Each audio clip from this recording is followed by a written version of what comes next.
Bienvenidos, welcome to Meredith College for the 5th and final day of the Don Quixote reading marathon, La Lectura Maratónica. We're privileged to collaborate this day with North Carolina State University and to have guests from local high schools, community members, and faculty, staff, and students from Meredith College. The festival began on Monday at North Carolina State and at North Carolina at Chapel Hill, and has since gone to Lenoir-Rhyne, to Gardner-Webb, Elon University, Duke, Queen's University of Charlotte, and we are privileged to end today at Meredith. We will begin where we left off last night, chapter 46, part 2.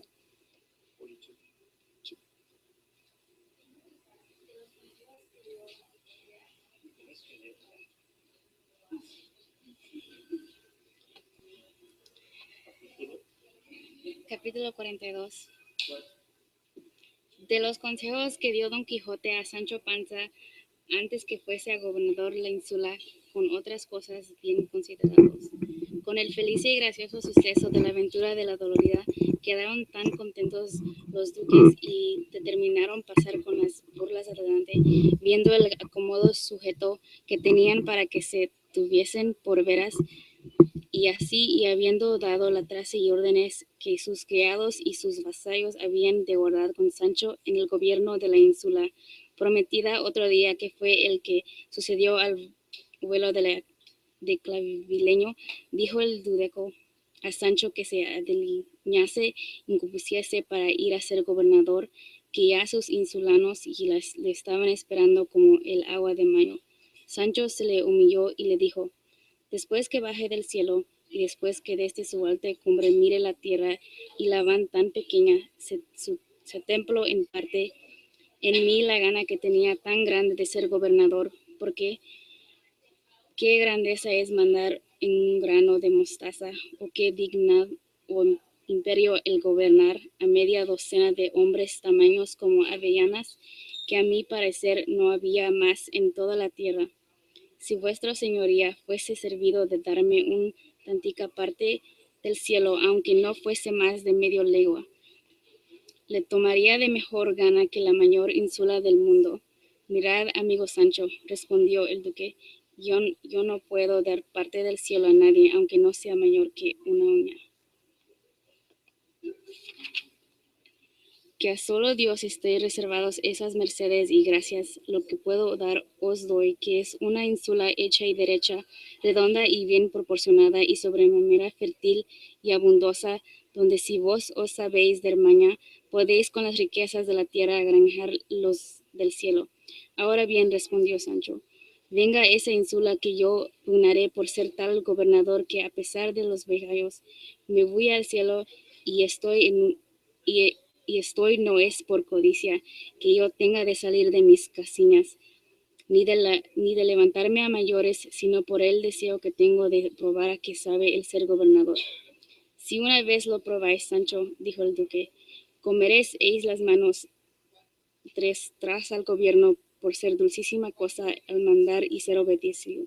A buen seguro que cuando vuestro dueño llegue a ser emperador, que lo sería sin duda según con encaminadas sus cosas, que no son lo arrequen como quiera, y que le duela y le pese en la mitad del alma del tiempo que hubiera dejado de serlo.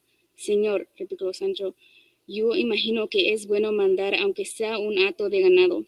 Con vos mintieron, Sancho, que sabéis de todo. Respondió el duque.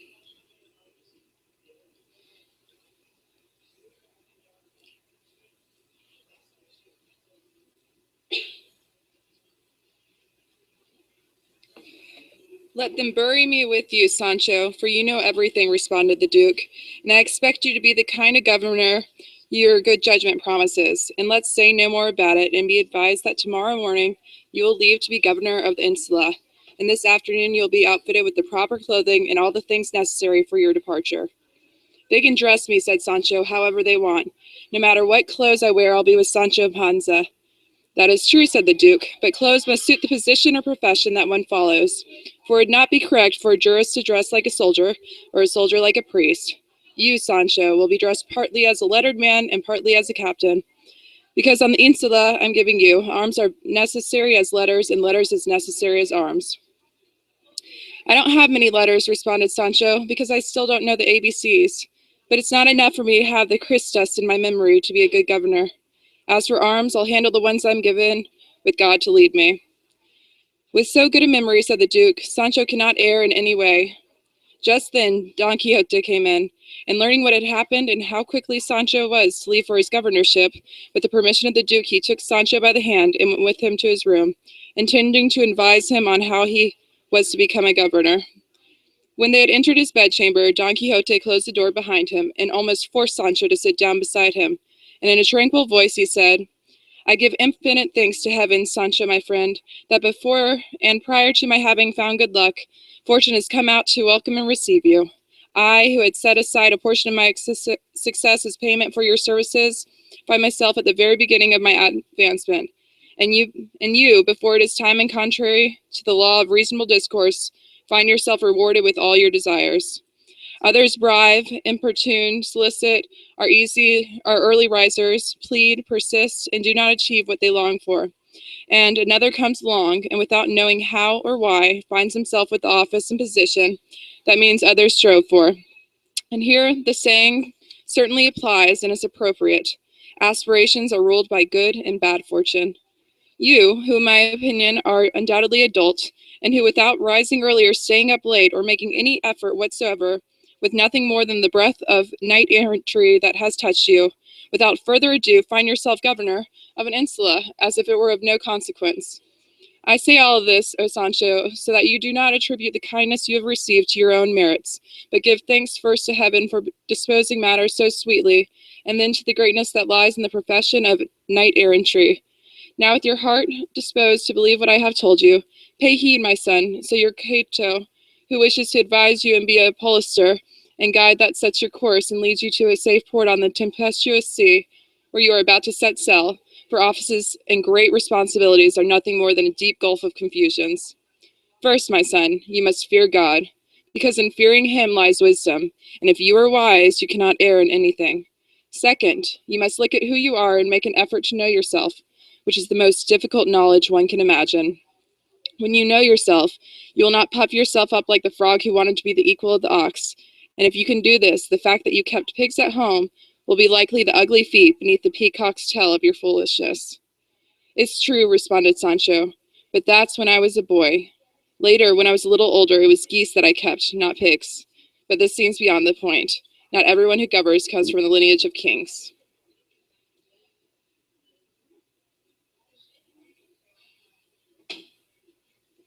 That's true, replied Don Quixote, and for that reason those who are not noble origin should bring their gravity of position.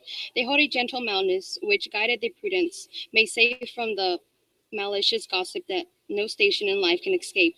Take pride in the humbleness of your lineage. Do not disdain to say that you come from peasants, foreseeing that you are not ashamed of it. Nor will I attempt to shame you. Take more pride in being a humble, virtuous man than in being a noble sinner. Innumerable men born of low family, have risen to the highest pontifical imperial dignity, and I could cite many examples of the truth to take you that would grow weary. Consider, Sancho, if you take a virtue as your means and pride in performing virtuous deeds, there is no reason to envy the means. For the princes and the lords, because blood is inherited and virtue is acquired, and virtue is in and of itself, has a value that blood does not. This belongs so, as it is if one of your relatives come to see you while you are on your insula. Do you not scorn of your insult him? Or on the contrary, you should welcome and receive and entertain him. In this way you will satisfy heaven, which does not wish anyone to scorn what has created, and you will respond as you should to a well-ordered nature. If you bring your wife with you, because it is not a good idea for those who have attended to governing for a long time to be without their own spouses, teach her, instruct her, and smooth away her natural roughness, because everything a wise governor acquires can be lost and wasted by a crude and foolish wife. If by chance you are widowed, which is something that can happen, and with your position you wish a better wife, do not take one of to serve as your lure and fishing rod, and the hood of your I don't want it, because it is true. When I tell you that for everything received by the judges, wife, her husband, will be accountable at a universal reckoning, when he will pay 4 times over in death for the ledger entries he ignored in life. Never be guided by the arbitraries in law, which tends to have good deal influence of ignorant men who take pride in being clever. Let the tears of the poor find in you more compassion, but not more justice, than the griefs of the wealthy. Try to discover the truth in all the promises and gifts of the rich man, as well as in the poor man's sobs and entreaties. When there can or should be a place for impartiality, do not bring the interruge of the law to bear on the offender. For the reputation of the harsh judge, it is not better than that of the compassionate one. If you happen to bend the staff of justice, let it be with the weight not of a gift, but of mercy. If you judge the case of one of your enemies, put in your injury out of your mind, and turn your thoughts to the truth of question. Do not be blinded by your own passion in another's trail, for the most of the time the mistakes you make cannot be remedied, and if they can, it will be to determine your good name and even your fortune. If a beautiful woman comes to you to plead for justice, turn your eyes from her tears and your ears from her sobs, and consider what thou hast of the substance of what she is asking of you. You do not want your reason to be drowned in her weeping and your goodness in her sighs. If you must punish a man with deeds, do not abuse him with words, for the pain of the punishment is enough for the unfortunate man, without the addition of malicious speech. Consider the culprit who falls under the jurisdiction as a fallen man, subject to the conductions of your deprived nature, and to the extent that you can, without doing the injury your opposing party, show him compassion and clemency, because although of the attributes of God are equal, in our view mercy is more brilliant and splendid than justice. If you follow these precepts and rules, Sancho, your days will be long, for your female internal, your rewards of overflowing, your joy indescribable. You will marry your child as you wish. Then they and your grandchildren will have titles. You will live in peace and harmony with all the people and the final moments of your life in a gentle and ripe old age. The moment of your death will come in tender, delicate hands of your great-great-grandchildren will close your eyes.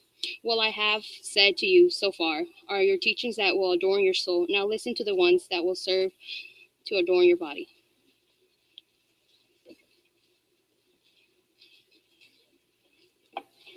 Chapter 43. Who could have heard this past speech of Don Quixote and not taken him for a very wise and well-intentioned person? But as he been said so often in the course of the great history, he spoke nonsense, only with regard to chivalry. And in other conversations, he demonstrated a clear and confident understanding, so that his actions constantly belied his judgment, and judgment believed his actions. But in this matter of the additional advice he gave Sancho, he showed that he possessed great cleverness and revealed to a very high degree both intelligence and his madness. Sancho listened to him very attentively and attempted to commit his advice to memory, like a man who intended to follow it and use it to bring restoration of his governorship to a successful delivery. And so Don Quixote continued, and he said, with regard to how you shall govern your person and house, Sancho, the first thing I recommend is that you keep clean, and that you trim your nails and not allow them to grow, as some men do, whose ignorance has led them to believe that long nails beautify their hands, as if those superfluous growth that they have refused to cut their nails, when they are actually the claws of lizards eating kestrel, a filthy and extraordinary abuse. Do not go around, Sancho, unbelted and neglected. Solitary clothes is an indictional and listless spirit, unless loveliness and neglectness are actually a sign of shrewdness, as we judge to be caused with Julius Caesar. Determine with intelligence the words of your position, and if it allows you to give your servants livery, let it be modest and useful rather than showy and splendid, and divide it between your servants rather than showing in the poor. I mean, if you are going to dress 6 pages, dress 3 of them and 3 poor men, and in the way you will have pages both in heaven and on the ground. With unusual manner of giving livery cannot be understood by the vainglorious. Do not eat garlic or onions, lest their smell reveal your pleasant origin. Walk slowly, speak calmly, but not in a way that makes them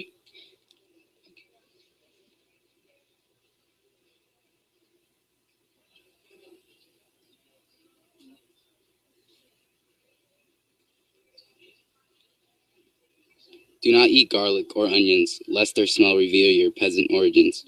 Walk slowly, speak calmly, but not in a way that makes it seem you are listening to yourself. For all affectation is wrong. Eat sparingly at midday, even less for supper. For the health of the entire body is forged in the workshop of the stomach. Be temperate in your drinking, remembering that too much wine cannot keep either a secret or a promise. Be careful, Sancho, not to chew with your mouth full or eructate in front of everybody. I don't understand eructate, said Sancho, and Don Quixote said, eructate, Sancho, means to belch, which is one of the crudest words in the Castilian language. Although it is very expensive and so educated people have had a recourse to Latin, and instead of belch they say eructate, and instead of belches, eructations. And if some do not understand these terms, it matters very little, for in time their use will be introduced into the language, and they will easily be understood. This enriches the language over which the common people and usage have control. Truly, senor, said Sancho, one of the pieces of advice and counsel that I plan to carry in my memory to will not to belch, because I tend to that very often. Eructate, Sancho, not belch, said Don Quixote. I'll say eructate from now on, responded Sancho, and by my faith I won't forget. Sancho, you also should not mix into your speech the host of the proverbs that you customarily use, for although proverbs are short maxims, the ones you bring in are often so far-fetched that they seem more like nonsense than like maxims. God can remedy that, responded Sancho, because I know more proverbs than a book, and so many of them come into my mouth at one time, and when I talk that they fight with one another to get out. But my tongue tosses out the first ones it finds, even if they're not to the point. But I'll be careful from now on to say ones that suit the gravity of my position, because in well-stocked house supper is soon cooked, and if you cut the cards, you don't deal, and the man who sounds the alarm is safe. And for giving and keeping, you need some sense. Go on, Sancho, said Don Quixote. Force the proverbs in, string them together one after another on the thread. No one will stop you. My mother punishes me, and I deceive her. I tell you, avoid proverbs, and in an instant you have come out with a litany of them that have as much to do with what we are discussing as the hills of Ubeda. Look, Sancho, I am not saying that an appropriate proverb is wrong, but loading and stringing together proverbs any which way makes your conversation lifeless and lowborn. When you mount a horse, do not lean your body back over the hind bow of the saddle, or hold your legs stiff and sticking out of an angle from the belly of the horse, or ride so carelessly that it looks as if you're riding your donkey. For riding a horse makes gentlemen of some men, and stable boys of others. Be moderate in your sleeping, for the man who does not get up with the sun does not possess the day. And remember, Sancho, the diligence is the mother of good fortune, and sloth, her opposite, never reached the conclusion demanded by good intentions. This final piece of advice that I wish to give you now, although it may not serve for the adornment of the body, I want you to remember very well, for I believe it will be no less useful to you than those I have given you so far. And it is that you should never become involved in arguing about lineages, at least in comparing one to the other because of necessity. When they are compared, one has to be better, and you will be despised by one place lower. Oh, okay.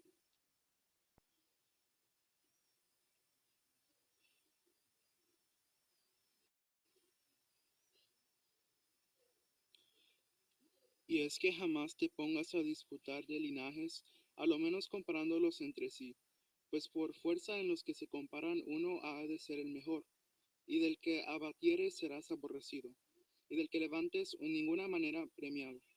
Tu vestido será calza entera, ropilla larga, herruelo un poco más largo, cuescos ni por pienso, que no les están bien ni a los caballeros ni a los gobernadores. Por ahora, esto se me ha ofrecido, Sancho, que me aconsejarte. Andará el tiempo y según las ocasiones, así serán mis documentos, como tú tengas cuidado de avisarme el estado en que te hallares.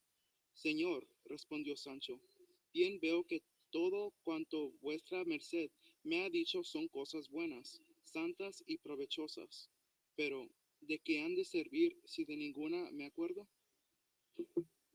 Verdad sea que aquello de no dejarme crecer las uñas y de casarme otra vez, si se ofreciere, no se me pasará del magín, pero esotros padulaques y enredos y revoltillos no se me acuerda ni acordará más de ellos que de las nubes de antaño, y así será menester que se me den por escrito que, puesto que no sé leer ni escribir, yo se los daré a mi confesor para que me los encaje y recapacite cuando fuere menester. Ah, pecador de mí, respondió don Quijote, y qué mal parece en los gobernadores el no saber leer ni escribir, porque has de saber, oh Sancho, que no saber un hombre leer o ser zurdo arguye una de dos cosas, o que fue hijo de padres demasiado de humildes y bajos, o él tan travieso y malo que no pudo entrar en él buen uso ni la buena doctrina. Gran falta es la que llevas contigo, y así querría que aprendieses a firmar siquiera. Bien sé firmar mi nombre, respondió Sancho, que cuando fui prioste, en mi lugar aprendise a hacer unas letras como de marca de fardo. ¿Qué decían que decía mi nombre? Cuanto más que fingiré que tengo tullida la mano derecha, y haré que firme otro por mí, que para todo hay remedio, si no es para la muerte, y teniendo yo el mando y el palo, haré lo que quisiere, cuanto más que el que tiene el padre alcalde. Y siendo yo gobernador, que es más que ser alcalde, llegaos que la dejen ver, no, sino popen y caloyenme, que vendrán por lana y volverán trasquilados, y a quien Dios quiere bien, la casa le sabe. Y las necesidades del rico por sentencias pasan en el mundo, y siéndolo yo, siendo gobernador y juntamente liberal, como lo pienso ser, no habrá falta que se me parezca.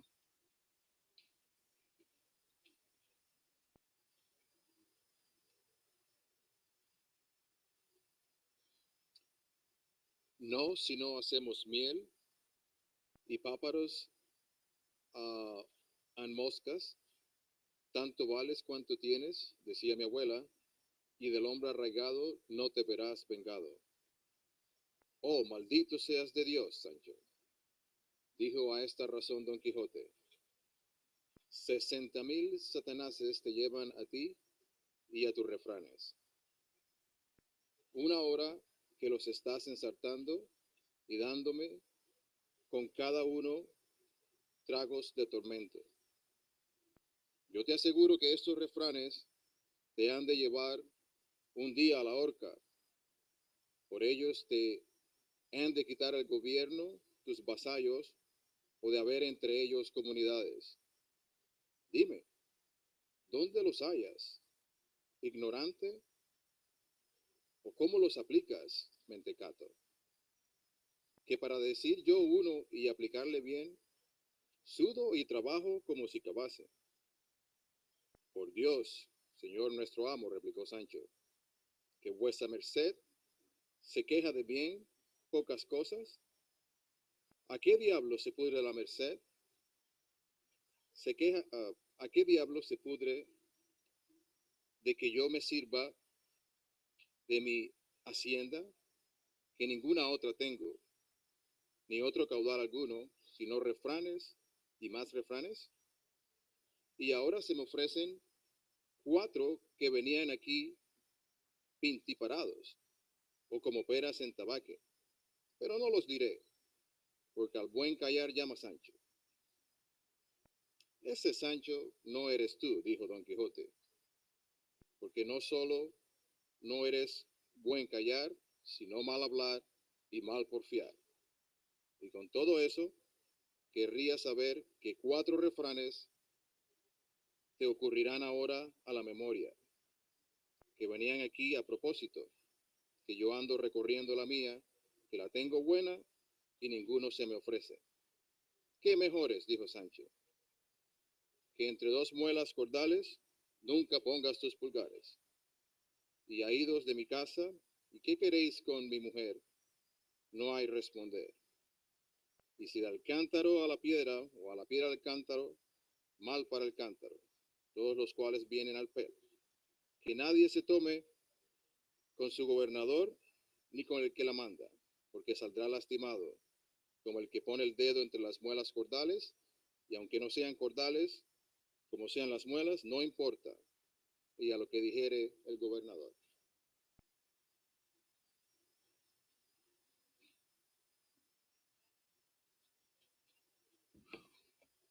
That is not so, Sancho, responded Don Quixote, for the fool knows nothing where in his own house or another, because on a foundation of foolishness no responsible building can be erected. Enough of this now, Sancho, for if you govern badly, the fault will be yours and mine the same. But it's counsel me that I did what I had to do, and advise you with the truth of wisdom of which I'm capable. Now I am relieved of my obligation and my promise. May God guide you, Sancho, and govern you in the governorship. And for me, in my misgiving, I still have you would turn into the entire espada upside down.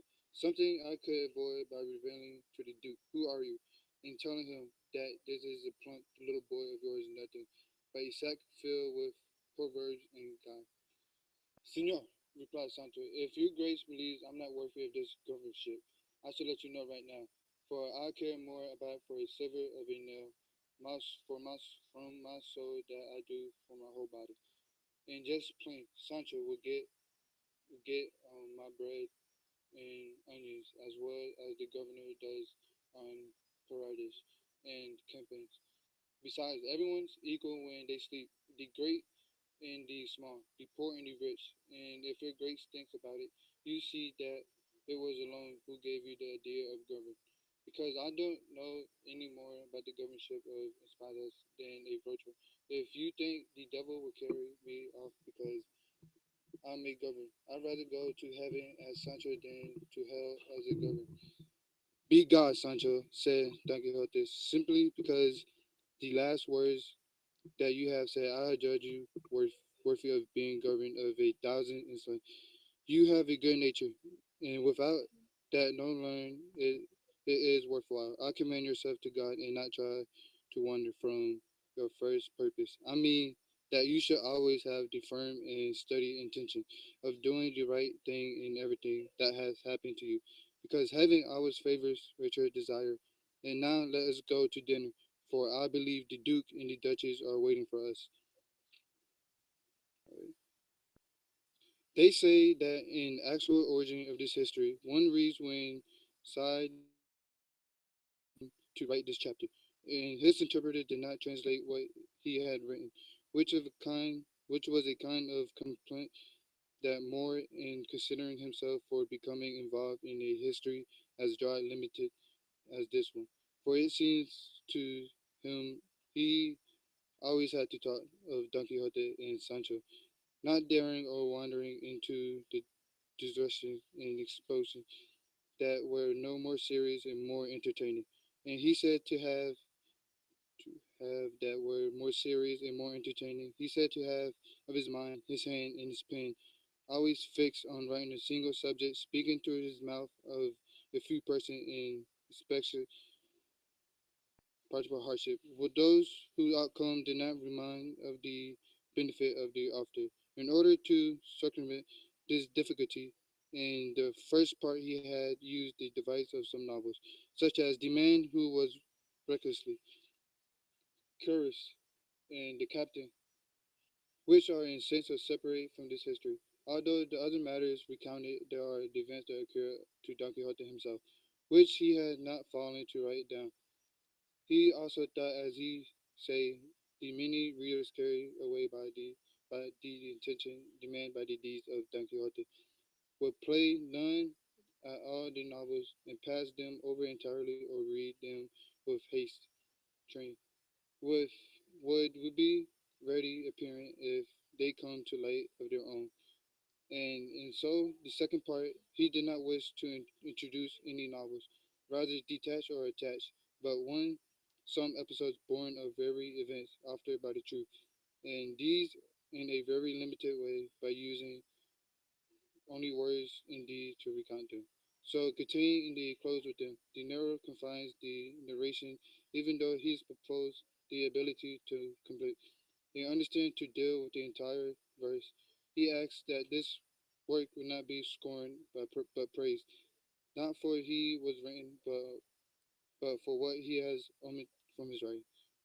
And then the history goes on saying when Don Quixote has finally dinner on the day advice of Sancho, he also wrote down the percents of Sancho could find someone to read him about. But as soon as Don Quixote gave him the squire, they came to fall into the hands of the Duke, who communicated them in the Duchess, and indeed two of them were astonished. Once more are the matters in the intelligence of Don Quixote. So going on forth with their description as afterwards. Afternoon, they sent Sancho with a large return of the village, for that for him would be insult.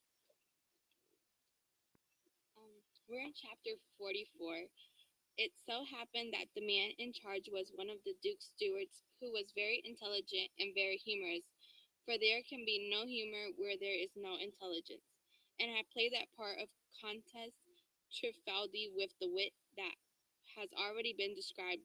This and the instructions he had received from the Duke and Duchess regarding how he was to behave with Sancho meant that he achieved his purpose wonderfully well. I say, then, that as soon as Sancho saw the steward, he imagined that his face was the same as Countess Trifaldi's, and turning to his master, he said, Señor, either the devil will carry me away from where I stand suddenly and without warning, or your grace has to confess that the face of the Duke's steward here present is the same as the dolorous one's.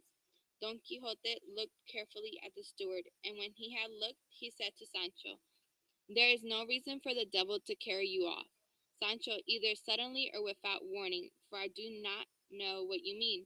The face of the dolorous one may be that of the steward, but that does not mean the steward is the dolorous one. If he were, it would imply a very serious contradiction, and this is not the time to make such inquiries, for that would lead us into intricate labyrinth. Believe me, my friend, it is necessary to pray to our Lord very sincerely to save both of us from evil wizards and wicked enchanters. It isn't a joke, Senor, replied Sancho, because I heard him talking earlier, and it seemed as if the voice of Countess Trifaldi were sounding in my ears. All right, I'll be quiet, but I'll stay on the alert from now on to see if I can find anything else that will prove or disprove what I suspect. That is what you must do, Sancho, said Don Quixote, and keep me informed regarding everything you discover in this matter, and everything that happens to you in your governorship. At last, accompanied by a good number of people, Sancho set out, dressed in the style of a letter man, and over that wearing a very wide coat of tawny camel's hair and a cap of the same material, and riding a mule with short stirrups behind him. By order of the Duke came the grey with new donkeys trapping and a halter made of silk. From time to time Sancho turned his head to look at his jackass, in whose company he felt so content that he would not have traded places with the Emperor of Germany. When he took his leave of the Duke and Duchess, he kissed their hands and received the blessings of his master, who gave it to him in tears, and which Sancho received with sobs. Kind reader, let the god Sancho go in peace and good fortune, and expect 2 bushels of laughter when you learn how he behaved in office, and in the meantime wait and find what happened to his master that night. And if you do not laugh at this, at least you will spread your lips wide in a monkey grin, because those things that behalf Don Quixote have to be celebrated either with astonishment or with laughter. It is recounted that as soon as Sancho left, Don Quixote felt lonely for him, as if it had been as if it had been possible for him to revoke the squire's mandate and take the governorship away from him. His master would have done so. The Duchess perceived his melancholy and asked him why he was sad, for it was become of Sancho's absence. There were squires, duennas, and maidens in her house who would serve him to his complete dissatisfaction. It is true, señora, responded Don Quixote, that I feel the absence of Sancho, but this is not the principal reason that makes me sad. Of the many offers your excellency has made, I accept and choose only the goodwill with which they have been proffered. For the rest, I explore your excellency that in my own chamber you allow and permit me to be the one and only who serves me.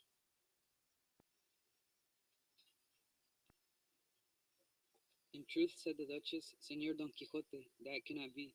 You will be served by 4 of my maids, who are as beautiful as flowers. As far as I am concerned, responded Don Quixote, they will be not like flowers, but like thorns piercing my soul. They will no more enter my chamber, or anything like that, than fly. If your highness wishes to proceed to grant me favors I do not deserve, allow me to accept them alone, and serve myself behind the chamber doors.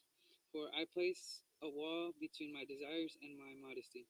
I do not wish to lose the custom because of the liberty your highness desires to show me. In short, I rather sleep in my clothes than allow anyone to undress me. Enough, enough, said Señor Don Quixote, replied the Duchess. I can tell you that I shall give orders that not even a fly can enter your room, much less a maid. On no account I am a person to interfere with the priority of Señor Don Quixote, for it has become clear to me that the most outstanding of his many virtues is modesty. Your grace, your grace may undress and dress by yourself, but your own fashion. However, whenever you wish, there will be no one to impede you, for in your chamber you will find the containers required for the needed of one who sleeps with a closed door. So not even the necessity of nature will obligate you to open it. May the great Dulcinea of Tobosos live for 1,000 centuries, and may her name be known throughout the world. For she deserves to be beloved and valiant and chaste a knight, and may Bane heaven fool the heart of Sancho Panza, our governor, with the desire to conclude his whipping quickly, so that the world can once again enjoy the beautiful of so great a lady. To which Don Quixote said, Your grace has spoken to the person you are, for in the mouths of virtual ladies there can be nothing that is wicked. Dulcinea will be more fortunate and renowned in the world of your highness praise than all the praise of the most eloquent men on earth. Well, now, Señor Don Quixote, replied the Duchess, it is time to eat supper, and the Duke must be waiting. Come, your grace, and let us eat, and retire early, for the journey you made yesterday to Candanaya was not so short, and it has not caused you some weariness. I feel none at all, señora, responded Don Quixote, for I can swear to your excellency that never in my life I have mounted a chamber animal, or one that has a better gait than Calvineo, and I do not know what I could have moved Malambruno to destroy so swiftly a gentleman and burn him for no reason at all.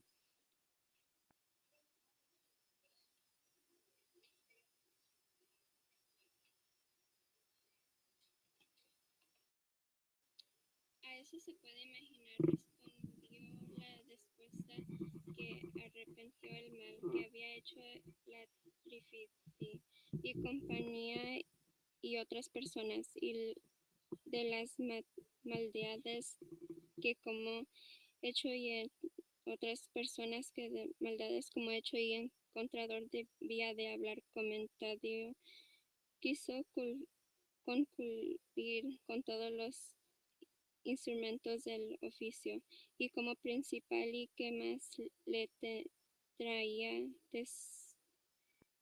vengo de la tierra en tierra, abrazó el claviano, que con sus abrazadas siendas y el terifo del cartel que día entero el valor del gran Quijote de la Mancha.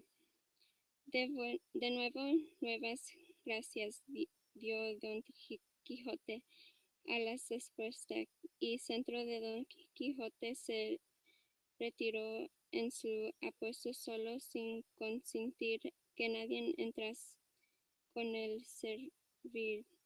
Tanto se tema de encontrar ocasiones de moverse en forzar a perder el honesto decor que a su señora Dulcería siempre puesta en la imaginación de la bondad de Amadís, flor y espejo de los andades caballeros, cerró tras sí la puerta y en luz dos velas de cerrar de desayuno y la descalzar o de gracia ingenuidad de la persona. Se la salieron no suspiros ni otra cosa que descansarían. La limitanza de su policía, sino hasta las 2 decenas de puntos que una media que pido hecha celosa.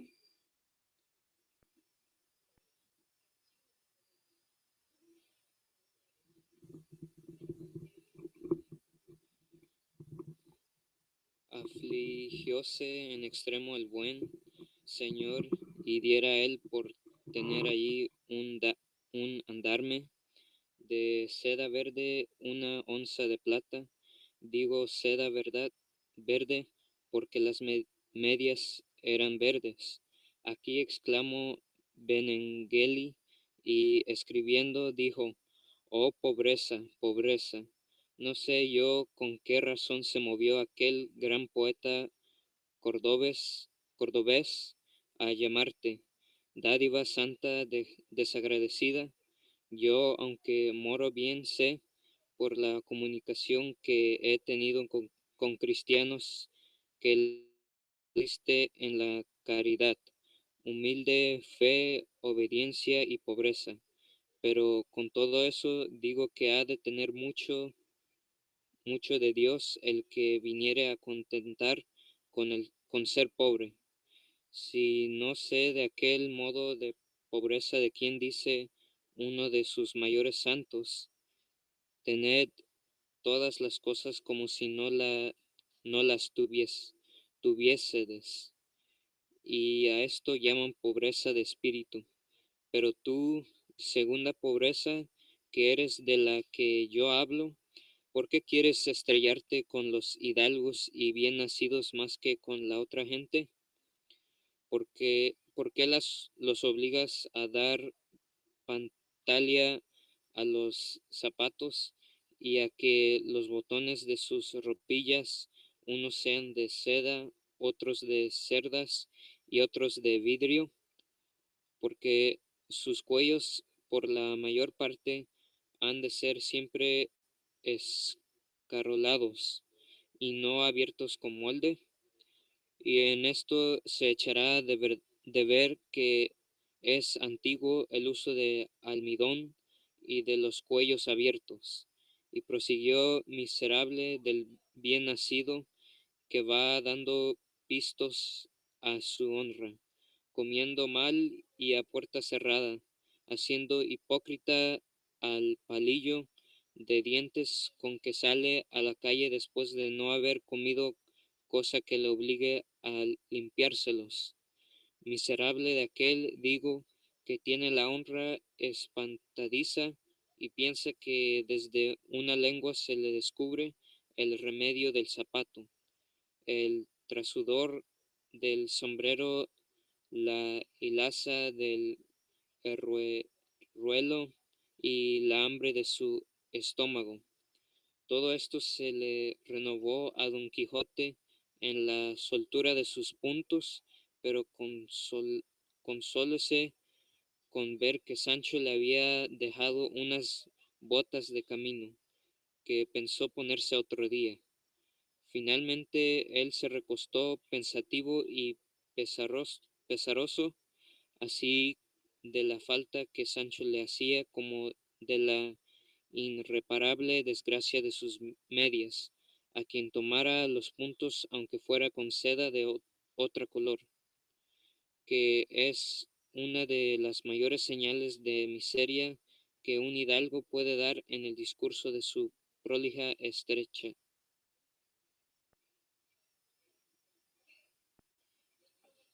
He put out the candles. It was hot, and he could not sleep. He got out of bed and opened slightly a jostled window that overlooked a beautiful garden, and when opened it perceived and heard people walking and talking in the garden. He began to listen attentively. Those below him spoke loudly enough for him to hear those words. Do not urge me, O Mercia, to sing for you.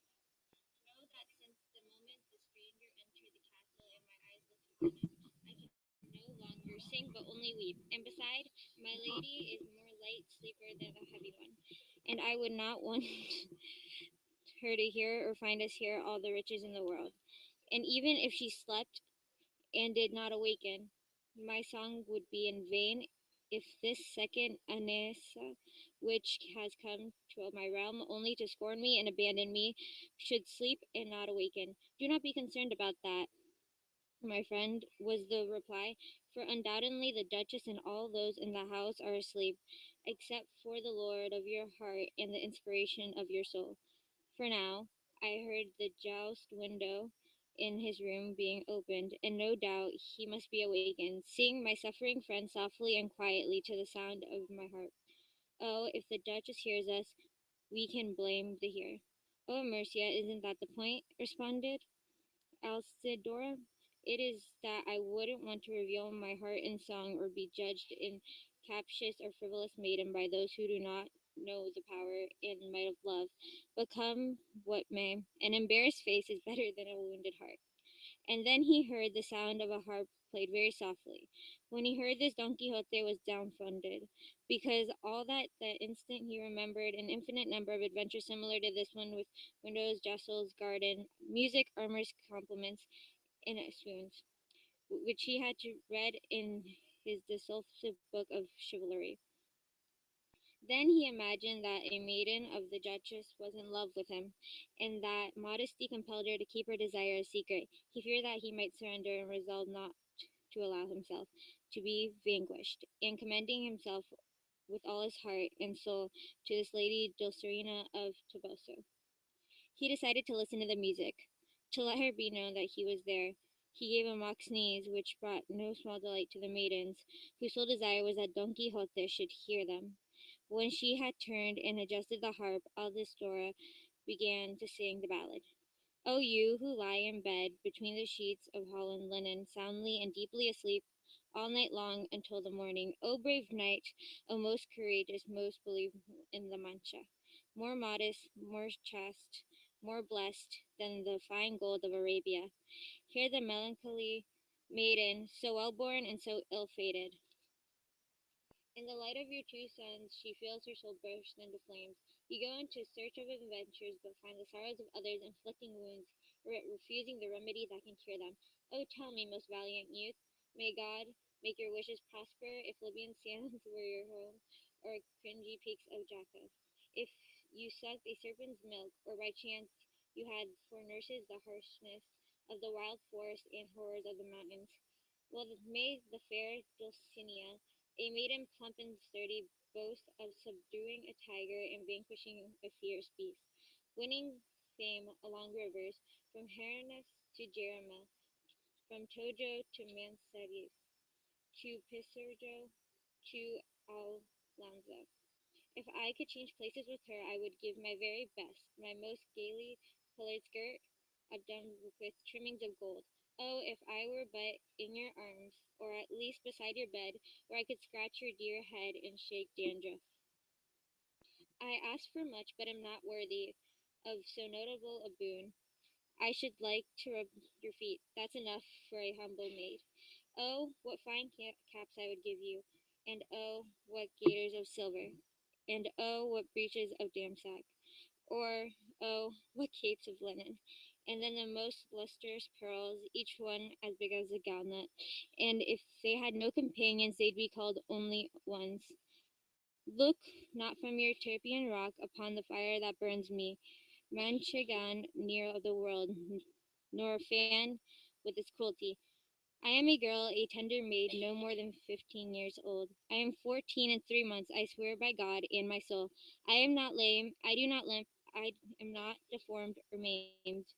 My hair is like fairest lilies, touching the floor when I stand. And though my mouth is aquiline, and my nose is rather blunt, I have teeth of topaz, raising up my beauty to high heavens. My voice, as you'll see, just listen, as sweet as the sweetest tone, and my nature and appearance something less than mildering.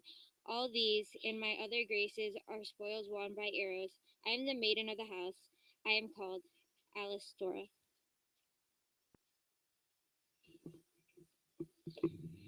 Here the song of the afflicted Alastora came to an end, and here began the astonishment of the fervently wooed Don Quixote, who heaved a great sigh and said to him, "Why must I be so unfortunate, a knight that no maiden can look upon me without falling in love? Why must the peerless Dulcinea of Toboso be so unlucky that she cannot be permitted to enjoy my incomparable firmness of purpose? O queens, what do you wish of her? O empresses, why do you pursue her? O maidens of 14 to 15 years old, why do you harass her? Oh, allow the wretched lady to triumph and delight, and take pride in the good fortune that love wished to grant her by giving her my heart, and presenting her with my soul. Remember, all you enamored ladies, that for Dulcinea alone I am as soft as sugar paste, and for all the rest I am as hard as flint. For her I am honey, and for you bitter aloe. For me only Dulcinea is beautiful, wise, modest, gallant, and well-born, and the rest are ugly, foolish, licentious, and all the worst lineage. To be hers alone, and no others, nature cast me into the world. Let Alistoria weep or sing. Let the lady despair on whose account I was beaten in the castle of the enchanted Moor.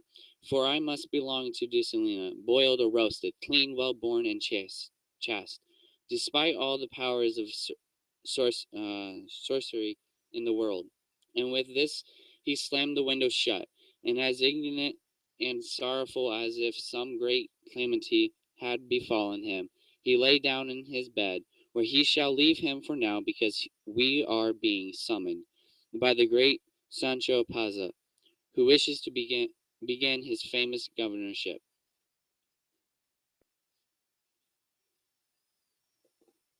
Chapter 45. O perpetual disclosure of the antipodes, torch of the world, eye of heaven, sweet moments of cooling dissenters, here Thybremius, there Phoebus, here an archer, there a healer, father of poetry, inventor of music, you always rise and never set, although you seem to.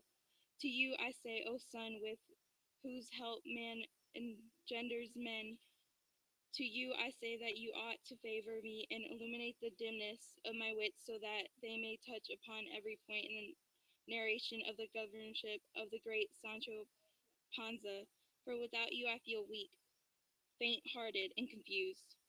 I say then that with all of his breed tonight, Sancho came to a village with some 1,000 inhabitants, which was one of the best owned by the Duke. They gave him to understand that it was called the Insula Barataria, either because the village was named Baratario, or because he had been given the governorship at so little cost. When they reached the gates, for it was a walled town, the village councilmen came out to receive him. The bells were rung, and all the inhabitants displayed general rejoicing with a good deal of pomp. They brought him to the largest church to give their thanks to God. And then in a ridiculous ceremony, they presented him with the keys to the village and accepted him as perpetual governor of the Insula Barataria. The clothing, beard, plumpness, and the short stature of the new governor surprised all the people who were not privy to the secret, and even all of the many people who were. Finally, they led him from the church and brought him to the judge's seat in a courtroom, and seated him upon it. And the duke's steward said to him, "It is an ancient custom on this insula, Senor Governor, that the men who come to take possession of this famous insula is obligated to respond to a question that is somewhat intricate and complicated, and from his response, the people can weigh and measure the intelligence of their new governor, and either celebrate or mourn his arrival."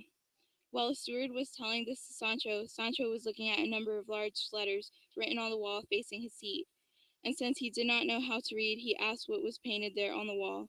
The response was, "Senor, the day on which your leadership took possession of this insula, it was written and noted there, and the inscription said, 'Today, on such and such a date and such a year, Senor Don Sancho Panza took possession of this insula, and may he enjoy it for many years.'"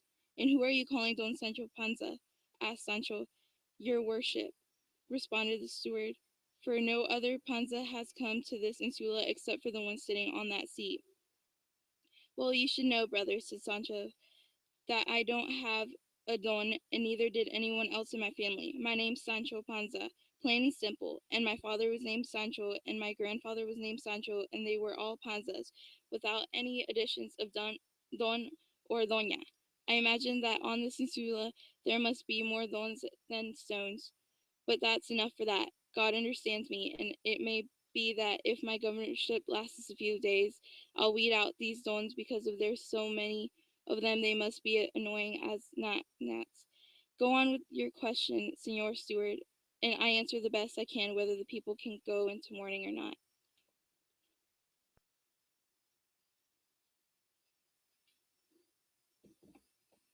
At that moment, two men entered the courtroom, one wearing the clothes of a peasant and the other dressed as a tailor, for he carried a pair of scissors in his hands, and the tailor said, "Senor Governor, I and this peasant have come before your grace because this good man came to my shop yesterday, for I, if those present will excuse me, have passed the tailor examination. God be praised. Place a piece of cloth in my hands and asked, 'Senor, is there enough cloth here to make me a pointed cap?' I examined the cloth and told him there was.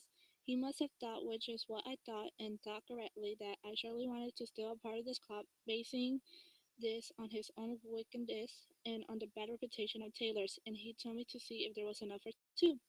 I guess at what I guess at what he was thinking, and I told him yes, and he, still writing his earlier wicked intention, kept adding caps, and I kept adding yeses, until we reached 5 caps, and now he just came for them, and I gave them to him, and he refuses to pay me for my labor, but demands that I pay him or return his cloth. Is this all true, my brother?" asked Sancho.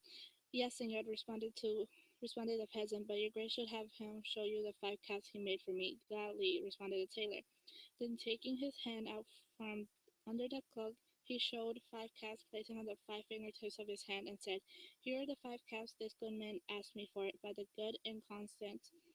I had no cloth left over, and I even showed the work to the guild inspectors." Everyone present laughed at the multitude of caps and the unusual nature of the case. Sancho reflected for a while and said, "It seems to me that in this case there are no need for long delays, for it can be judged quickly by the judgment of a sensible man, and so my verdict is that the tailor should lose the cost of his labor, and the peasant his cloth, and the cap should be taken to the prisoners in jail, and that's the end of it." If the subsequent verdict concerning the herder's purse moved the onlookers to amazement, this one provoked their laughter, but in the end the governor's orders were carried out. The next to come before him were two old men. One carried a length of cane as a walking stick, and one without a walking stick said, "Senor, days ago I lent this good man 10 gold escudos as a kindness and a favor to him, on the condition that he returned them to me whenever I asked for them. A good number of days went by without my asking for anything, so that his repayment would not put him in a greater difficulties than when I lent him the money. But this it seemed to me that he was so negligent about his debt. I have asked him for repayment over and over again, and not only does he not return my money, but he denies the debt and says I never lent him 10 escudos, and if he did, he's already returned them to me. There's no witness to a loan or to the repayment, because he never repaid me. I would like your grace to take his oath, and he swears that he returned the money, I'll forgive that here before God.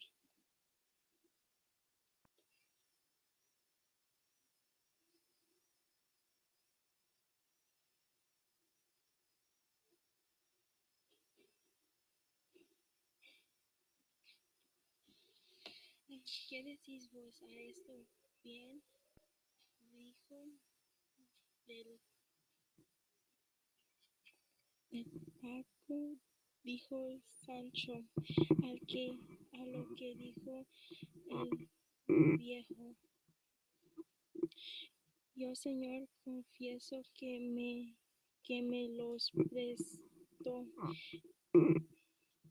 y bajo vuestra merced es esa verdad.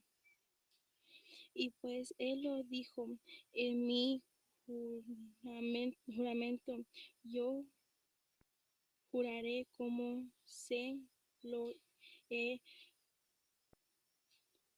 vuelto y pagado real y, y verdaderamente bajo el gobernador la vara y en tanto el viejo del banquero dio el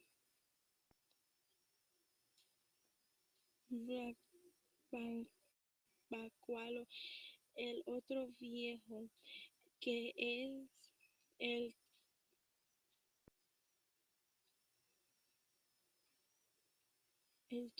vez en tanto que juraba como si él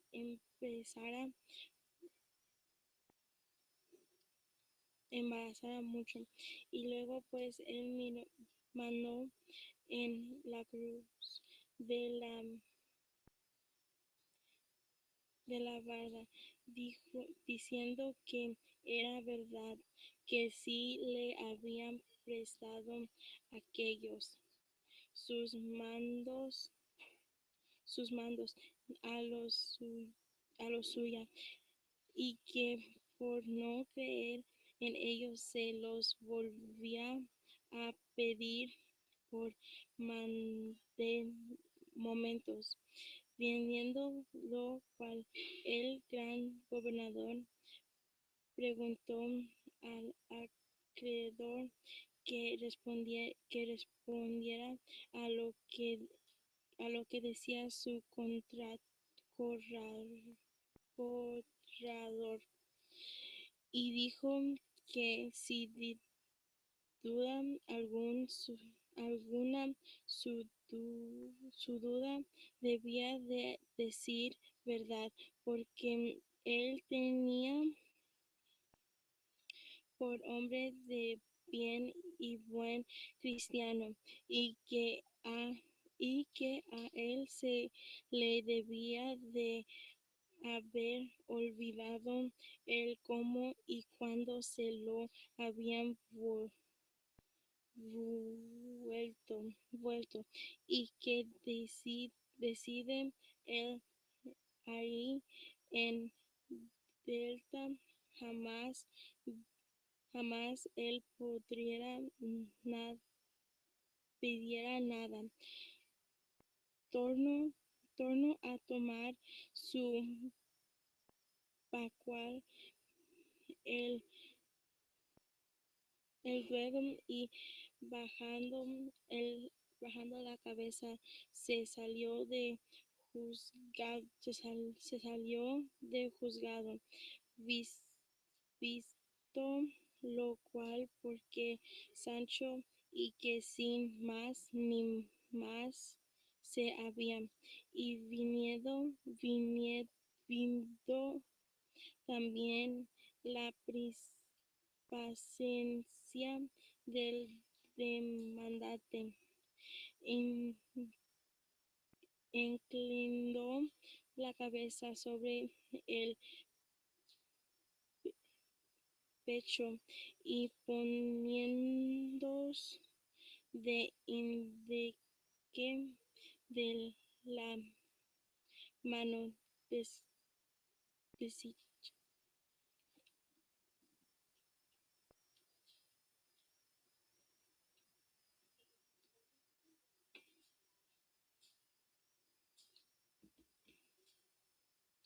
Sobre las cejas y las narices. Estuvo como pensativo un pequeño espacio y luego alzó la cabeza y mandó que le llamasen al viejo del báculo, que ya se había ido. Trujéronésele y en viéndole, Sancho le dijo: Dadme, buen hombre, ese báculo que le he menester. De muy buena gana, respondió el viejo. Hele aquí, señor, y púsosele en la mano. Tomóle Sancho, y dándosele al otro viejo, le dijo: Andad con Dios, que ya vais pagado. Yo, señor, respondió el viejo, pues vale esta cañajea 10 escudos de oro. Sí, dijo el gobernador. Oh, si no, yo soy el mayor porro del mundo, y ahora se verá si tengo yo caletre para gobernar todo un reino. Ya mandó que allí, delante de todos, se rompiese y abriese la caña. Hizóse así, y en el corazón de ella hallaron 10 escudos en oro. Quedaron todos admirados y tuvieron a su gobernador por un nuevo Salomón.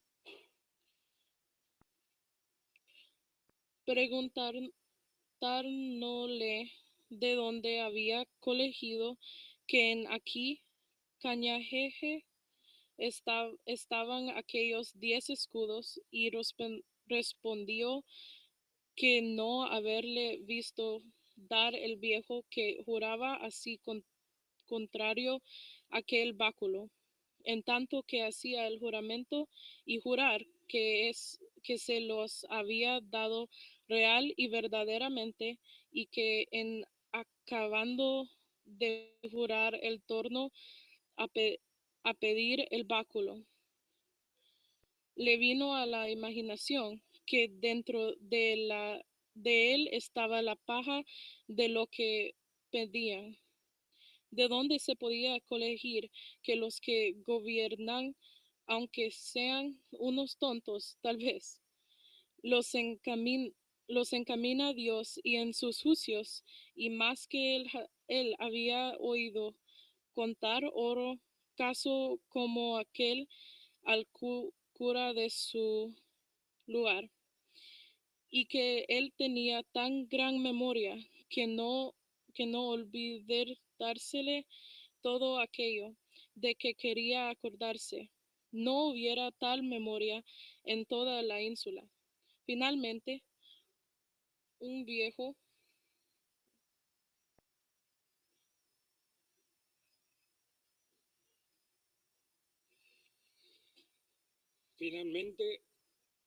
un viejo corrido y el otro pagado se fueron, y los presentes quedaron admirados, y el que escribía las palabras, hechos y movimientos de Sancho no acababa de determinarse si le tendría o pondría por tonto o por discreto.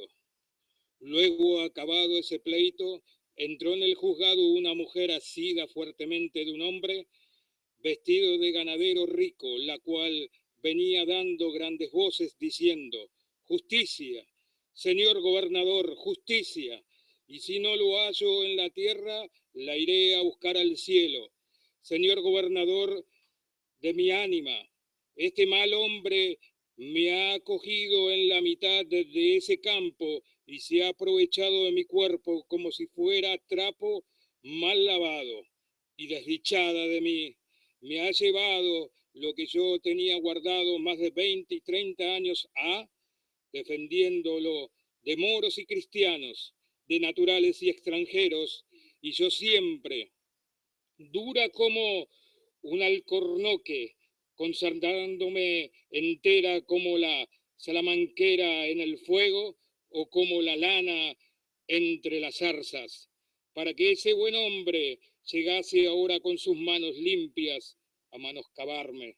Aún eso está por averiguarse, si tiene limpias o no las manos este galán, dijo Sancho, y volviéndose al hombre, le dijo que de sí respondía a la querella de aquella mujer, el cual todo turbado respondió: señores, yo soy un hombre ganadero de ganado de cerda, y esta mañana salía de este lugar de vender, con perdón sea dicho, cuantos puercos que me llevaron de alcabalas,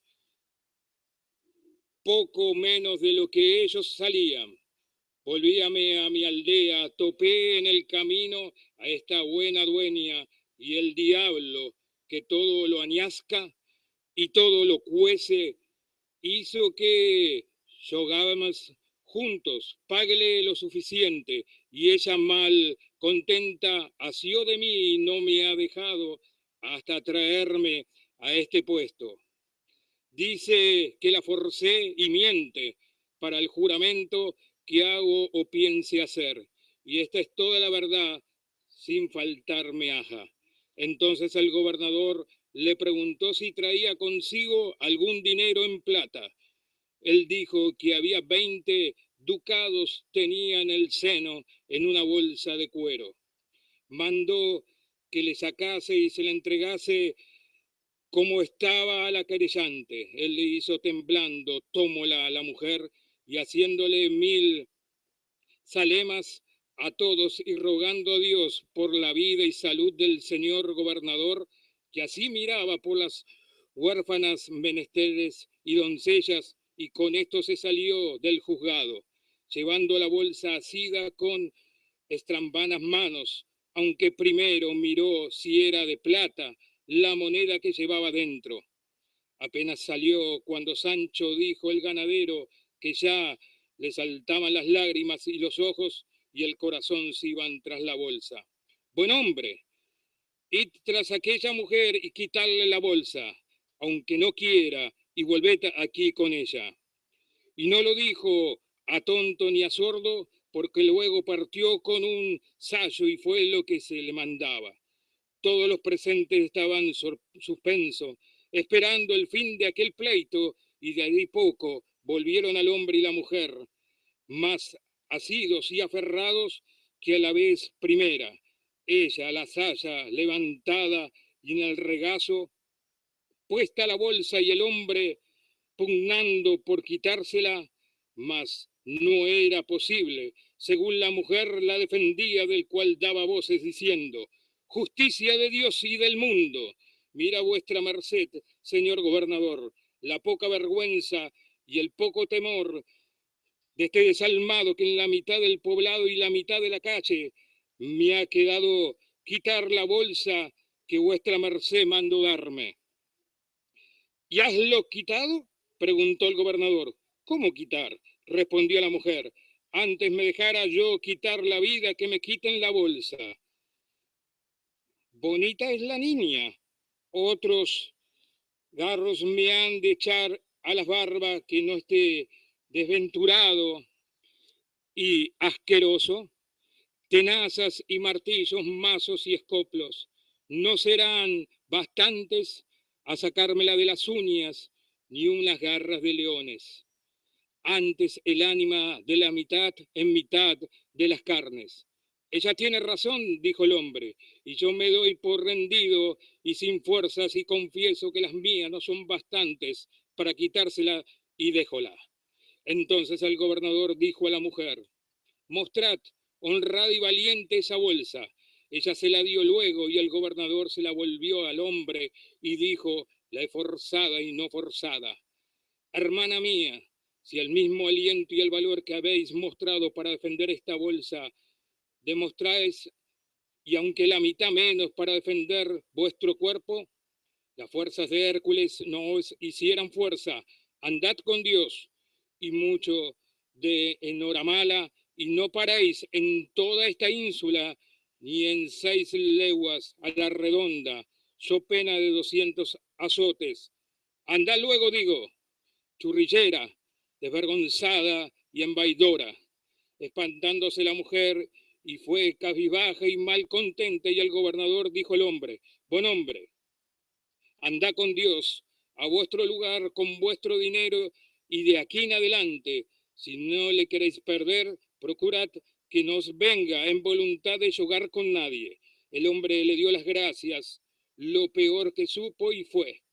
Y las circunstantes quedaron admirados de nuevo de los juicios y sentencias de su nuevo gobernador. Todo lo cual, notado de su cronista, fue escrito al duque con gran deseo que estaba esperando. Y quédese aquí el buen Sancho, que es mucha la prisa que nos da a su amo, alborotado con la música de Altisidora.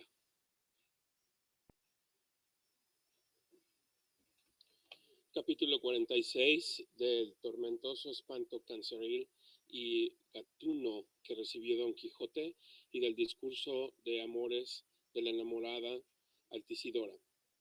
Dejamos al gran Don Quijote envuelto en los pensamientos que le habían causado la música de la enamorada doncella Altisidora. Acostóse con ellos, y como si fueran pulgas, no lo dejaron dormir ni sosegar en punto, y juntábanse los que faltaban de sus medias. Pero como es ligero el tiempo y no hay barranco que le detenga, corrió caballero en las horas, y con mucha prestanza llegó de la mañana, lo cual, visto por Don Quijote, dejó las blandas plumas, y no nada perezoso se vistió su acusumado vestido, y se calzó sus botas del camino para encubrir la desgracia de sus medias. Arrojóse encima su montón de escarlata, y púsose en la cabeza una montera de terciopelo verde, guarnecida de pasamanos.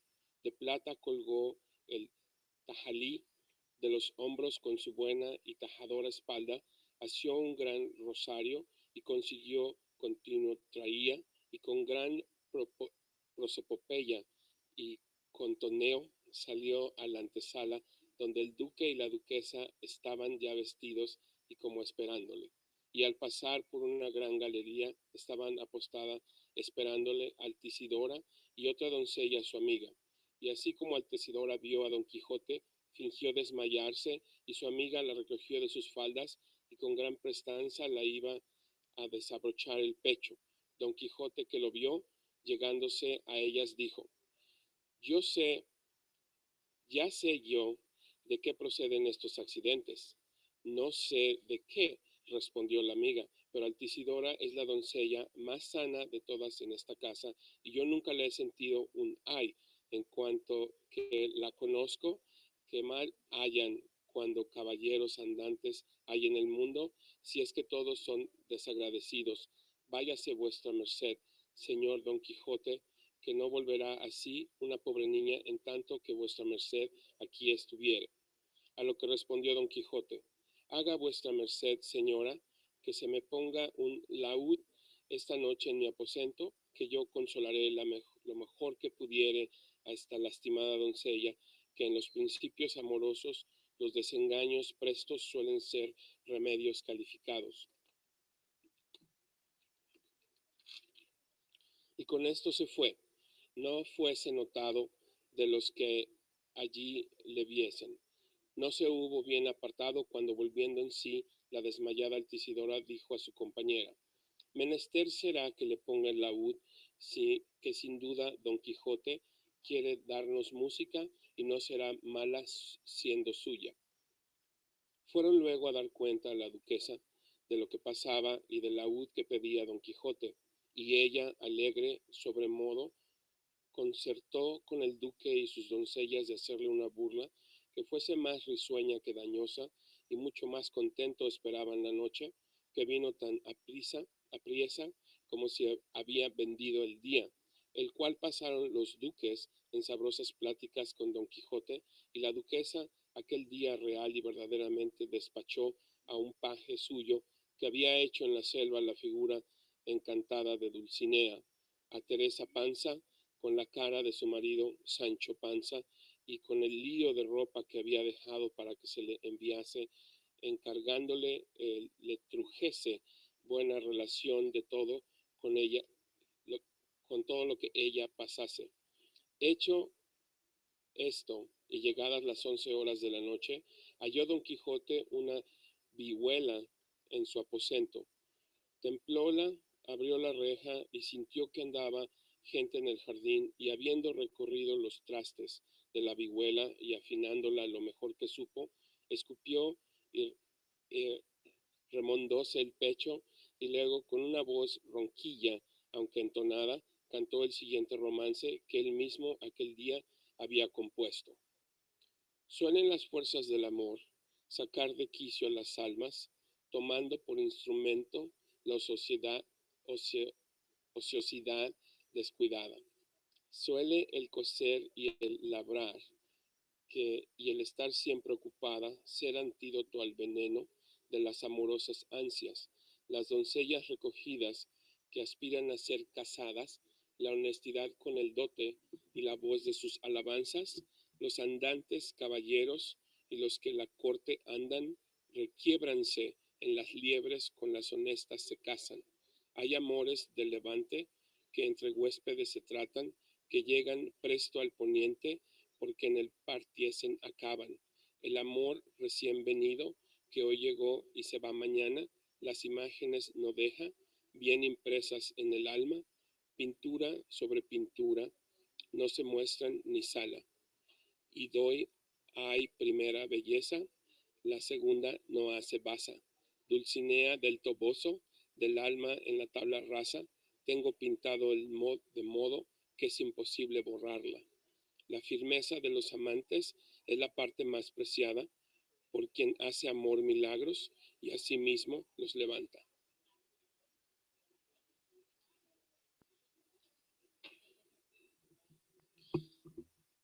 Don Quixote had reached the point in this song to which the Duke and the Duchess, Altistadora, and almost all of the people in the castle were listening, when suddenly from a gallery that was directly above Don Quixote's jalousied window, a cord was lowered with more than 100 cowbells attached to it, and immediately after that a huge sack full of cats, with smaller bells tied to their tails, was emptied out.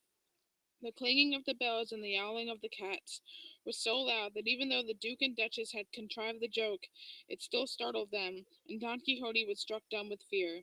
As luck would have it, 2 or 3 of the cats came in the window of his room, and as they raced from one side to the other, it seemed as if a legion of devils had been set loose in the chamber.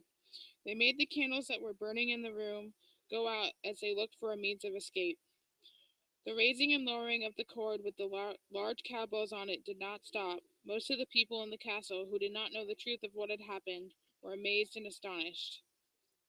Don Quixote rose to his feet, took his sword in hand, and began to thrust it through the jalousies, shouting, "Away, evil enchanters! Away, base wizards! For I am Don Quixote of La Mancha, against whom your wicked intentions are powerless and of little use." And, turning to the cats that were racing around the room, he directed many thrusts against them. They ran to the window and went out, although one of them, finding himself so hounded by Don Quixote's sword thrust, leaped at his face and sank his claws and teeth into his nose, and the pain was so great that Don Quixote began to shout as loudly as he could. The Duke and Duchess heard this, and considering what it might be, they quickly hurried to his room, and opening the door with a master key, they saw the poor knight struggling with all his might to remove the cat from his face. They came in with lights and saw the unequal battle. The Duke attempted to separate them, and Don Quixote shouted, "No one is to pull him away. Let me fight hand to hand with this demon, this wizard, this enchanter, or I shall teach him, 1-to-1, who Don Quixote of La Mancha is." But the cat, caring nothing for these threats, snarled and dug in even deeper. At last the Duke uprooted him and tossed him out the window. Don Quixote's face was covered with scratches, and his nose was not very healthy, and he was very indignant because he had not been allowed to finish the battle he had begun with that wicked enchanter. Oil of Aparicio was sent for, and Altistadora herself, with her snow-white hands, put bandages over all his wounds, and as she did, in a low voice she said, all these misfortunes have occurred, O hard-hearted knight, because of the sin of your harshness and obstinacy. I don't know. May it please God that Sancho, your squire, forgets to flog himself, so that your dearly beloved Dulcinea never is released from her enchantment, and you never enjoy her, or come to your nuptial bed with her, at least as long as I live, for I adore you. To all of this Don Quixote did not respond except to heave a deep sigh, and then he lay down in his bed, thanking the Duke and Duchess for their kindness, not because he had been afraid of that enchanted feline and his feline horde, but because he had realized the good intentions with which they had come to his assistance. The Duke and Duchess allowed him to rest and left, saddened by the unfortunate outcome of their joke, for they did not believe that the adventure would turn out to be so painful and costly for Don Quixote, who had to spend 5 days confined to his bed, where another adventure befell him that was more pleasant than the last one, which his historian does not wish to recount now in order to return to Sancho Panza, who was proceeding very diligently and very comically in his governorship.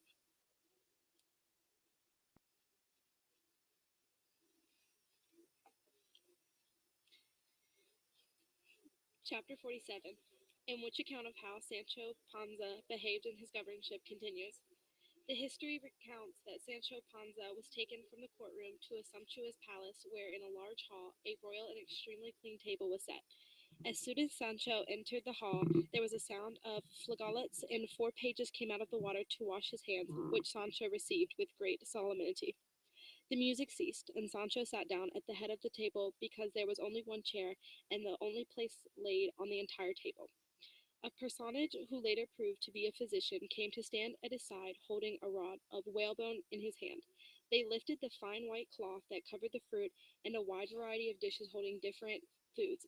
One man who looked like a student said the blessing, and a page put a bib trimmed in lace on Sancho. Another who was performing the duties of a butler placed a dish of fruit in front of him. He had barely eaten a mouthful when a man with the rod used it to touch a dish, and it was taken away with extraordinary speed. But the butler placed another dish of different food in front of him. Sancho was about to try it, but before he could reach and taste it, the rod had touched it, and a page removed it as quickly as the fruit had been taken away. When he saw this, Sancho was perplexed, and looking at everyone, he asked if a dinner was to be eaten like a conjuring trick, to which a man with a rod responded, "It must be eaten, Señor Governor, according to the traditions and customs of the insulas where they are governors. I, Señor, am a physician, and the insula I am paid to tend to its governor, and I care for their health much more than I do my own, studying day and night and observing the governor's constitution and temperament in order to successfully cure him if he should fall ill. And the principal thing I do is to be present at the dinners and suppers and allow him to eat what seems appropriate to me, and to take away what I imagine will do him harm and be injurious to his stomach. And so I ordered the dish of fruit removed because it was too damp, and the other dish as well because it was too hot and had a good number of spices, which increases thirst, and if one drinks too much, one destroys and consumes the radical humor of which to save to life. So that means that the dish of roasted partridges over there, nicely seasoned, and it seems to me, won't be me any harm." To which the physician responded, "The governor will not eat them as long as I am alive." "But why?" said Sancho, and the physician responded, "Because our master Hippocrates, the polestar and light of medicine, says in one of his aphorisms, omnis satura mal perdices adam processima, which means a full stomach is bad, but a stomach full of partridges is very bad." "If that's true," said Sancho, "then see, Señor Doctor, which of the dishes of the table will do me the most good and which the least harm, and let me eat without taping it, because but my life as a governor, and may God allow me to enjoy it, I am dying of hunger and denying me any food, no matter what, till my Señor Doctor means taking my life instead of of lengthening it."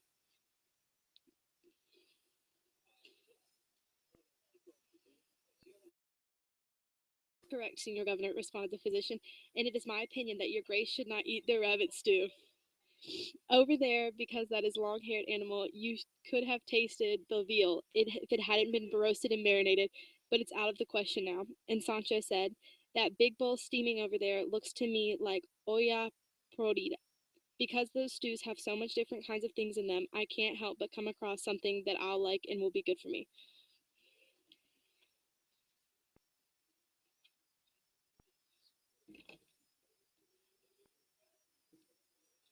Absid, dijo el médico, vaya lejos de nosotros tan mal pensamiento. No hay cosa en el mundo de peor mantenimiento que una olla podrida. Allá las ollas podridas para los canónigos o para los rectores de colegio o para las bodas labradorescas. Y déjenos libres la mesa de los gobernadores, donde ha de asistir todo primor y toda altidadura. Y la razón es porque siempre y a donde quiera son más estimadas las medicinas simples que las compuestas, porque en las simples no se puede errar, y en las compuestas sí, alterando la cantidad de las cosas que son las compuestas. Más lo que yo sé que ha de comer señor gobernador, ahora para conservar su salud y corroborarla en un ciento de cañutidos de suplicaciones, y una tajárdicas sutiles de carne, de membrillo, que le asienten el estómago y le ayudan a la digestión.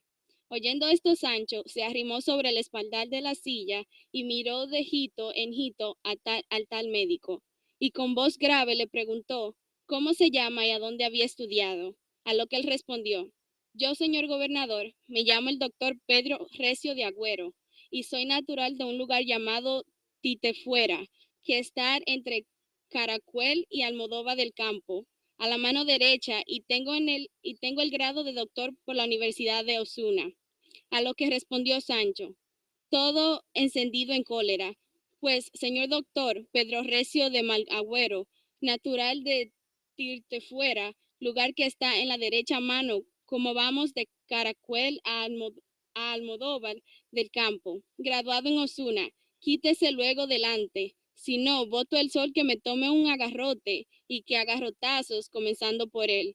No me ha de quedar médico en toda la ínsula, a lo menos de aquellos que yo entienda que son ignorantes, que a los médicos sabios, prudentes y discretos, lo podré sobre mi mesa, y los honraré con personas divinas. Y vuelvo a decir que se me vaya Pedro Recio de aquí, y si no, tomaré esta silla donde estoy sentado y se la estrellaré en la cabeza, y pídamelo en residencia, que yo me descargaré con decir que hice servicio a Dios en matar a un mal médico, verdugo de la República. Y denme de comer, o si no, tómense su gobierno. Su oficio que no da de comer a su dueño no vale 2 habas. Alborotóse el doctor, viendo tan colérico al gobernador, y quiso hacer títer fuera de la sala, sino que en aquel instante sonó una cornetera de posta en la calle, y asomándose el maestresala a la ventana, volvió diciendo, correo viene del duque señor, algún despacho debe de traer la importancia. Entró el correo sabundo y asustado, y sacando un pilegio del seno, le puso en las manos del gobernador, y Sancho se las puso en las del mayordomo, a quien mandó leyese el sobrescrito que decía así, a don Sancho Panza, gobernador de la ínsula Barataria, en su propia mano, en las de su secretario. Oyendo lo cual, Sancho dijo, ¿quién es aquí mi secretario? Y uno de los presentes estaban respondiendo, yo, señor, porque sé leer y escribir, y soy vizcaíno. Con esa añadidura, dijo Sancho, bien podéis ser secretario del mismo emperador. Abrir ese pliego y mirar lo que dice.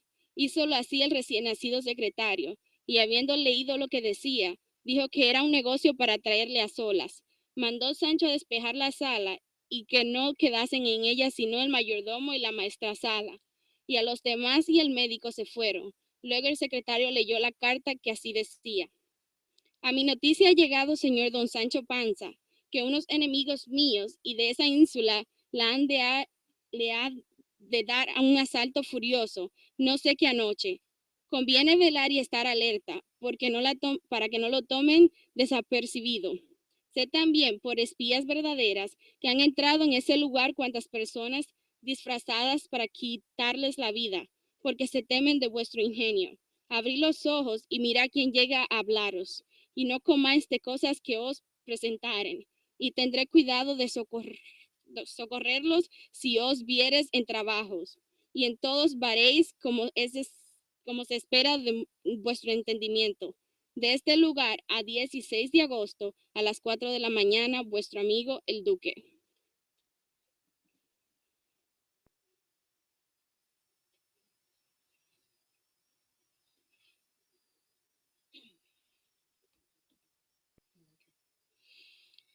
Quedó atónito Sancho, y mostrando quedarlo a sí mismo los circunstantes, y volviéndose al mayordomo le dijo, lo que ahora se ha de hacer, y ha de ser luego, es meter en un calabozo al doctor Recio, porque si alguno me ha de matar, ha de ser él, y de muerte adminícula y pésima, como es la del hambre.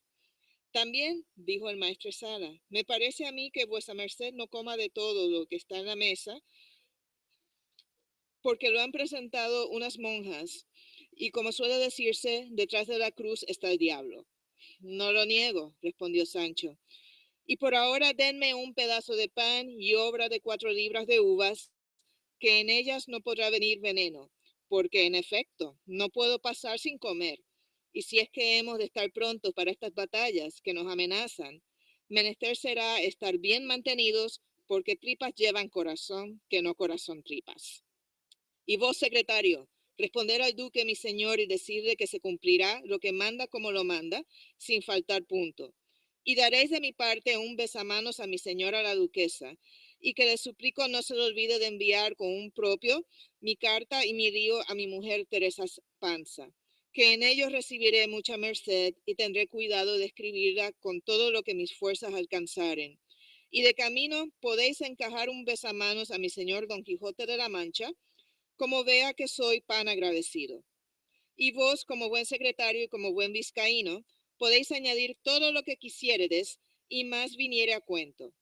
Y álcense estos manteles y denme a mí de comer, que yo me avendré con cuantas espías y matadores y encantadores vinieren sobre mí y sobre mi ínsula.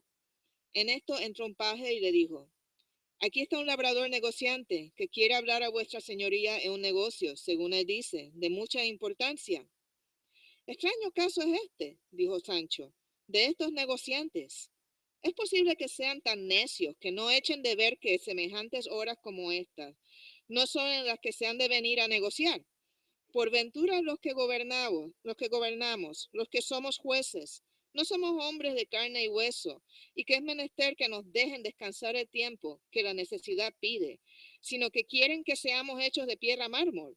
Por Dios, y en mi conciencia que si me dura el gobierno, que no durará, según se me trasluce que yo ponga en pretina a más de un negociante. Ahora decida a ese buen hombre que entre, pero adviértase primero, no sea alguno de los espías o matador mío. No, señor, respondió el paje, porque parece un alma de cántaro, y yo sé poco o él es tan bueno como el buen pan. No hay que temer, dijo el mayordomo, que aquí estamos todos. Sería posible, dijo Sancho, maestresala, que ahora que no está aquí el doctor Pedro Recio, que comiese yo alguna cosa de peso y de sustancia, aunque fuese un pedazo de pan y una cebolla. Esta noche a la cena se satisfará la falta de comida y quedará vuestra señoría satisfecho y pagado, dijo el maestresala. Dios lo haga, respondió Sancho. Y en esto entró el labrador, que era de muy buena presencia, y de 1000 leguas se le echaba de ver que era bueno y buena alma. Lo primero que dijo fue, ¿quién es aquí el señor gobernador? ¿Quién ha de ser? Respondió el secretario, sino el que está sentado en la silla. Humíllome, pues, a su presencia, dijo el labrador, y poniéndose de rodillas, le pidió la mano para besársela. Negósela Sancho, y mandó que se levantase y dijese lo que quisiese. Hízolo así el labrador, y luego dijo, yo, señor, soy labrador, natural de Miguel Turra, un lugar que está a 2 leguas de Ciudad Real. Otro tilde afuera tenemos, dijo Sancho. Decir, hermano, que lo que yo sé decir es que sé muy bien a Miguel Turra y que no está muy lejos de mi pueblo. Es pues el caso, señor, prosiguió el labrador, que yo, por la misericordia de Dios, soy casado en paz y en haz de la Santa Iglesia Católica Romana. Tengo 2 hijos estudiantes, que el menor estudia para bachiller y el mayor para licenciado. Soy viudo porque se me murió mi mujer, o mejor decir, me la mató un mal médico, que la purgó estando preñada, y si Dios fuera servido que saliera a luz el parto y fuera hijo, yo le pusiera a estudiar para doctor, porque no tuviera envidia a sus hermanos, el bachiller y el licenciado. De modo, dijo Sancho, que si vuestra mujer no se hubiera muerto o la hubieran muerto, vos no fuérades ahora viudo. No, señor, en ninguna manera, respondió el labrador. Medrados estamos, replicó Sancho. Adelante, hermano, que es hora de dormir más que de negociar. Digo pues, dijo el labrador, que mi hijo que ha de ser bachiller se enamoró en el mismo pueblo de una doncella llamada Clara Perlerina, hija de Andrés Perlerino, labrador riquísimo. Y este nombre de Perlerines no les viene de abolengo ni otra alcunia, sino porque todos los de este linaje son pedárticos y por mejorar el nombre los llama Perlerines. Aunque si va a decir la verdad, la doncella es como una perla oriental y mirada por el lado derecho parece una flor de campo.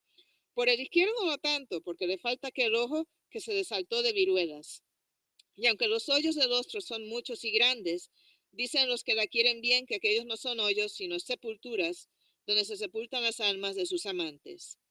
Es tan limpia que por no ensuciar la cara trae las narices, como dicen, arremangadas, que no parece sino que van huyendo de la boca.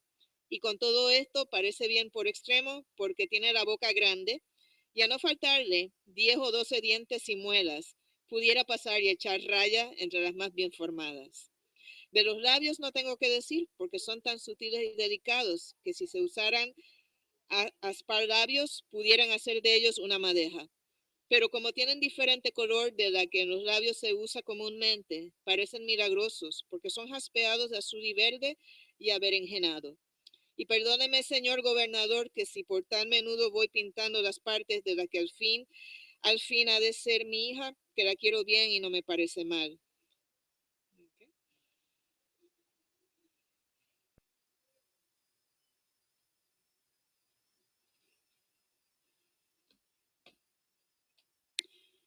Pintar lo que quisiérades, dijo Sancho, que yo me voy recreando en la pintura, y si hubiera comido, no hubiera mejor postre para mí que vuestro retrato. Esto yo tengo por servir, respondió el labrador, pero tiempo vendrá en que seamos si ahora no somos. Y digo, señor, que si pudiera pintar su gentileza y la altura de su cuerpo, fuera cosa de admiración, pero no puede ser, a causa de que ella está agobiada y encogida y tiene la rodilla con la boca, y con todo eso se echa bien de ver que si se pudiera levantar, diera con la cabeza en el techo, y ya ella hubiera dado la mano de esposa a mi cabeza, de mi esposa a mi bachiller, sino que no la puede extender, que está anudada, y con todo en las uñas largas y acanaladas se muestra su bondad y buena hechura. Está bien, dijo Sancho, y haced cuenta, hermano, que ya la habéis pintado de los pies a la cabeza. ¿Qué es lo que queréis ahora? Y venís al punto sin rodeos, ni callejuelas, ni retazos, ni añadiduras.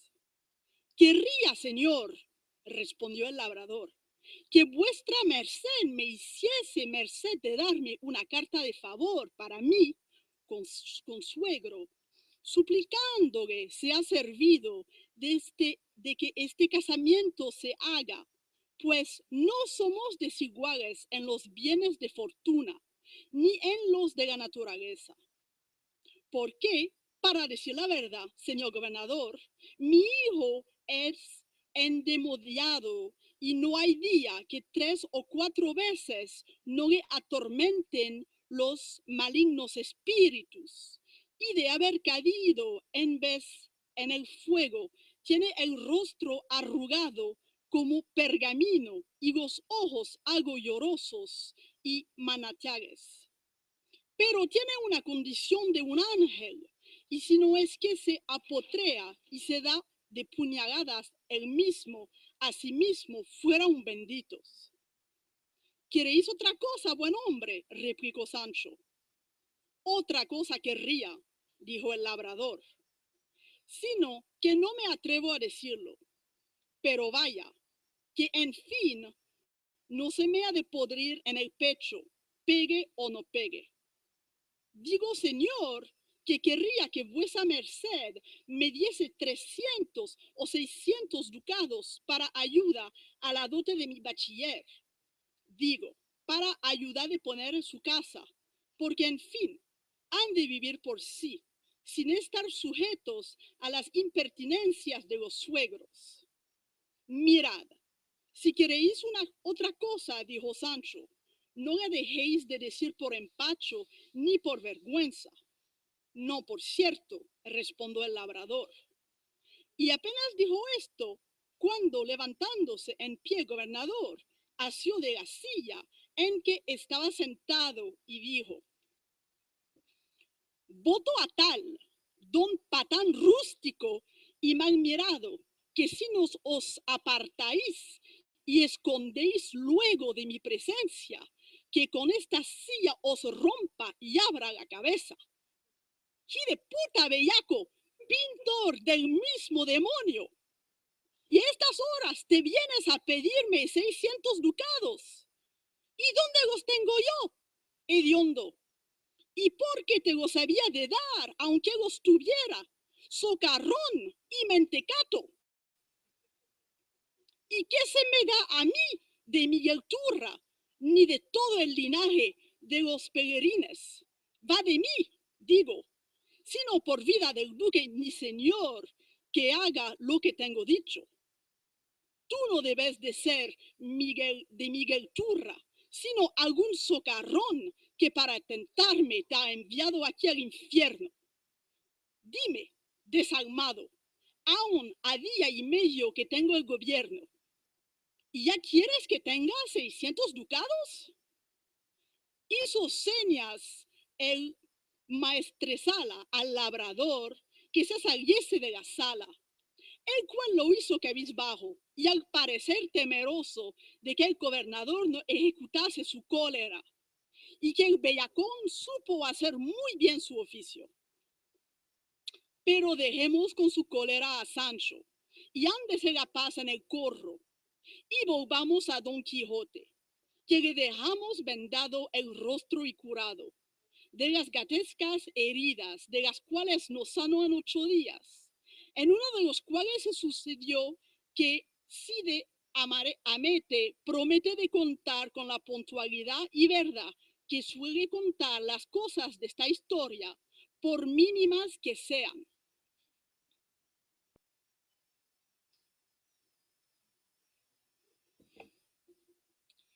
Chapter 48. A badly wounded Don Quixote, his face bandaged and marked not by the hand of God, but by the claws of a cat, was far too dejected and melancholy at the misfortunes inherent in knight-errantry. He did not go out in public for 6 days, and on one of those nights, when he was sleepless and awake, thinking about his misfortunes and his pursuit by Altisidora, he heard someone opening the door of his room with a key, and then he imagined that the enamored maiden was coming to assail his chastity and put him in a situation where he would fall short of the faith he was obliged to keep with his lady Dulcinea of Toboso.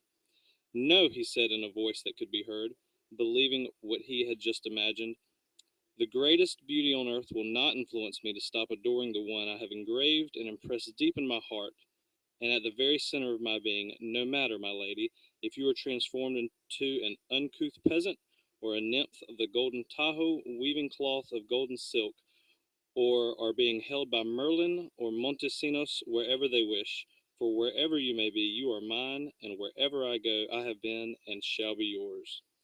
The conclusion of these words and the opening of the door were all one. He stood on his bed, wrapped from head to toe in a yellow satin bedspread, a 2-cornered biretta on his head, and his face and mustache bandaged. His face on account of the scratches, his mustache so that it would not droop and fall, and in this garb he seemed the most extraordinary phantom that anyone could imagine.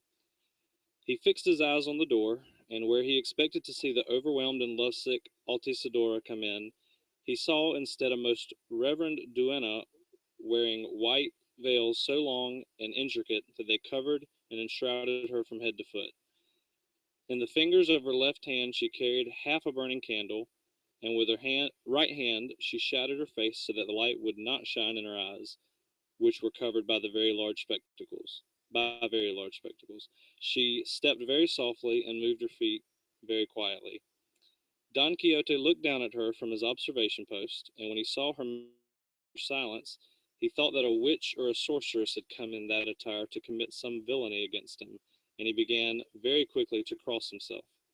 The terrifying vision continued to approach, and when she reached the middle of the chamber, she raised her eyes and saw with what urgency Don Quixote was making the sign of the cross. And if he was fearful at the sight of her figure, she was terrified at seeing this, because as soon as she saw him so high and so yellow in the bedspread, and with the bandages that disfigured him, she screamed, saying, "Jesus, what am I seeing?" And she was so startled that she dropped the candle, and finding herself in the dark, she turned to leave, and in her fear, she tripped on her skirts and fell with a great noise.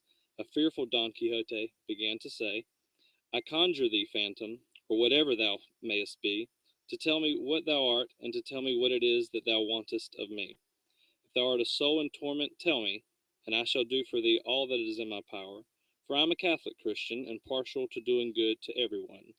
For that reason I took on the order of knight-errantry, which I profess, whose exercise extends even to doing good to souls in purgatory."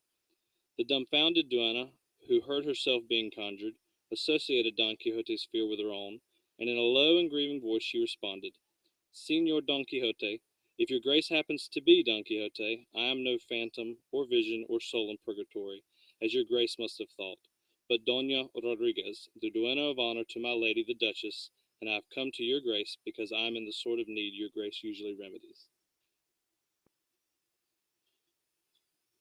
Tell me, Señora Doña Rodriguez, said Don Quixote, by any chance that has your grace come to act as a go-between, for I must tell you that I am not available to anyone thanks to the perilous beauty of my lady Dulcina of Tabaso.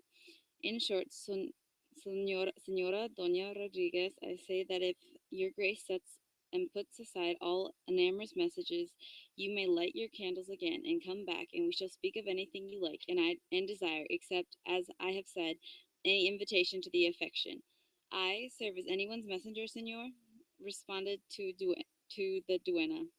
Your grace does not know me very well indeed. I have not yet reached so advanced an age that I resort to such foolishness. For God be praised, I still have my soul in my body and all my teeth and molars in my mouth, except for a few that were taken by the catarrh, which is so common in this land of Aragon. But wait for me a moment, your grace, and I shall go out to light my candle and return in an instant to tell you of my cares, as if you were the only one to remedy all the cares in the world. And without waiting for a reply, she left the room, where Don Quixote remained, calm and pensive, waiting for her. But then he had 1,000 thoughts regarding this new adventure, and it seemed to him that he had behaved incorrectly and shown worse judgment by placing himself in danger of breaking the faith he had promised his lady, and he said to himself, "Who knows if the devil, who is subtle and cunning, wants to deceive me now with a duenna when he has failed with empresses, queens, duchesses, marquises, and countesses? For I have often heard it is said by many wise men that if he can, he will give you a snub-nosed woman rather than one with an ankle nose. And who knows whether this solitude, this opportunity, this silence will awaken my desire and cause me at this advanced age to fall where I never have stumbled. In cases like this, it is better to flee than to wait for the battle. But I cannot be in my right mind, saying and thinking such nonsense, for it is not possible for a duenna in a long white veils and spectacles to provoke or stimulate lavacious thoughts in the world's most susceptible bosom. Can there be a duenna on earth whose flesh is chaste? Can there be a duenna on the planet who is not insolent, affected, and pretentious? Begone, then, duennesque horde, useless for any human pleasure. Oh, how wise the lady who, they said, had 2 figures of duennas with their spectacles and pin cushions, as if they were doing needlework, and at the end of her drawing room couch, and the statues did as much as the authorities of the room as real duennas did. And saying this, he leapt out of bed, intending to close the door and not allow Senora Rodriguez to enter.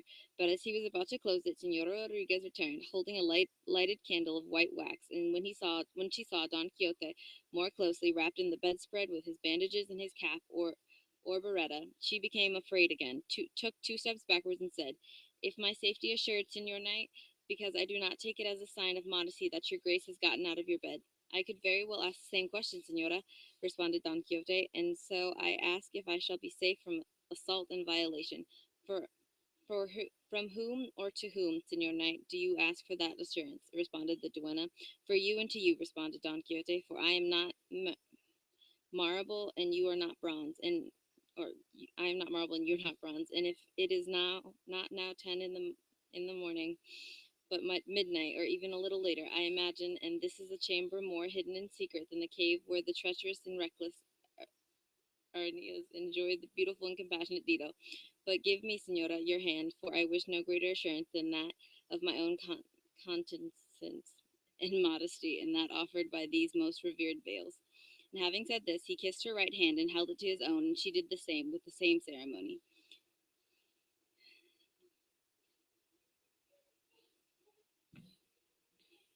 Y diciendo esto, besó su derecha mano y le asió de la suya, que ella le dio con las mismas ceremonias. Aquí hace Sideamete un paréntesis y dice que por Mahoma que diera por ver ir a los dos asidos y trabados desde la puerta al lecho, la mejor almalafa de dos que tenía. Entróse, en fin, Don Quijote en su lecho, y quedóse doña Rodríguez sentada en una silla, algo desviada de la cama, no quitándose los antojos ni la vela. Don Quijote se acucurró y se cubrió todo, no dejando más de el rostro descubierto, y habiéndose los dos sosegados, el primer que rompió el silencio fue Don Quijote diciendo: ¿Puede vuesa merced ahora, mi señora doña Rodríguez, descorcerse y desbuchar todo aquello que tiene dentro de su cuidado corazón y lastimada entrañas, que será de mí escuchada con castos oídos y socorrida con piadosas obras? Así lo creo yo, respondió la dueña, que de la gentil y agradable presencia de vuestra merced no se podía esperar sino tan cristiana respuesta. Es pues el caso, señor Don Quijote, que aunque vuesa merced me ve sentada en esta silla y en la mitad del reino de Aragón y en hábito de dueña aniquilada y acendreeda, yo soy natural de las Asturias de Oviedo y de linaje que atraviesan por muchos de los mejores de aquella provincia. Pero mi corta suerte y el descuido de mis padres, que emprovecieron antes de tiempo, sin saber cómo ni cómo no, me trujeron a la corte a Madrid, donde, por bien de paz y por excusar mayores desventuras, mis padres me acomodaron a servir de doncella de labor a una principal señora. Y quiero hacer sabidora vuestra merced que hacer vainilla y labor blanca, ninguna me ha echado el pie adelante en toda la vida. Mis padres me dejaron sirviendo y se volvieron a su tierra, y de allí a pocos años debieron de ir al cielo, porque eran además buenos y católicos cristianos. Que de huérfana y atenida al miserable salario y a las angustiadas mercedes que a las tales criadas se suele dar en palacio. Y en este tiempo, sin que diese yo ocasión a ello, se enamoró de mí un escudero de casa, hombre ya en días, barbudo y apersonado, y sobre todo hidalgo como el rey, pero era montañés.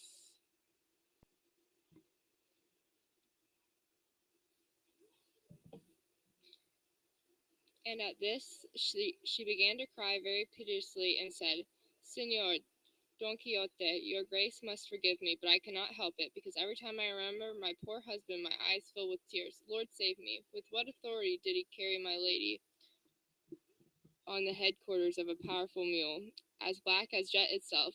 For in those days they did not use coaches or saddles, as they do nowadays, and ladies rode behind their squires. This at least I must recount, so that you can see the breeding and manners of my good husband. Just as they were entering Calle Santiago in Madrid, which is rather narrow a court magistrate with two bailiffs riding in front of them and was coming out. And as soon as my good squire saw him, he turned the reins of the mule, indicating that he would turn back and accompany him. My lady, who was riding on the hind quarters of the mule, said in a low voice, "What are you doing, you miserable wretch? Have you forgotten that I am here?" The magistrate, out of courtesy, pulled on the reins of his horse and said, "Señor, continue on your way. It is I who should accompany Señora Donna Castilda, for that was the name of my mistress." My husband still persisted, with hat in hand, in trying to accompany the magistrate, seeing which my lady, full of anger and rage, took a thick needle, or it might have been a long hairpin, from its case, and stuck him in the back, so that my husband gave a great shout, twisted his body around, knocking my lady to the ground. Two of her lackeys hurried to pick her up, as did the magistrate and the bailiffs.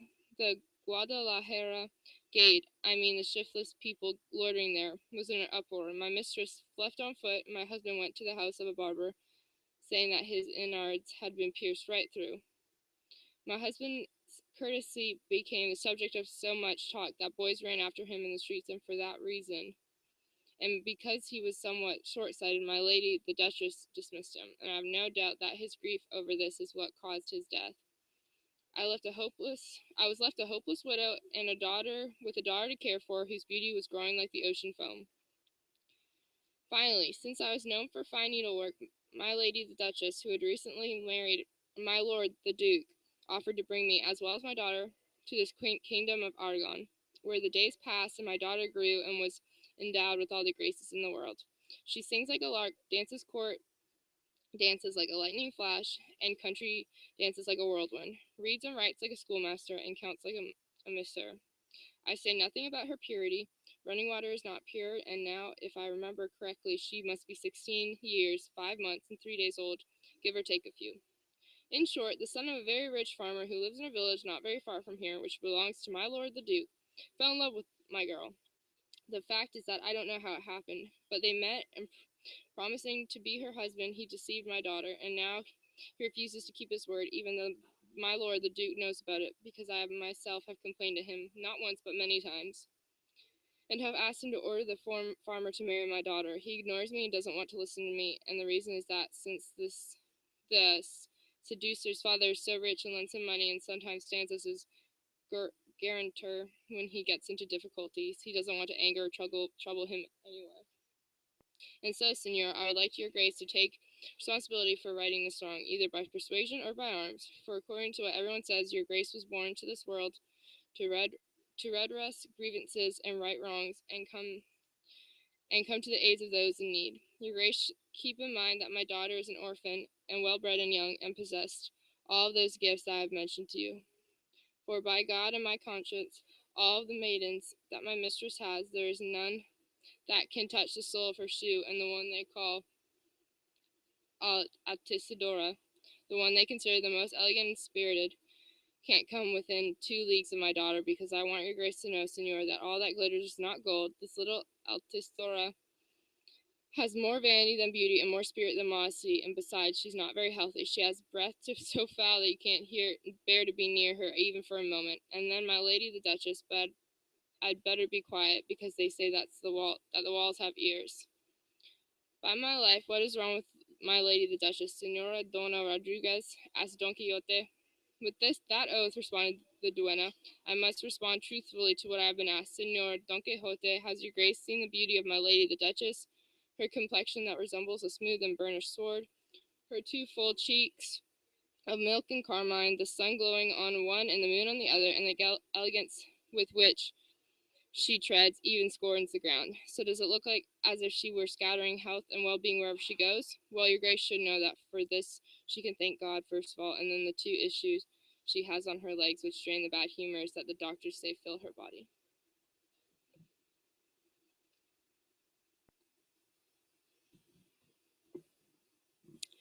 Capitolo 49. Di ciò che avvenne a Sancho Panza mentre faceva la ronda nella sua isola. Lasciammo il gran governatore stizzito e corrucciato contro il contadino pittore e furbone, il quale, imboccato dal maggiordomo, imboccato a sua volta dal duca, era venuto a burlarsi di lui. Ma egli teneva fronte valorosamente a tutti, benché semplice, rozzo e di pasta grossa, e disse a quelli che lo circondavano e al dottore Pietro Recio, il quale, terminata la lettura della lettera segreta, era rientrato nella sala: adesso davvero comprendo che i giudici e i governatori devono essere o farsi di bronzo per non sentire l'importunità dei petenti, che a tutte le ore e in qualunque momento pretendono di essere ascoltati e sbrigati, senza tener conto dell'altro che degli affari loro.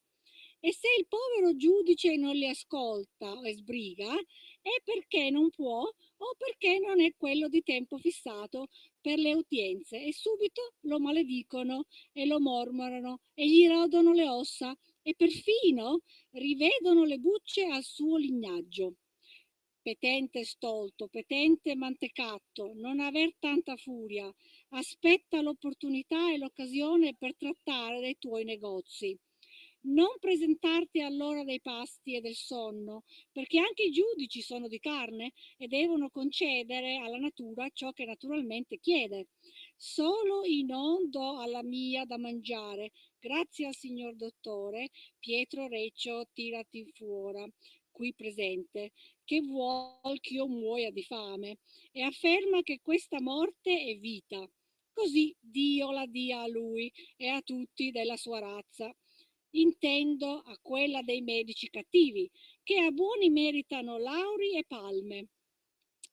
Coloro che conoscevano Sancho Pancia si meravigliavano d'udirlo parlare con tanta eleganza e non sapevano a che attribuirlo, se non fosse che egli uffici e le cariche gravi o aguzzano a intorpidiscono gli ingegni. Al fine il dottor Pietro Recio Agüero di Tiratinfuora promise di dargli quella sera da cena, a costo di trasgredire tutti gli aforismi di Ippocrate. Con questa promessa il governatore si chetò e non senza grande ansia attese che calasse la notte e venisse l'ora di cenare. Quantunque, a parer suo, il tempo stesse fermo e immobile, giunse il momento da lui desiderato tanto, in cui gli servirono un ammorsellato di manzo con cipolla e zampe di vitella, piuttosto inoltrata in età. Egli divorò ogni cosa, con maggior gusto, che se gli avessero dato francolini di Milano, fagiani di Roma, vitellina di Sorrento, pernici di Moron o oche di Lavacos. E tra un boccone e l'altro disse al medico: senta, signor dottore, d'ora innanzi non si cura di imbandirmi cose scelte né maricaretti squisiti, che sarebbe uno scombussolare il mio stomaco, avvezzo a carne di capra, di bue, di maiale, al lardone, ai salumi, a rape e cipolle. Sicché, se per avventura gli sono offerti mangiari di lusso, li riceve con schifiltà e qualche volta con nausea. Il meglio sarebbe che il credenziere mi portasse di quelle cosiddette ollas podridas, con quanto più putride sono, tanto miglior odore hanno. In esse può imbaulare e mescolare tutto ciò che vuole, che io le gradirò e non mancherò di compensarla. Nessuno poi si burli di me, perché siamo o non siamo, vivano tutti e si mangia in buona pace e compagnia. Quando Dio fa sorgere il sole, sorge per tutte le sue creature e ognuno sia con l'occhio d'allerta e l'occhio teso, poiché sappiatelo, il diavolo è tra noi e ove vi dia data occasione si vedranno meraviglie. Chi si fa miele, le mosche lo mangiano. Certo, signor governatore, disse il credenziere, vostra grazia ha pienamente ragione ed io le prometto in nome di tutti gli isolani dell'isola nostra che lo obbediranno con puntualità, amore e benevolenza, perché il dolce suo modo di governare, mostrato fin da principe, non dà loro luogo di fare o pensare cosa alcuna ridondante in danno di vossignoria. Lo credo, rispose Sancho, e stolti sarebbero se altrimenti pensassero e facessero. Ripeto che si provveda al sostentamento mio e del mio grigio, che è ciò che in questo negozio più mi importa. E adesso andiamo a far la ronda che è ora. È mia intenzione purgare l'isola d'ogni genere di immondizia e di gente vagabonda, oziosa e malvivente, perché dovete sapere, amici, qui gli scapestrati e i pigri sono nella Repubblica come i fuochi negli alveari, che si poppano il miele prodotto dalle api industriose. Io mi propongo di favorire gli agricoltori, conservare gli hidalghi, la loro preminenza, premiare i virtuosi e segnatamente mantenere il rispetto dovuto alla religione e al decoro degli ecclesiastici. Che ve ne pare? Dico bene o mi fa torto? Dice così bene, signor governatore, rispose il maggiordomo, ch'io mi meraviglio come una persona digiuna di studi, giacché, se non erro, la signoria vostra non ne ha fatto alcuno, dica tali e tante cose, piene di sentenze e di consigli ben superiori a tutto quanto della signoria vostra ci aspettavano qui, quelli che qui ci hanno mandati. Ogni giorno si vedono cose nuove nel mondo, le burle si convertono in verità e i burlatori rimangono burlanti. Giunta dunque la notte, il governatore, dopo cenato con licenza del dottor Recio, s'allestì per la ronda e uscì col maggiordome, col credenziere, col segretario, col cronista, incaricato di commemorare i suoi fatti. Scherri e scrivani li seguono in numero da comporre un discreto squadrone. Sancho camminava in mezzo con la sua bacchetta, che bisognava vederlo. Perlustrate poche vie del borgo udirono un cozzare di lame e accorsi là, donde veniva il rumore, trovarono che i rissanti erano 2 uomini soli, i quali, al comparir della giustizia, ristettero col battersi. Uno di loro gridò: aiuto in nome di Dio e del re, o che s'ha da soffrire in questo paese d'essere aggrediti e derubati nell'abitato per le vie. Calmatevi da bene, uomo, disse Sancho, e raccontatemi la cagione di codesta lite, che io sono il governatore. L'altro dei 2 avversari gli rispose: signor governatore, gliela dirò io brevemente. La signoria vostra deve sapere che questo gentiluomo ha anzi vinto in una casa di gioco, qua di rimpetto, più di 1000 reali, Dio sa come, ed essendo che io rappresento, ho giudicato in suo favore di vari punti dubbiosi, contro ciò che mi dettava la coscienza. Ma mentre speravo che egli fosse per darmi qualche scudo almeno di mancia, secondo l'uso e il costume verso noi persone autorevoli che assistiamo alla partita in ogni evento, al fine d'appoggiare le pretese ed evitare le lisi, egli ha intascato il suo denaro ed è uscito dalla casa. Io, deluso, gli sono andato dietro e con buone e cortese parole gli ho chiesto la miseria d'8 reali.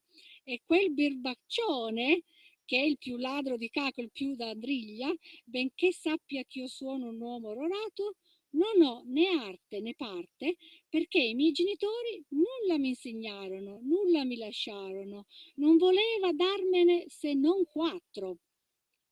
Veda mo, signor governatore, a qual segno impudente e poco conscienzioso, ma a fe che ove la signoria vostra non fosse capitata, io gli avrei fatto vomitare il guadagno e insegnato a fare i conti coi pari miei.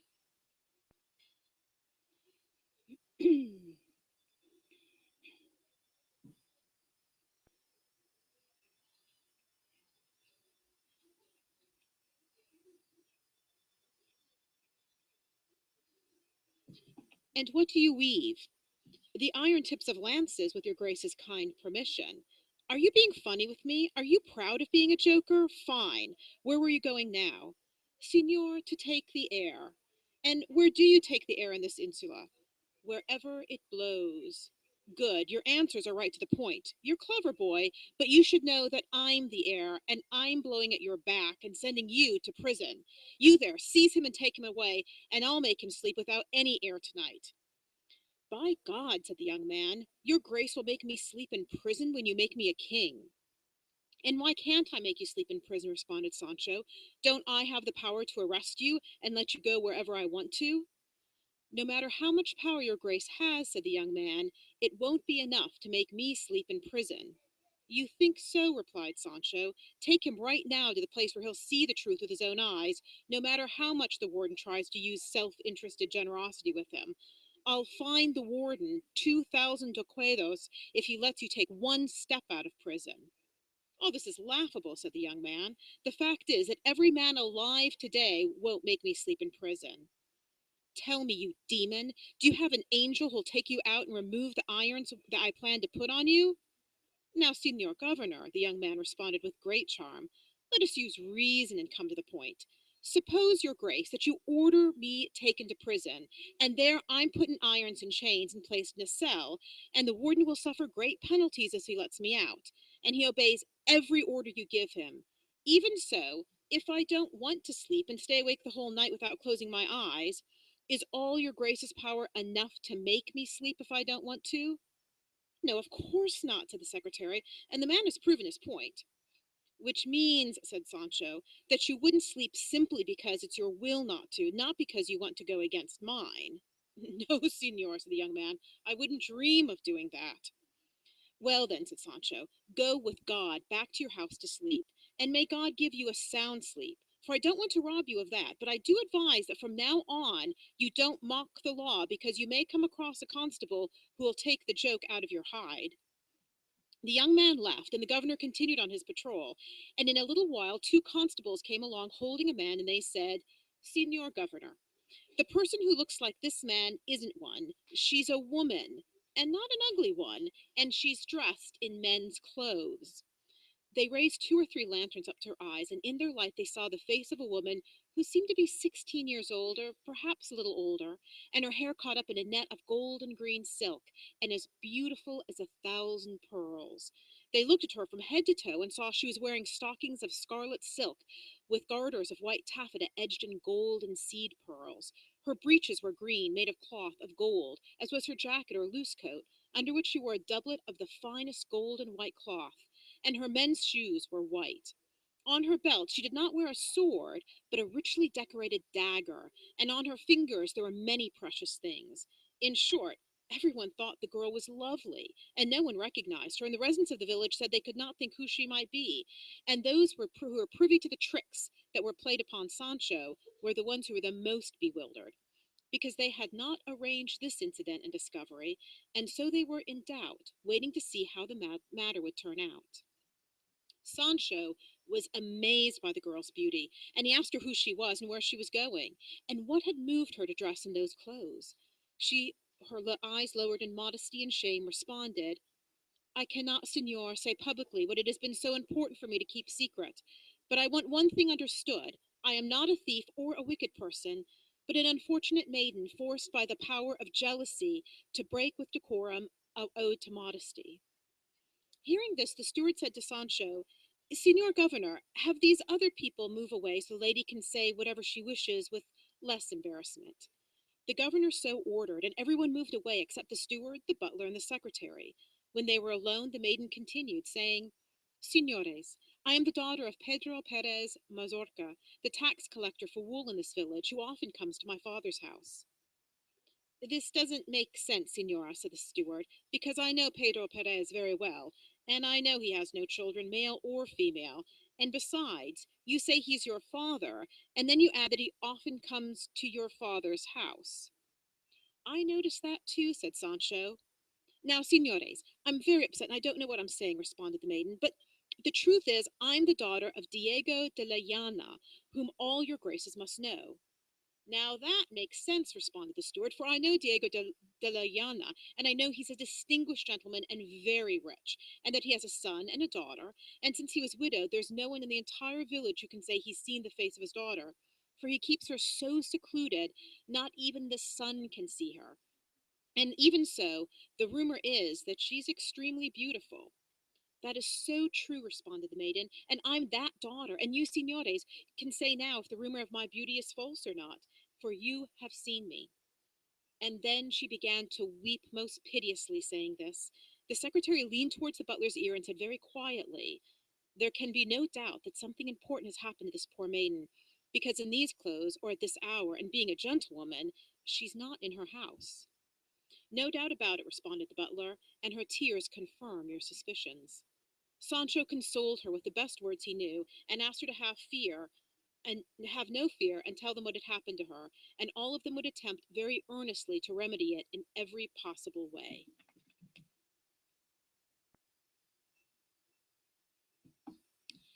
The fact is, senores, she responded, that my father has kept me secluded for 10 years, the same amount of time my mother has been in the ground.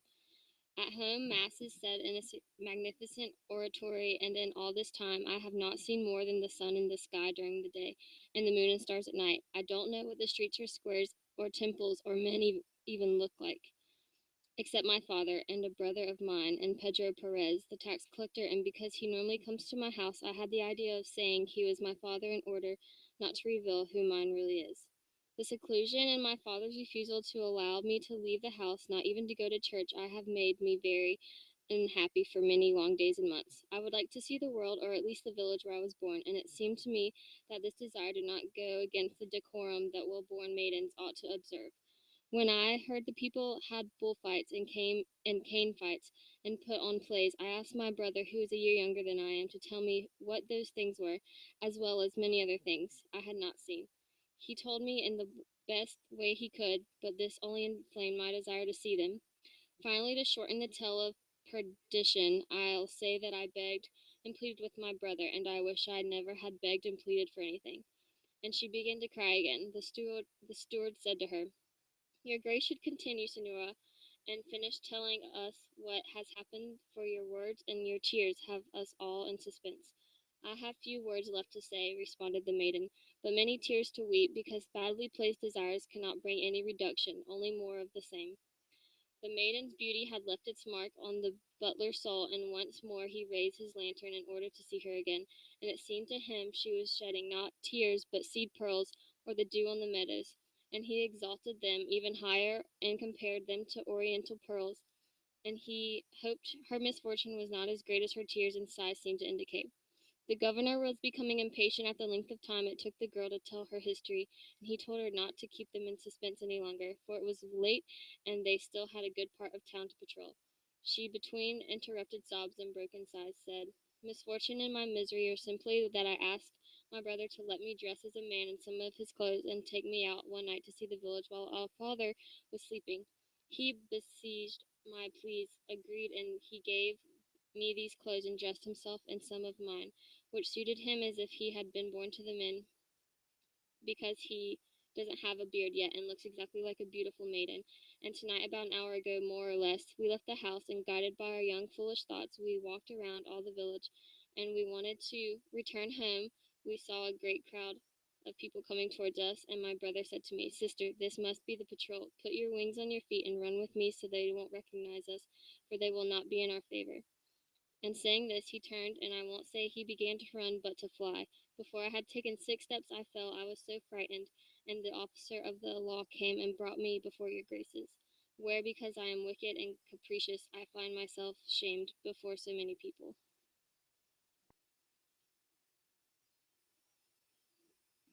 And so, Senor and Sancho, no other misfortune has happened to you, not even the jealousy you mentioned at the beginning of the story, to bring you out of your house. Nothing has happened to me, and jealousy didn't bring me out, but only my desire to see the world, which didn't go beyond the seeing the streets of this town. And the truth of what the maiden had said was confirmed by the arrival of Constable holding her brother, whom one of them had overtaken, which he ran from his sister. He wore a rich skirt and a shawl of blue damask with fine gold passementerie, and no headdress or any other adornment on his head except for his hair, which was so blonde and curly it looked like rings of gold. The governor, the steward, and the butler moved to one side with him, and not letting his sister hear what they were saying, they asked why he was wearing those clothes, and he, with no less shame and embarrassment, told the story that his sister had told, which brought great joy to the enamored butler. But the governor said, "Certainly, senors, this has been a childish prank, and no tale about this foolishness and daring. There was no need for so many long tears and sighs. Just saying, we're so and such, and we left our father's house in disguise to enjoy ourselves just out of curiosity or no other reason," would have been the end of the story without any sobbing and weeping and carrying on. "That's true," responded the maiden, "but your graces should know I was so upset I could not be as brief as I should have been." "Nothing been lost," responded Sancho. "Let's go and leave your graces at your father's house.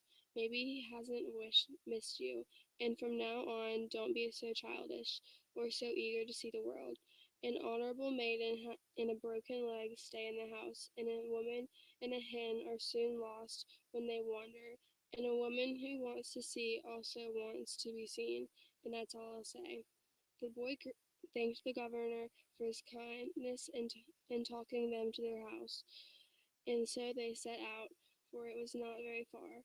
When they arrived, the brother tossed a pebble at the jail-side window, and the maid who had been waiting for them came down immediately and opened the door, and they went in, leaving everyone amazed in their gentility and beauty, and by their desire to see the world at night and without leaving the village. But they attributed all to their youth. The butler's heart had been pierced, and he resolved to go to the next day and ask her father for her hand. Certainly he would not be denied, since he was a servant to the duke, and since Sancho had a desire to wish to marry the boy to his daughter, Sanchita, and decided to do so when the time came, believing that no husband could be denied the daughter of a governor. With this night patrol ended. The 2 days later, the governor's ship, and with it all his plans, were wiped out and destroyed, as we shall see later.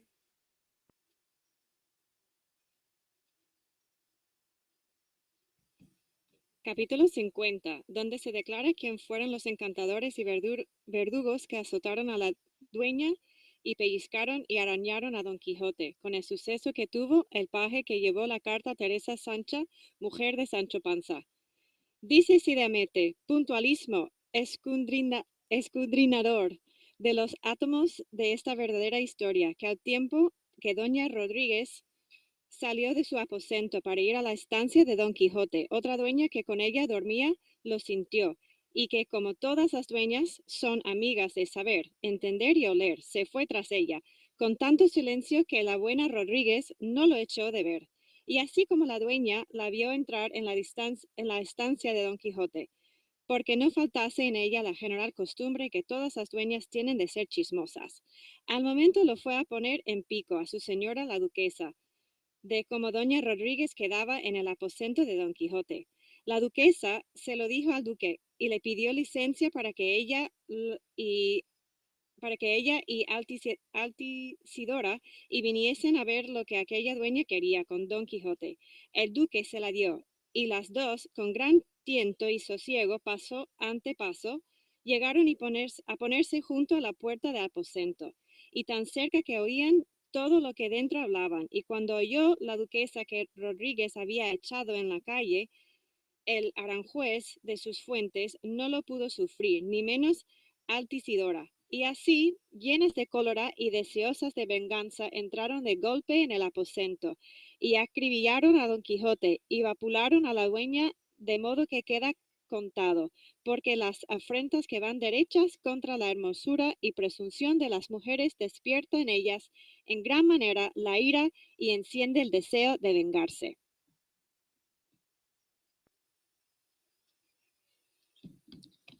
Contó la duquesa al duque lo que le había pasado, de lo que se holgó mucho, y la duquesa, prosiguiendo con su intención de burlarse y recibir pasatiempo con Don Quijote, Despachó al paje que había hecho la figura de Dulcinea en el concierto de su desencanto, que tenía bien olvidado Sancho Panza con la ocupación de su gobierno a Teresa Panza, su mujer, con la carta de su marido y con otra suya, y con una gran sarta de corales ricos presentados.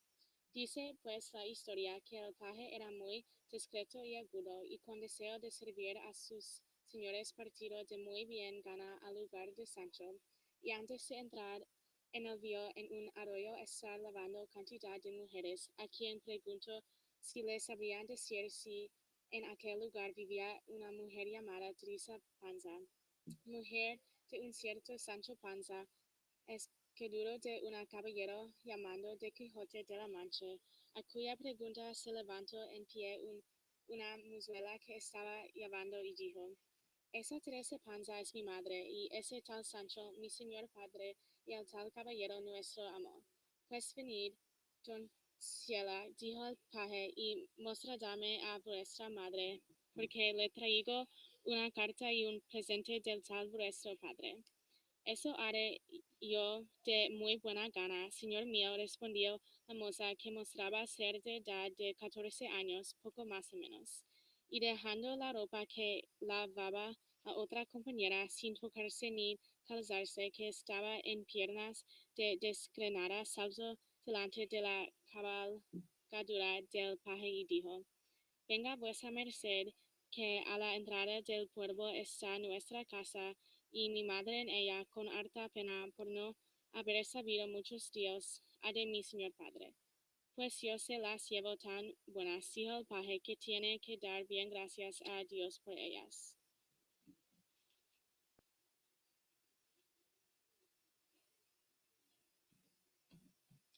Finalmente, saltando, corriendo, brincando al pueblo la muchacha, y antes de entrar en su casa dijo a voces desde la puerta: salga, Madre Teresa, salga, salga, que viene aquí un señor que trae cartas y otras cosas de mi buen padre. A cuyas voces salió Teresa Panza, su madre, hilando un copo de estopa con una saya parda. Parecía, según era de corta, que se la habían cortado por vergonzoso lugar, con un corpezuelo asimismo pardo y una camisa de pechos.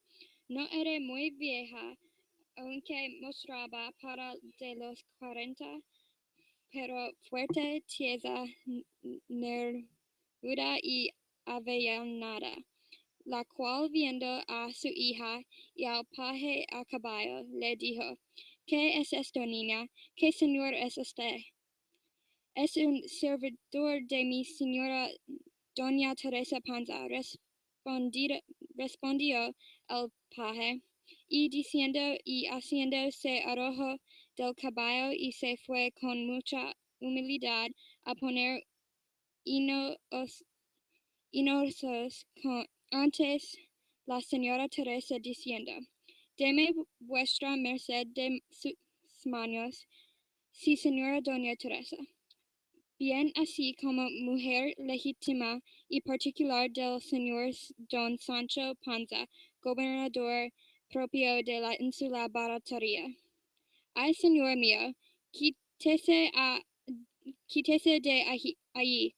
No haga eso, respondió Teresa, que yo no soy nada palenciaga, sino una pobre labradora, hija de un estripaterones y mujer de un escudero andante y no de gobernador alguno. Vuesa merced, respondió el paje, es mujer dignísima de un gobernador arquidignísimo. Y para prueba de esta verdad, reciba vuesa merced esta carta y este presente. Y sacó al instante de la faltriquera una sarta de corales con extremos de oro, y se la echó al cuello y dijo: esta carta es del señor gobernador, y otra que traigo, y estos corales son de mi señora la duquesa, que a vuestra merced me envía.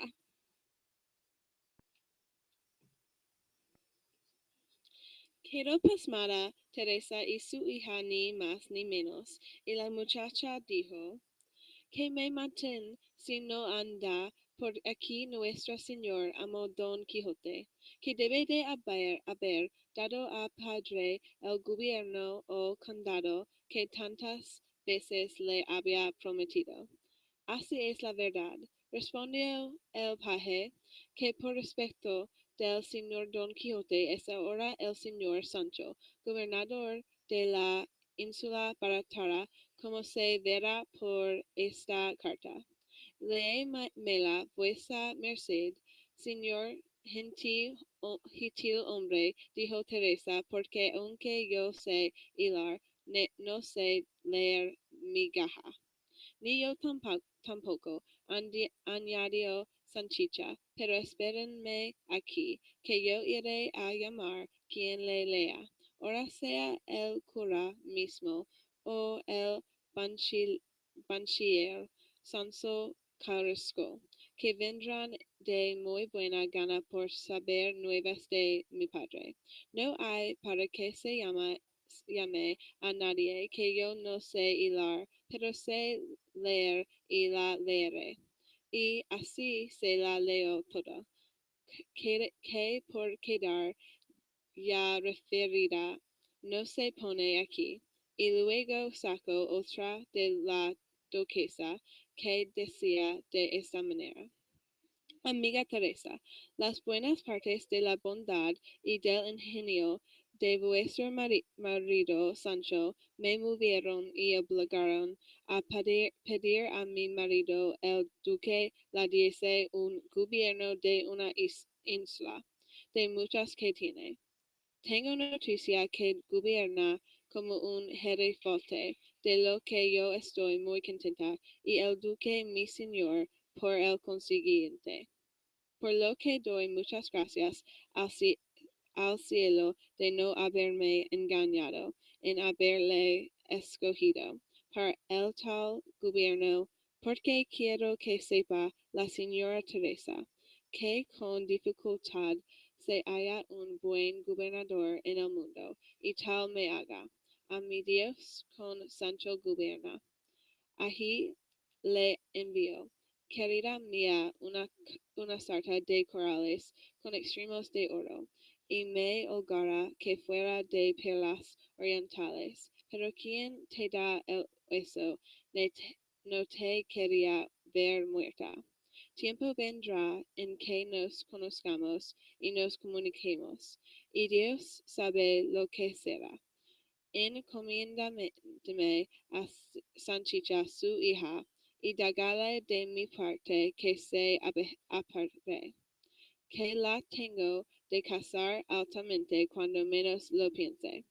Decidme que en ese lugar hay bellotas gordas. Envíeme hasta docenas, que las enstermaré en mucha, por ser de su mano, y escríbame largo, avisándome de su salud y de su bienestar, y si hubiere menester alguna cosa, no tiene que hacer más que buquear, que su boca será medido y Dios me la guarde.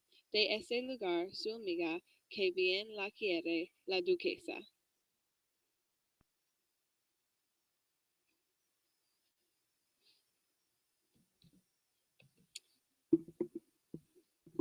Ay, dijo Teresa, en oyendo la carta, y qué buena, y qué llana, y qué humilde señora.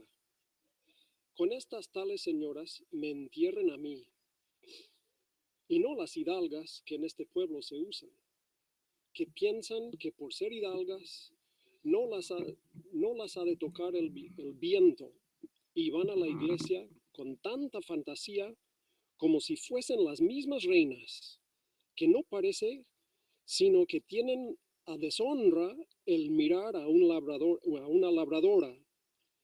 Y veis aquí dónde está esta buena señora, con ser duquesa, Me llama amiga y me trata como si fuera su igual. Que igual la vea yo con el más alto campanario que hay en La Mancha. Y en lo que toca a las bellotas, señor mío, yo le enviaré a su señoría un semelín, que por gordas las pueden venir a ver a la mira y a la maravilla. Y por ahora, Sanchica, atiende a que se regale este señor, pon en orden este caballo y saca de la caballeriza huevos y corta tocino a Dunia y démosle de comer como a un príncipe, que las buenas nuevas que nos ha traído y la buena cara que él tiene lo merece todo. Y en tanto saldré yo a dar a mis vecinas las nuevas de nuestro contento, y al padre cura y al maese Nicolás, el barbero, que tan amigos son y han sido de tu parte.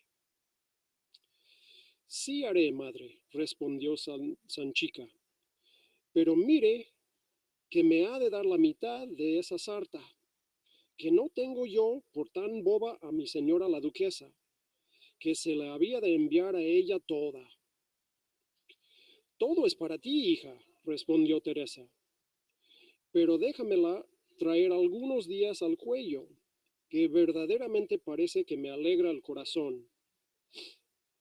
También se alegrarán, dijo el paje, cuando vean el lío que viene de este portamanteo, que es un vestido de paño finísimo que el gobernador solo un día llevó a casa, el cual todo le envía para la señora Sanchica.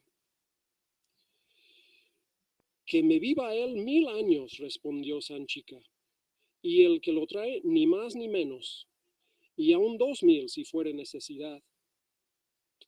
Salióse en esto Teresa fuera de casa con las cartas y con la sarta al cuello, y iba tañendo en las cartas como si fuera en un pandero, y encontrándose acaso con el cura y Sansón Carrasco, comenzó a bailar y a decir: a fe que ahora no hay pariente pobre. Gobiernito tenemos. No, sino tómese conmigo la más pintada hidalga, que ya la pondré como nueva. ¿Qué es esto, Teresa Panza? ¿Qué locuras son estas y qué papeles son esos? No es otra la locura, sino que estas son cartas de duquesas y de gobernadores. Y estos que traigo al cuello son corales finos, las Ave Marías y los Padres Nuestros son de oro de martillo, y yo soy gobernadora. De Dios en Ayuso no os entendemos, Teresa, ni sabemos lo que os decís. Ahí lo podrán ver ellos, respondió Teresa.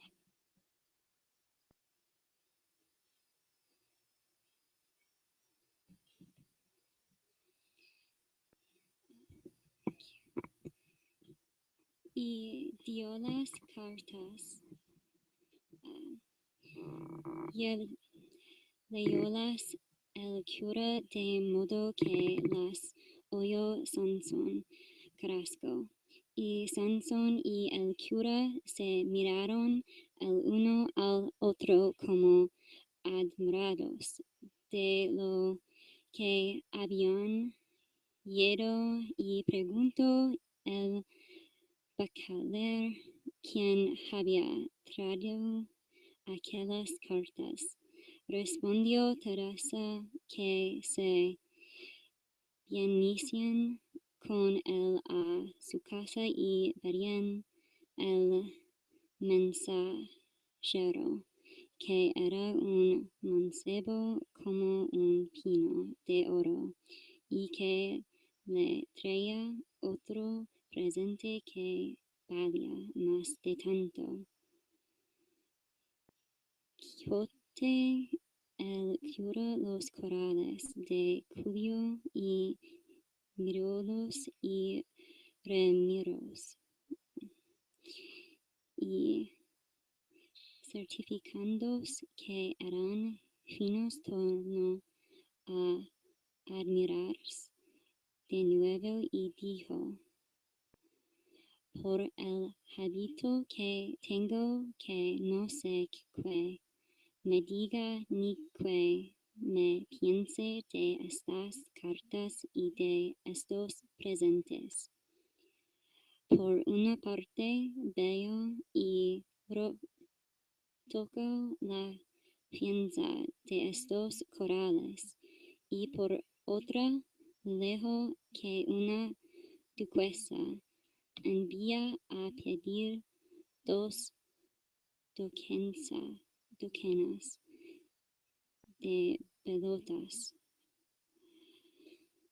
Aderezame esas medidas, dijo entonces Carrasco. Ahora bien, vamos a ver al portador de este pliego, que de él nos informamos de las dificultades que se nos ofrecen.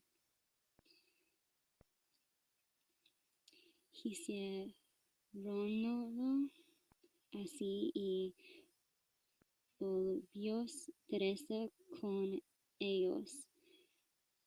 Jalaron al paje cribando un poco de cebada para su cabalgadura y a Sanchica cortando un torrezno para empedrar con huevos y dar de comer al paje, cuya presencia y bien adorno contentó mucho a los dos, y después de haber saludado cortésmente y él a ellos, y preguntó Sansón: ¿Vías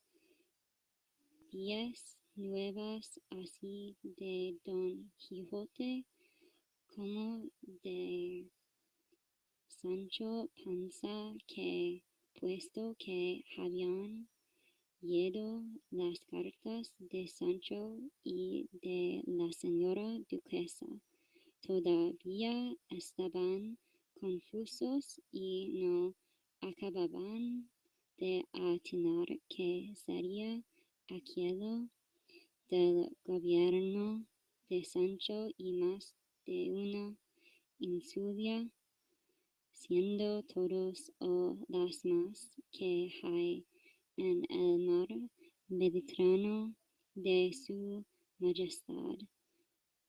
A lo que el paje respondió: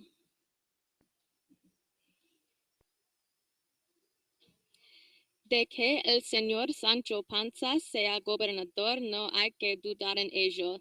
De que sea ínsula o no la que gobierna, en eso no me entremeto, pero basta que sea un lugar de más de 1000 vecinos. Y en cuanto a lo de las bellotas, digo que mi señora la duquesa es tan llana y tan humilde que no decía el enviar a pedir bellotas a una labradora, pero que la acontecía enviar a pedir un peine prestado a una vecina suya. Porque quiero que sepan vuestras mercedes que las señoras de Aragón, aunque son tan principales, no son tan puntuosas y levantadas como las señoras castellanas. Con más llaneza tratan con las gentes.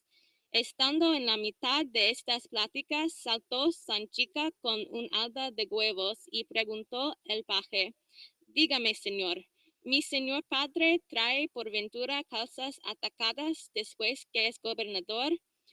No he medido en ello, respondió el paje, pero sí debe de traer. Ay, Dios mío, replicó Sanchica, ¿y qué será de ver a mi padre con pedoreras? No es bueno, sino que desde que nací tengo deseo de ver a mi padre con calzas atacadas. ¿Cómo con esas cosas le verá vuestra merced si vive? Respondió el paje. Por Dios, términos lleva de caminar con papaico con solos 2 meses que le dure el gobierno. Bien echaron de ver el cura y el bachiller que el paje hablaba socarronamente, pero la fineza de los corales y el vestido de casa que Sancho enviaba lo deshacía todo, que ya Teresa les había mostrado el vestido, y no dejaron de reírse del deseo de Sanchica, y más cuando Teresa dijo: Señor cura, eche Cata por allí, si hay alguien que vaya a Madrid o a Toledo para que me compre un verdugado redondo, hecho y derecho, y sea al uso de los mejores que hubiere, que en verdad, que tengo de honrar el gobierno de mi marido en cuanto yo pudiere, y aunque se me enoje, me tengo de ir a esta corte y echar un coche como todas, que la que tiene marido gobernador muy bien le puede traer y sostener. Y como madre, dijo Sanchica, pluguiese a Dios que fuese antes hoy que mañana, aunque diesen los que me viesen ir sentada con mi señora madre en aquel coche. Mirad la tal por cual, hija del harto de ajos, y cómo va sentada y tendida en el coche, como si fuera una papesa. Pero pisan ellos los lodos y ándeme yo en mi coche, levantados los pies del suelo. Mal año y mal mes para cuantos murmuradores hay en el mundo, y ándeme yo caliente y ríase la gente. Digo bien, madre mía. ¿Y cómo que dices bien, hija? Respondió Teresa. Y todas estas venturas, y aún mayores, me las tiene profetizadas mi buen Sancho. Y verás tú, hija, como no para hasta hacerme condesa, que todo es comenzar a ser venturosas.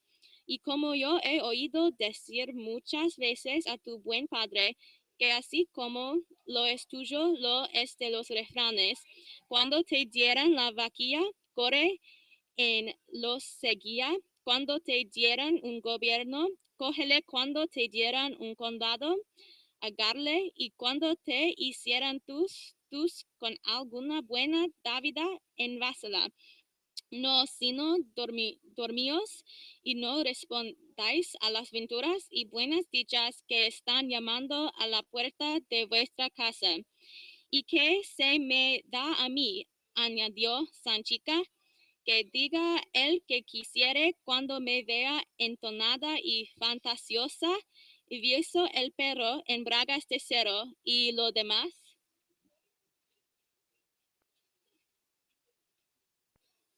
Oyendo lo cual el cura dijo: yo no puedo creer sino que todos los de esta línea de los panzas nacieron cada uno con un costal de refranes en el cuerpo. Ninguno de ellos he visto que no les derrame a todas horas y en todas las pláticas que tienen. Así es la verdad, dijo el paje, que el señor gobernador Sancho a cada paso los dice, y aunque muchos no vienen propósito, todavía dan gusto. Y mi señora la duquesa y el duque lo celebran mucho. Que todavía se afirma vuestra merced, señor mío, dijo el bachiller. Ser verdad esto del gobierno de Sancho y de que hay duquesa en el mundo, que le envíe presentes y le escriba.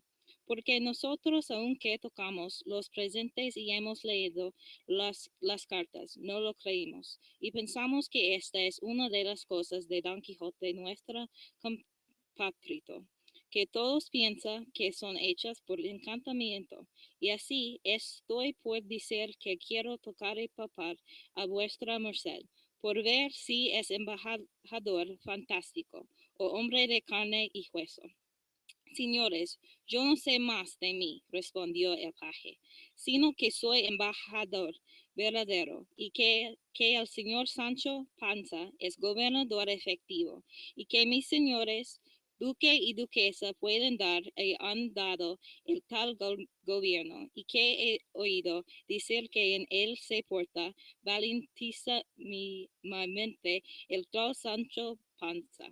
si en esto hay encantamiento o no, vuestras mercedes lo disputen allá entre ellos y que yo no sé otra cosa. Para el juramento que hago, que es por vida de mis padres, que los tengo vivos y los amo y los quiero mucho. Bien podrá ello ser así, replicó el bajidor. Por dubitat Agustinos.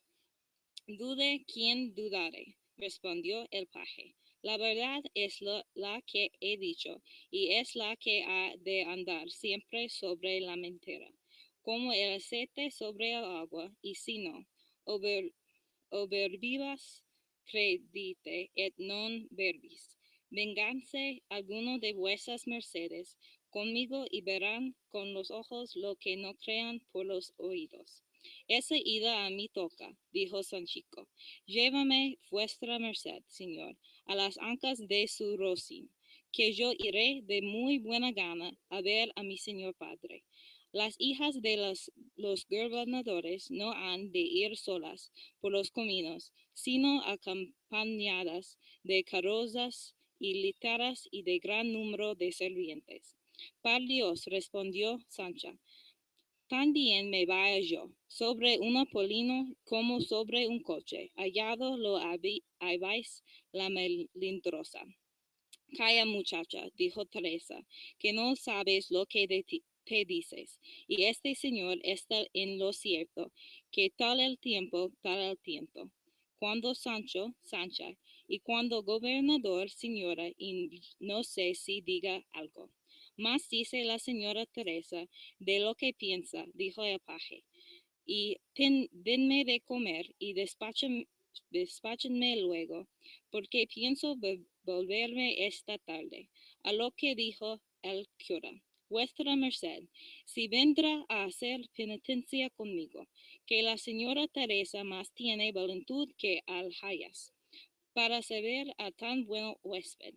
Rehúsolo el paje, pero en efecto lo hubo de conceder por su mejora, y el cura le llevó consigo de buena gana, por tener lugar de preguntarle de espacio por Don Quijote y sus hazañas.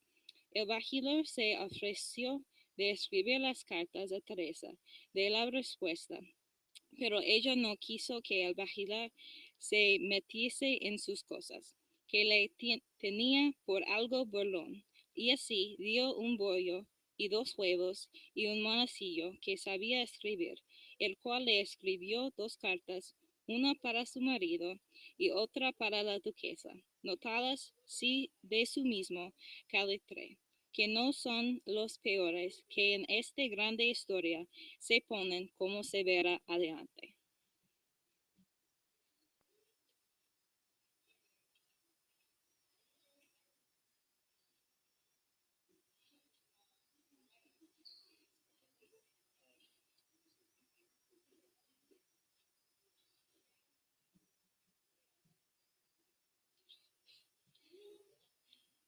Capítulo 61.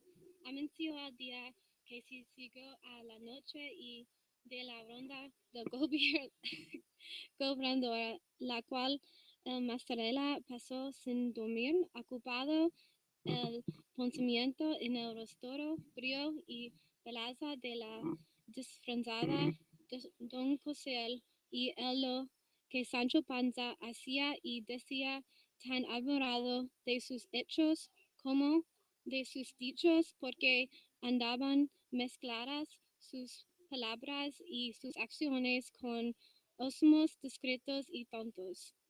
Levantóse en fin el señor gobernador y por orden el doctor Pedro Recio le hicieron desayunar con un poco de conserva y 4 tragos de agua fría, cosa que la trocera Sancho con un pedazo de pan y un racimo de uvas, pero viendo que aquel era más fuerza con voluntad, pasó por ella con el dolor de su alma y fatiga de su estómago, haciéndolo Pedro Ricio que las maneras pocas y deliciadas habían el niño, que era la que más convenía a las personas construidas en mandos y en oficios graves donde se han de aprovechar no tanto de las fuerzas corporales como de las entendimiento. Con esta sofriesta pericia hombre Sancho, y tal que en un secreto maldecía de gobierno y a quien se la había dado, pero con su hambre y su conserva se puso a juzgar aquel día, y lo primero que le ofreció fue una pregunta que un forastero le hizo, estando presentes a todo el mayordomo y los demás acuerdos, que fue: Señor, un cuidadoso río dividía dos términos de un mismo señora, y vuestra merced atento, porque el caso es de importancia y algo dificultoso. Diego, pues, que sobre este río estaba una puente, y al caballo de ella una horca y una como casa de audiencia, en la cual de ordinario había 4 jueces que juzgaban la ley, que puso el dueño del río y de la puente y del señorío, que era en esta forma: si algo pasare por esta puente y de una parte a otro, ha de jugar primero a dónde y a qué va, y si fuere verdad, déjenla pasar, y si dijere mentira, muera por ello ahorcado de la horca, y allí se muestra sin remisión alguna. Sabida esta ley y la rigurosa condición de ella, pasaban muchos, y luego en la que jugaban se echa que de ver que decían verdad, y los juicios los dejaban pasar libremente. Sucedido pues que tomaron juramento, y a un hombre fueron y dijo que para el juramento que hacía que iba a morir en aquella orza que allí estaba y no a otra cosa. Reparan los juicios en el juramento y estaba y no a otra cosa. Si a este hombre le dejemos pasar libremente mito en su juramento y conforme a la ley, debe morir, y si le aclaramos, le juró que iba a morir en aquella rosa, y habiendo orado verdad por la misma ley, debe ser libre. Pídese a vues merced, señor gobernador, que harán los juicios del tan hombre, que hasta ahora están dudosos y suspensos, y habiendo tenido noticia de agudo y elevado entendimiento de vuestra merced, me enviaron a mí, a que suplicase a vuestra merced de su parte diese su parecer en tan intrigado y dulce casa. A lo que respondió Sancho: por cierto que esos señores jueces que a mí os envían los pudieron haber escogido, porque yo soy un hombre que tengo más de mostazo que de agua, pero con todo eso reparame otra vez el negocio, de modo que yo le entienda. Quizá podría ser que dice en el hito. Volvió otra y otra vez, y el preguntan refiere lo que primero había dicho, y Sancho dijo: a mi parecer este negocio en 2 palatas le declararlo yo, y es así el tan hombre fuera que va a morir en la orilla, y si muere en ella, odio verdad, y por la ley puesta merced ser libre, y que pase la cuenta, y si no le agarren fuera mienta, y por la misma ley merece que la arrancan. Así es como el señor gobernador dijo el mensajero. En cuanto a la entrega y entendimiento del caso, no hay más que pedir ni que dudar.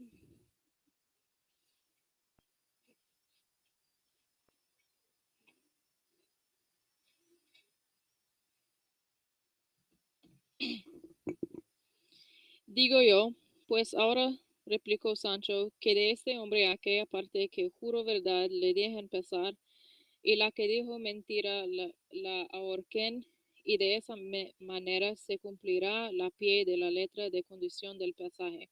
Pues, señor gobernador, repliqué el preguntador, será necesario que el tal hombre que se divida en partes, en mentirosa y verdadera, y si se divide por fuerza ha de morir, y así no se consigue cosa alguna de lo que la ley pide, y es de necesidad expresa que se cumpla con ella. Venid acá, señor buen hombre, respondió Sancho, este pasajero que decís, o yo soy un parro o él tiene la misma razón para morir que para vivir y pasar la puente, porque si la verdad le salva, la mentira le condena igualmente, y siendo esto así como lo es, soy de parecer que digáis a esos señores que a mí os enviaron, que pues están en un fil, las razones que condenaré o salvaré, que le dejen pasar libremente, pues siempre es alabado más el hacer bien que mal, y eso lo diera firmado de mi nombre si supiera firmar, y yo en este caso no he hablado de mío, sino que se me vino a la memoria un precepto, entre otros muchos, que me dio mi alma Don Quijote la noche antes que viniese a ser gobernador de esta ínsula, que fue que cuando la justicia estuviese en duda, me decantese y acogiese a la misericordia, y ha querido Dios que ahora se me acordase por venir en este caso como de molde. Así es, respondió el mayordomo, y tengo para mí que el mismo licurgo que dio leyes a los lacedóminos, que pudiera dar mejor sentencia que la que el gran Panza ha dado. Y acabése con esto la audiencia de esta mañana, y yo daré orden como el señor gobernador, como muy a su gusto. Eso pido, y barras derechos, dijo Sancho, denme de comer, y llueven casos y dudas sobre mí, que yo las despaliveré con el aire. Cumplió su palabra el mayordomo, pareciéndolo ser cargo de conciencia matar de hambre y tan discreto gobernador, y más que pensaba concluir con él aquella misma noche, haciéndole la burla última que traía en comisión de hacerle. Sucedió pues que habiendo comido aquel día contra las reglas y aforismos el doctor Tirtuefra, al levantar de los manteles, entró un correo con una carta de Don Quijote para el gobernador. Mandó Sancho al secretario que le leyese para sí, y que si no viniese a ella alguna cosa digna de secreto, la leyese en voz alta. Hízalo así el secretario, y repasándolo primero, dijo, bien, se puede leer en voz alta que lo que el señor Don Quijote escribe a vuestra merced merece estar estampando y escrito con letras de oro. Y así dice: Carta de Don Quijote de la Mancha a Sancho Panza, gobernador de la ínsula Barataria. Cuando esperaba oír nuevas de tus descuidos y impertinencias, Sancho amigo, las oí de tus deserciones, de que di por ello gracias particulares al cielo, el cual del estericol sabe levantar los pobres y de los tan tontos hacer discretos.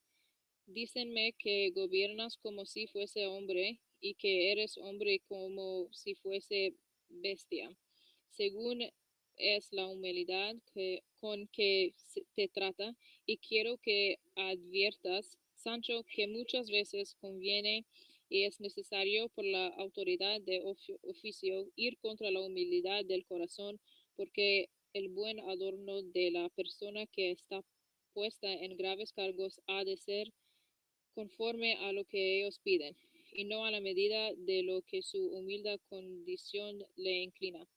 Hiciste bien, que un palo compuesto no parece palo. No digo que traigas dejes, ni galas, ni que siendo juez te vistas como soldado, sino que te adores con el hábito que tu oficio requiere, con tal que sea limpio y bien compuesto, para ganar la voluntad del pueblo, y que gobiernas, entre otras, has de hacer dos cosas. La una, ser buen criado con todos, aunque esto yo ya otra vez te lo he dicho, que la otra, procurar la abundancia de los mantenimientos, que no hay cosa que más fatigue el corazón de los pobres de la hambre y la cortesía. No hagas muchas pragmáticas, y si las hicieras, procura que sean buenas, y sobre todo que se guarden y cumplan, que las pragmáticas que no se guardan lo mismo, y es que si no lo fuesen, antes dan a entender que el príncipe que tuvo discreción y autoridad para hacerlas no tuvo volar para hacer que se guardesen, y las leyes que atemorizan y no se ejecutan vienen a ser como la viga, rey de las ranas, que al principio de espanto, y con el tiempo la menospreciaron y se subieron sobre ella. Sé padre de las virtudes y padrastro de los vicios. No seas siempre riguroso, ni siempre blando, y escoge la medio entre estos dos extremos, que en esto está el punto de la discreción. Visita las cárceles, las carnicerías y las plazas, que la presencia del gobernador en lugares tales es de mucha importancia. Consuela a los presos que esperan la brevedad de su despacho. Escoco a los carniceros, porque por entonces igualan los pesos, y es espantajo a las placeras por la misma razón. No te muestres, aunque por ventura lo seas, lo cual, y no creo condicioso, mujeriego ni glotón, porque en sabiendo el pueblo y los que tratan tu inclinación determinada, por ahí te darán batería, hasta derribarte en el profundo de la perdición.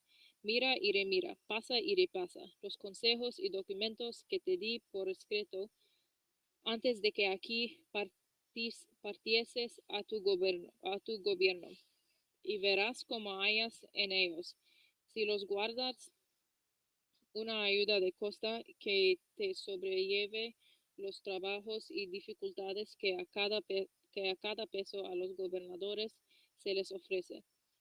Escribe a tus señores y muéstrales agradecido que la ingravitud es hija de la soberbia, y uno de los mayores pecados que se sabe, y la persona que es agradecida a los que bien le han hecho da inicio, que también lo será a Dios, que tantos bienes le hizo y de continuo le hace. La señora duduesa despachó un un propio con tu vestido y otro presente a tu mujer Teresa Panza. Por momentos esperamos respuesta. Yo he estado un poco mal dispuesto de un cierto gateamiento que me sucedió no muy a cuento mis narices, pero no fue nada. Que si hay encantadores que me maltaran, también los hay que me defiendan. Avístame si el mayordomo que está contigo tuvo que ver en las acciones de la Trifalda, como tú sospechaste, y de todo lo que tú sucederé me irás dando aviso, pues es tan corto el camino cuando más que yo pienso dejar presto esta vida ociosa en que estoy, pues no nací para ella. Un negocio se me ha ofrecido que creo que me ha de poner en desgracia de esos señores, pero aunque se me da mucho, no se me da nada. Pues en fin, tengo de cumplir antes con mi profesión que con su gusto, conforme a lo que suele decirse, amigos plato, sed amigas amica veritas. Dígote este latín porque me doy a entender que después que eres gobernador lo habrás aprendido, y a Dios, el cual te guarde de que ninguno te tenga lástima. Tu amigo Don Quijote de la Mancha.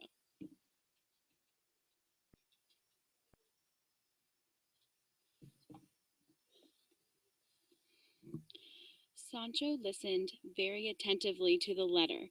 It was considered and held to be very wise by all who heard it. Then Sancho got up from the table, called the secretary, went with him to his room, without further delay, wished to respond immediately to his master Don Quixote, and told the secretary that without adding or taking away anything, he was to write down what he had dictated, and the secretary did. The letter of reply said the following: Letter from Sancho Panza to Don Quixote of La Mancha. I've been so busy with my affairs that I don't have time to scratch my head or even cut my nails, and so I'm wearing them too long. God help me.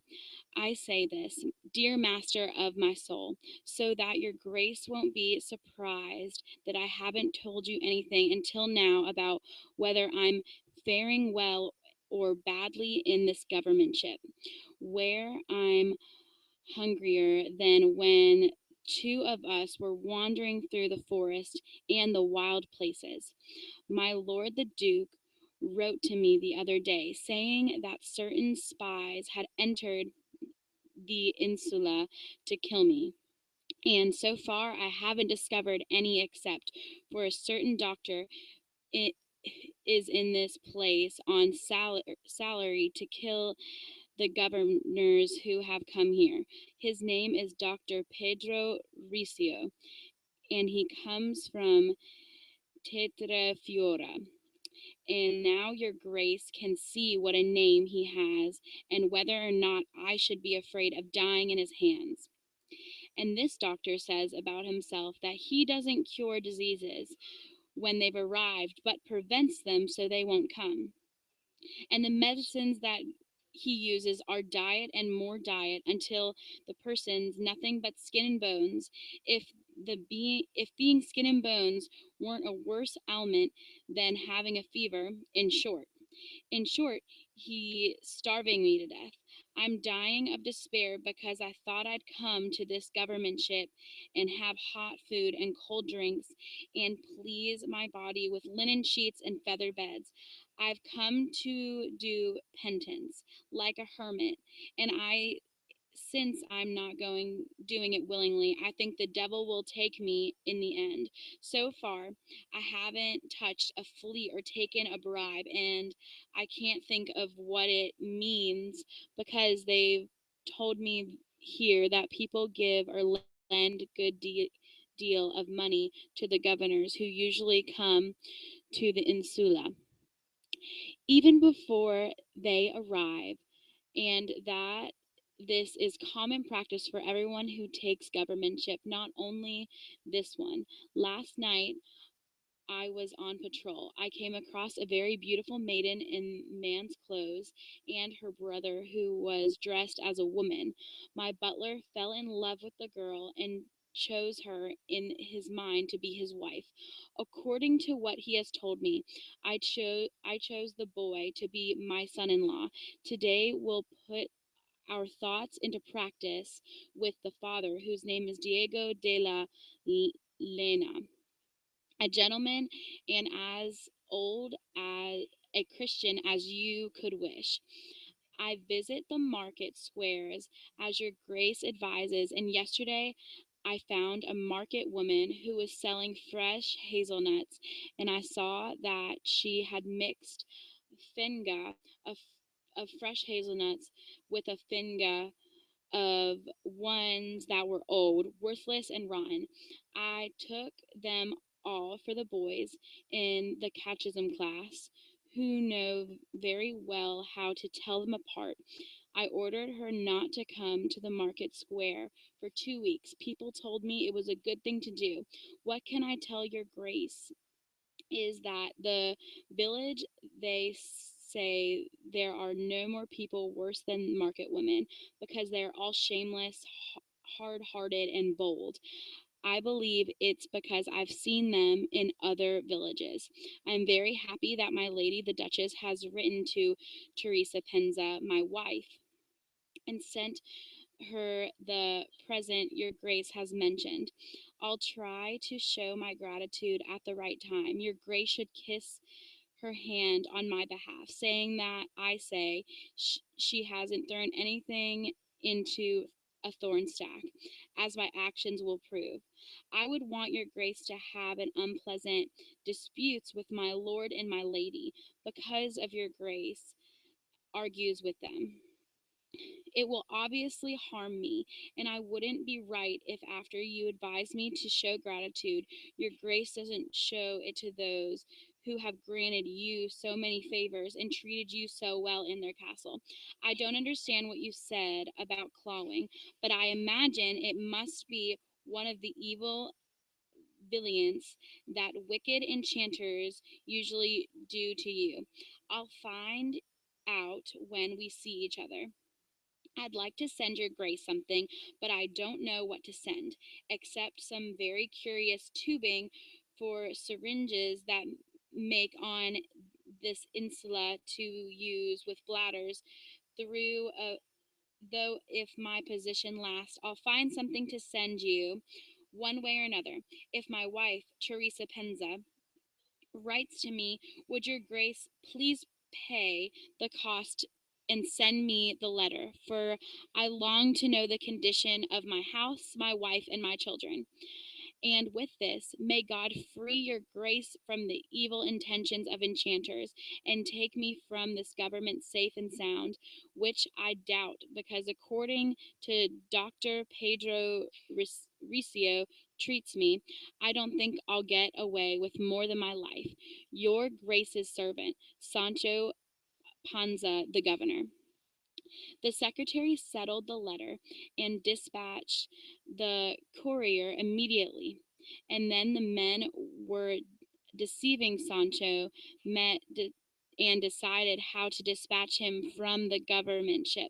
Sancho spent the afternoon issuing some ordinances concerning the good government of what he imagined to be Insula, and he ordered that there were to be no spectators in the provisions in the nation, and that wine could be imported from anywhere as long as its place of origin was indissented, so that could be priced according to its value, quality, and reputation, and whoever wavered it or changed its name would lose his life.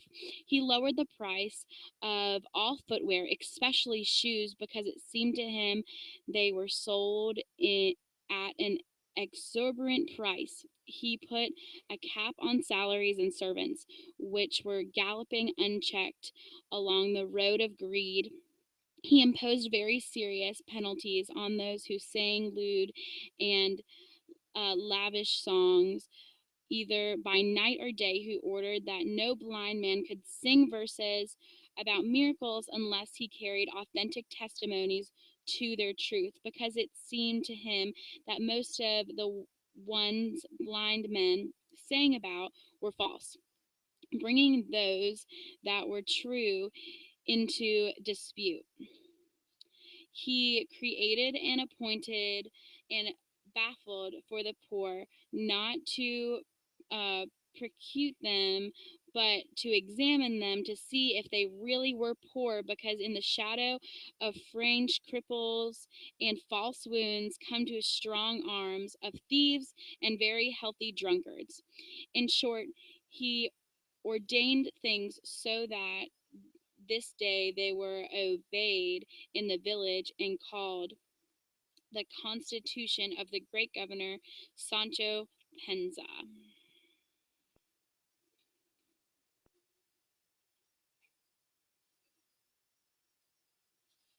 Chapter 42.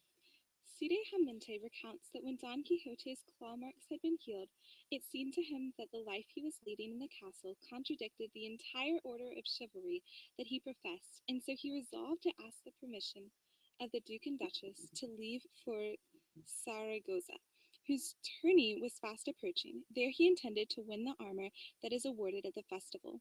One day when he was sitting at the table with the Duke and Duchess and beginning to put his intention into effect and to ask for their permission, suddenly there came through the door of the great room 2 women, as they subsequently proved to be, covered in mourning from head to toe, and one of them came up to Don Quixote and threw herself flat on the floor before him, her mouth pressed to his feet, and lamenting with such sad, deep, and dolorous moans that everyone who heard and saw her was thrown into confusion, although the Duke and Duchess thought it was probably a trick their servants wanted to play on Don Quixote. Still, when they saw how earnestly the woman sighed, moaned, and wept, they were uncertain and in suspense, until Don Quixote, filled with compassion, lifted her from the floor and asked her to disclose her identity by removing the veil that hid her weeping face. She did so, and showed herself to be the last person anyone expected, because she revealed the countenance of the duenna Doña Rodriguez, and the other woman in mourning was her daughter, who had been deceived by the rich farmer's son. All those who knew the duenna were astounded, the Duke and the Duchess more than anyone, for although they thought her a harmless fool, they did not think she would go so far as to commit acts of madness. Finally, Dona Rodriguez turned to her master and mistress and said, "May it please your excellencies to give me permission to converse with this knight for a moment, that being necessary to the success of a matter in which I have become involved because of the audacity of an ill-intentioned villain." The Duke said that he gave it, and that she might converse with Señor Don Quixote for as long as she wished. She, directing her voice and turning her face toward Don Quixote, said, "Some days ago, O valiant knight, I recounted to you the injustice and treachery committed by a wicked farmer against my dearly loved daughter. This unfortunate woman here present, and you promised to defend her, righting the wrong that has been done to her. And now it has come to my attention that you wish to leave this castle to wander in search of good fortune, and may God grant that to you. But before you slip away down those roads, I would like to challenge this uncouth rustic, and force him to marry my daughter, and fulfill the promise he made to be her husband before and prior to his lying with her, because to think that my lord the Duke will execute justice is to ask the elm tree for pears, for the reason I have already mentioned to your grace in private. And so may our Lord grant your grace very good health, and may he not forsake us." Don Quixote responded to these words with great solemnity and gravity, saying, "Good duenna, moderate your tears, or I should say, dry them, and hold back your sighs, for I take it as my responsibility to assist your daughter, who should not have been so ready to believe lovers' promises, which are simple to make and very difficult to keep. And so, with the permission of my lord the Duke, I shall leave immediately to look for this heartless young man, and I shall find him and challenge him and kill him if and when he refuses to keep the promise he made. For the principal intention of my profession is to forgive the humble and punish the proud. I mean to say, to assist the unfortunate and destroy the cruel." There is no need, responded the Duke, for your grace to take the trouble to look for the rustic about whom this good duenna is complaining, nor is there any need for your grace to ask my permission to challenge him, for I consider him already challenged, and take responsibility for informing him of this challenge, and telling him to accept it, and come to my castle to answer it for himself, and I shall give both of you a reliable field, satisfying all the conditions that generally ought to be satisfied in such actions, and satisfying the demands of justice for each of you, which is the obligation of all princes who provide an unencumbered field to those who do battle within the borders of their domains. Then with this assurance and the kind permission of your highness, replied Don Quixote, I say here that for this occasion I renounce my status as gentleman, and lower myself to the level of the miscreant's base birth, and make myself his equal, thereby allowing him to do combat with me, and so, although he is absent, I challenge and defy him because of the wrong he committed in defrauding this poor woman who is a maiden, and no longer is, the fault being his, and he must fulfill the promise he made to her to be her legitimate husband, or die in the contest.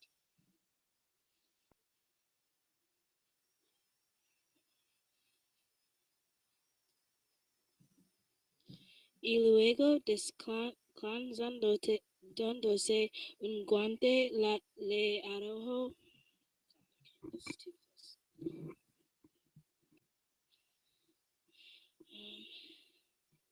en mitad de la sala, y el duque el alzó diciendo que, como ya había dicho, él aceptaba el tal desafío en nombre de su vasallo, y señalaba el plazo de ahí y 6 días y el campo en la plaza de aquel castillo y las armas las acostumbradas de los caballeros, lanza y escudo y arnés transado con todas las demás piezas sin engaño, superchería o superstición alguna, examinadas y vistas por los dioses del campo.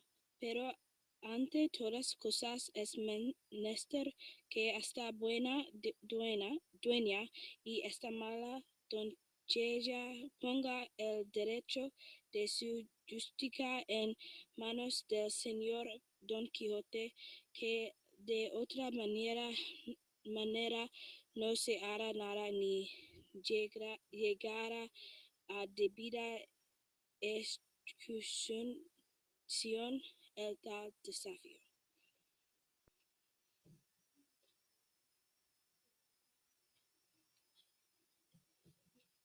Yo supongo, respondió la dueña, y yo también añadió, la hija todo llorosa y todo venganzosa y de mal talante. Tomora pues este apuntamiento, y habiendo imaginado el duque lo que había de hacer en el caso, las institutas se fueron, y ordenó la duquesa que de allí al diente nos tratasen como a sus criadas, sino como a señoras aventuradas que vienen a pedir justicia a su casa, y así les dieron cuarto aparte, y las sirvieron como a forasteras, no sin espanto de las demás criadas, que no sabían en qué había de parar la sendez y desenvoltura de doña Rodríguez y su mandante hija, estando en esto para acabar de recoger la fiesta y dar bien fin a la comida. Ves aquí donde entró por la sala y paje que llevó las cartas y presentes a Teresa Panza. mujer del gobernador Santo Panza, de cuya llegada recibieron gran contento los duques, deseosos de saber lo que le iba sucedido en su viaje y preguntándose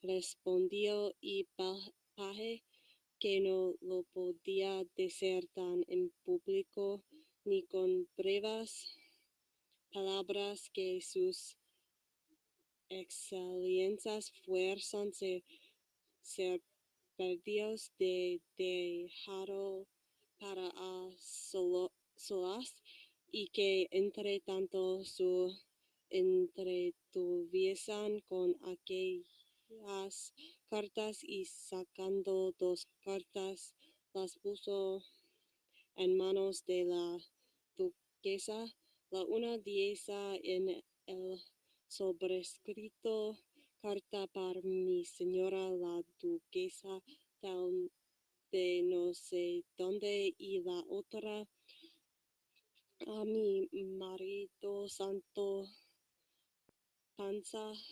gobernador en la insula Barataria, que Dios prospere más años aquí a mí. No se la cocía el pan, como suele decirse a la duquesa atrás leer su carta y abriéndola y leyendo para sí y viendo que la podía leer en voz alta para que el duque y los circunstantes leosen leo de esta manera.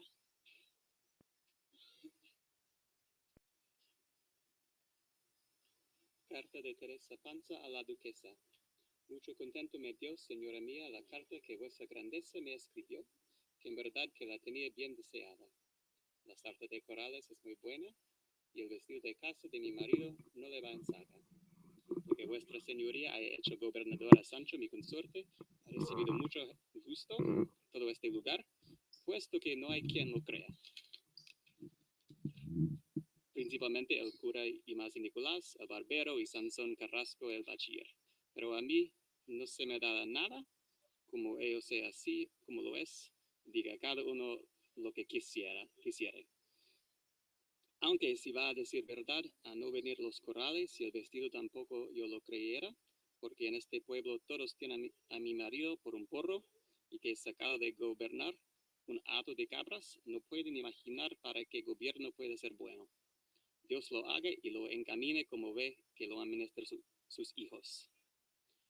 Yo, señora de mi alma, estoy determinada, con licencia de vuesa merced, de meter este buen día en mi casa, yéndome a la corte a tenderme en un coche, para quebrar los ojos a 1000 envidiosos que ya tengo, y así suplico a vuesa excelencia, mande a mi marido, me envíe algún dinerillo, y que sea algo que, porque en la corte son los gastos grandes, que el pan vale a real y la carne la libra a 30 maravedis, que es un juicio. Y si quisiere que no vaya, que me lo avise con tiempo, porque me están bollando los pies por ponerme en camino, que me dicen mis amigas y mis vecinas que si yo y mi hija andamos o rondas y pomposas en la corte, vendrá a ser conocido mi marido por mí más que yo por él, siendo forzoso que pregunten muchos, ¿quién son estas señoras de este coche?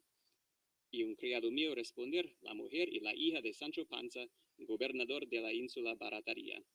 Y de esta manera será conocido Sancho, y yo seré estimada y aroma por todo. Péseme cuanto pesarme, puede que este año no sean código bellotas en este pueblo. Con todo eso, envío a vuestra alteza hasta medio Selemín, que una a una las fui yo a coger y a escoger al monte, y no las hallé más mayores. Yo quisiera que fueran como huevos de avestruz. No se le olvide a vuestra pomposidad de escribirme, que yo tendré cuidado de la respuesta, avisando de mi salud y de todo lo que hubiere que avisar de este lugar, donde quedo rogando a nuestro Señor guarde a vuestra grandeza, y a mí no olvide.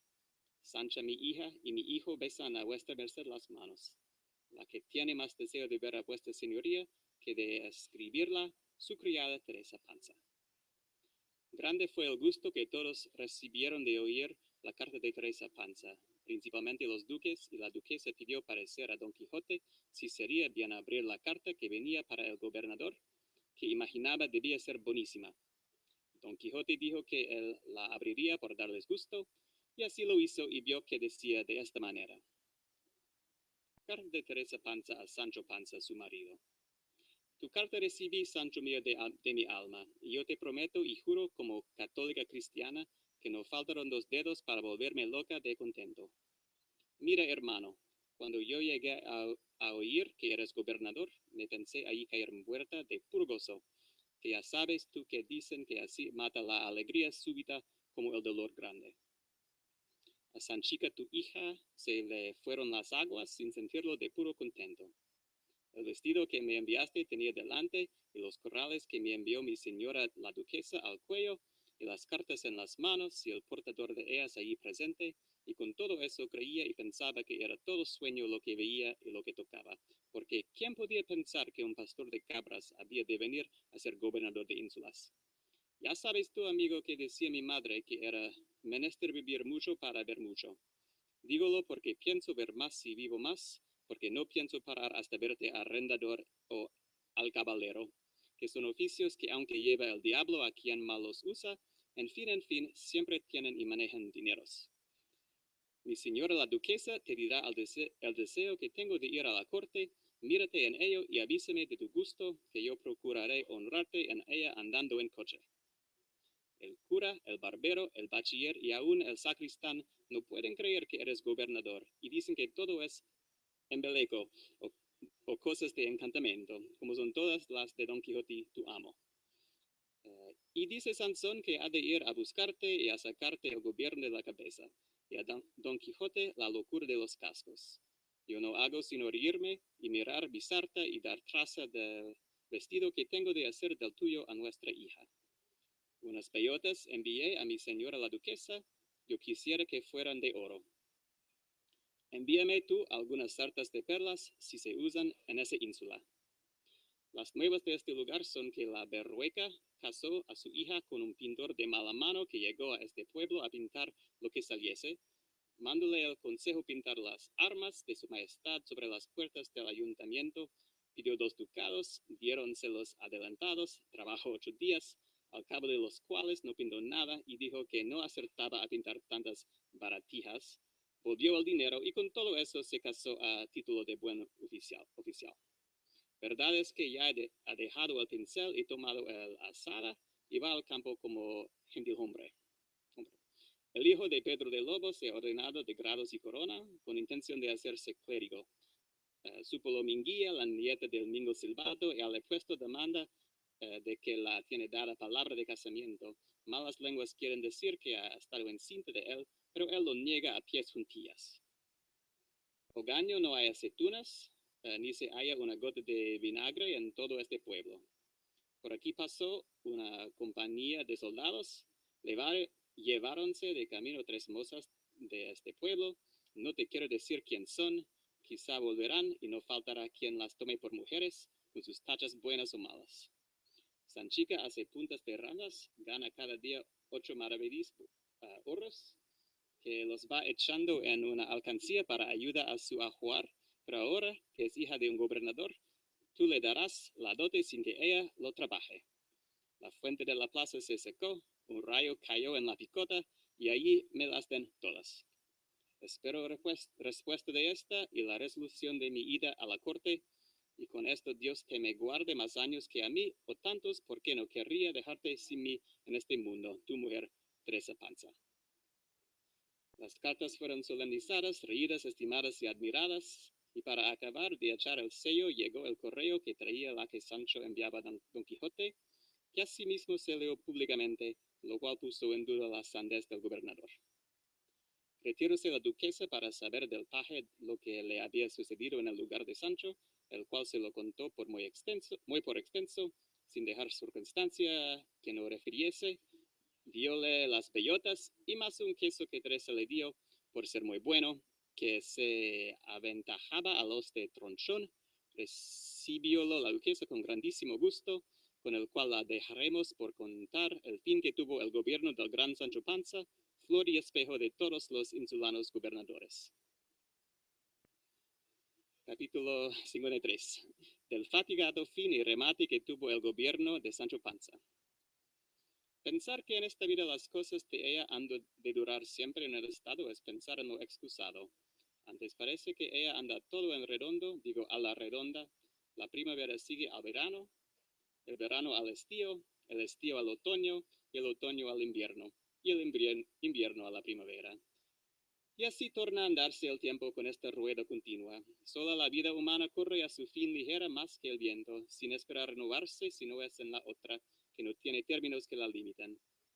Esto dice Cide Hamete, filósofo mahomético, porque esto de entender la ligereza y instabilidad de la vida presente y de la duración de la eterna que se espera, muchos sin lumbre de fe, sino con la luz natural, lo han entendido. Pero aquí nuestro autor lo dice por la presteza con que se acabó, se consumió, se dehizo y se fue como en sombra y humo el gobierno de Sancho, el cual, estando la séptima noche de los días de su gobierno en su cama, no harto de pan ni de vino, sino de juzgar y dar pareceres y de hacer estatutos y pragmáticas, cuando el sueño, a despecho y pesar de la hambre, le comenzaba a cerrar los párpados, oyó tan gran ruido de campanas y de voces que no parecía sino que toda la ínsula se hundía. Sentóse en la cama y estuvo atento y escuchando por ver si daba en la cuenta de lo que podía ser la causa de tan grande alboroto, pero no solo lo supo, pero añadiéndose al ruido de voces y campanas, el de infinitas trompetas y a tambores, quedó más confuso y lleno de temor y espanto. Y levantándose en pie, se puso unos chinelas por la humedad del suelo, y sin ponerse sobre ropa de levantar, ni cosa que se pareciese, salió a la puerta de su aposento a tiempo cuando vio venir por unos corredores más de 20 personas con hachas encendidas en las manos y con las espadas desenvainadas, gritando todas a grandes voces: «Arma, arma, señor gobernador, arma que han entrado infinitos enemigos en la ínsula, y somos perdidos si vuestra industria y valor no nos socorre». Con este ruido, furia y alboroto llegaron donde Sancho estaba, atónito y embelesado de lo que oía y veía, y cuando llegaron a él, uno le dijo: «Ármese luego vuestra señoría, si no quiere perderse y que toda esta ínsula se pierda». «¿Qué me tengo de armar?», respondió Sancho, «ni que sé yo de armas ni de socorros. Estas cosas mejor será dejarlas para mi amo Don Quijote, que en 2 paletas las despachará y pondrá en cobro, que yo, pecador, fui a Dios, no se me entiende nada de estas pérdidas». «Ah, señor gobernador», dijo otro, «¿qué relente es ese?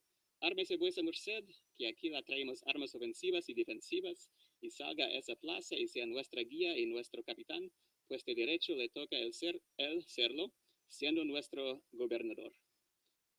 «Ármenme enhorabuena», replicó Sancho.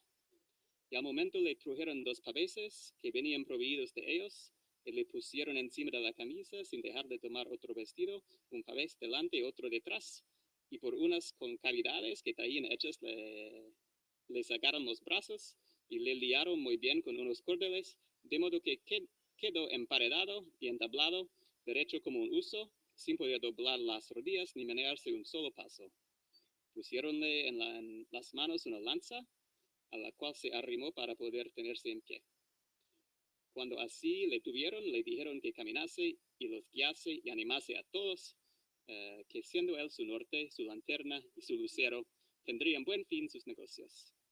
«¿Cómo tengo de caminar, desventurado yo?», respondió Sancho, «que no puedo jugar las choquezuelas de las rodillas, porque me lo impiden estas tablas que tan cosidas tengo con mis carnes. Lo que han de hacer es llevarme en brazos y ponerme atravesado o en pie en algún postigo, que yo le guardaré o con esta lanza o con mi cuerpo». «Ande, señor gobernador», dijo otro, «que más el miedo que las tablas le impiden el paso. Acá viémenese, que es tarde y los enemigos crecen y las voces se aumentan y el peligro carga». Por cuyas persuasiones y vituperios probó el pobre gobernador a moverse y fue dar consigo en el suelo tan gran golpe que pensó que se había hecho pedazos. Quedó como galápago, encerrado y cubierto con sus conchas, o como medio tocino metido entre dos artesas, o bien así como barca que da al través en la arena. Y por no verle caído, aquella gente burladora le tuvieron compasión alguna. Antes, apagando las antorchas, tornaron a reforzar las voces y a retirar el arma con tan gran priesa, pasando por encima del pobre Sancho, dándole infinitas cuchilladas sobre los paveses, que si él no se recogiera y encogiera metiendo la cabeza entre los paveses, lo pasará muy mal el pobre gobernador, en cual en aquella estrechez recogido, sudaba y trasudaba, y de todo corazón se encomendaba a Dios que de aquel peligro le sacase. Unos tropezaban en él, otros caían, y tal hubo que se puso encima un buen espacio, y desde allí, como desde Atalaya, gobernaba a los ejércitos, y a grandes voces decía: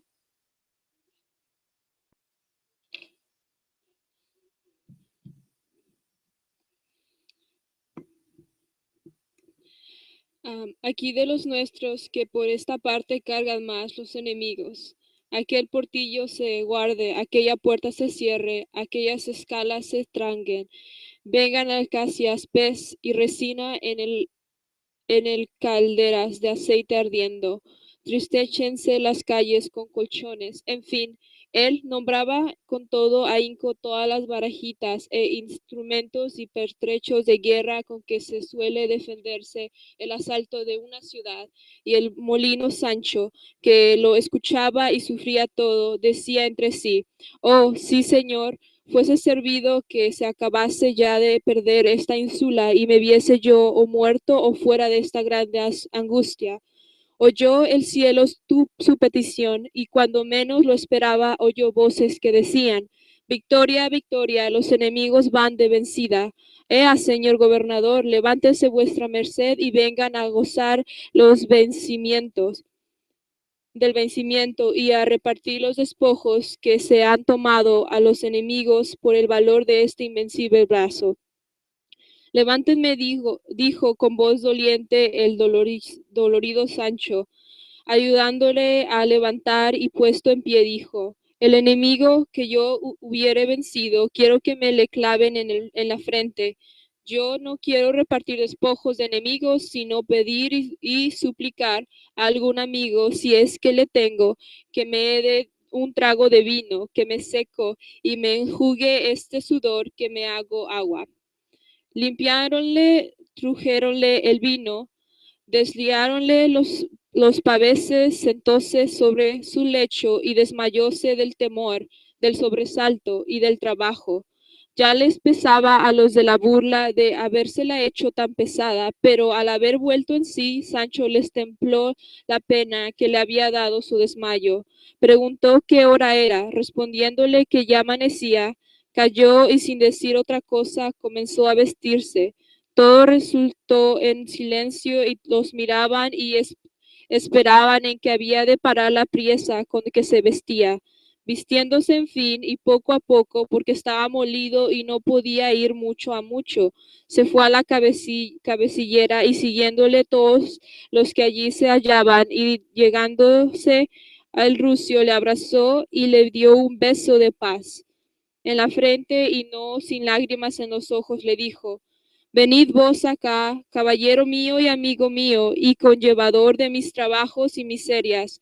Cuando yo me avenía con vos, no tenía otros pensamientos que los que estaban los ciudadanos de remendar vuestros aparejos y de sustentar vuestros corpezuelo. Dichosas eran mis horas, mis días y mis años, pero después que os dejé y me subí sobre las torres de la ambición y de la soberbia, se me han entrado por el alma adentro mis miserias de 1000 trabajos y 4000 desasosiegos». Y en cuanto que estas razones iba diciendo, iba asimismo enalbarbado el asno, sin que nadie le dijese enalbarbado, pues el recio, con gran pena y pesar, subió sobre él, y encaminando sus palabras y razones al mayordomo, el secretario, y a la maestrala, y a Pedro Recio, el doctor, y a otros muchos que allí presentes estaban, dijo: «Abrid camino, señores míos, y dejadme volver a mi antigua libertad. dejarme que vaya a buscar la vida pasada para que me resucite de esta muerte presente. Yo no nací para ser gobernador ni para defender ínsulas ni ciudades de los enemigos que quisieren acometerlas. Mejor se me entiende a mí de arar y cavar, podar y encementar las viñas, que de dar leyes ni defender provincias ni reinos.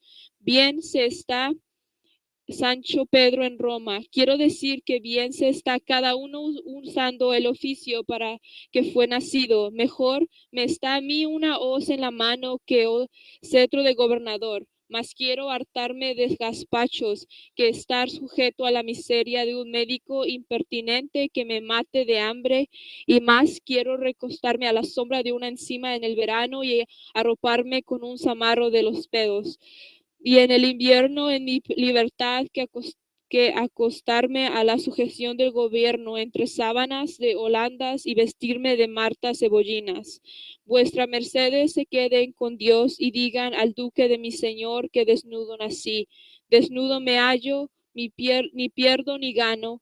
Quiero decir que sin Blanca entre en este gobierno y sin ella salgo. Bien al revés de como suelen salir los gobernadores de otras ínsulas, y apártense, déjense ir y que me voy a abismar, que creo que tengo brumadas todas las costillas.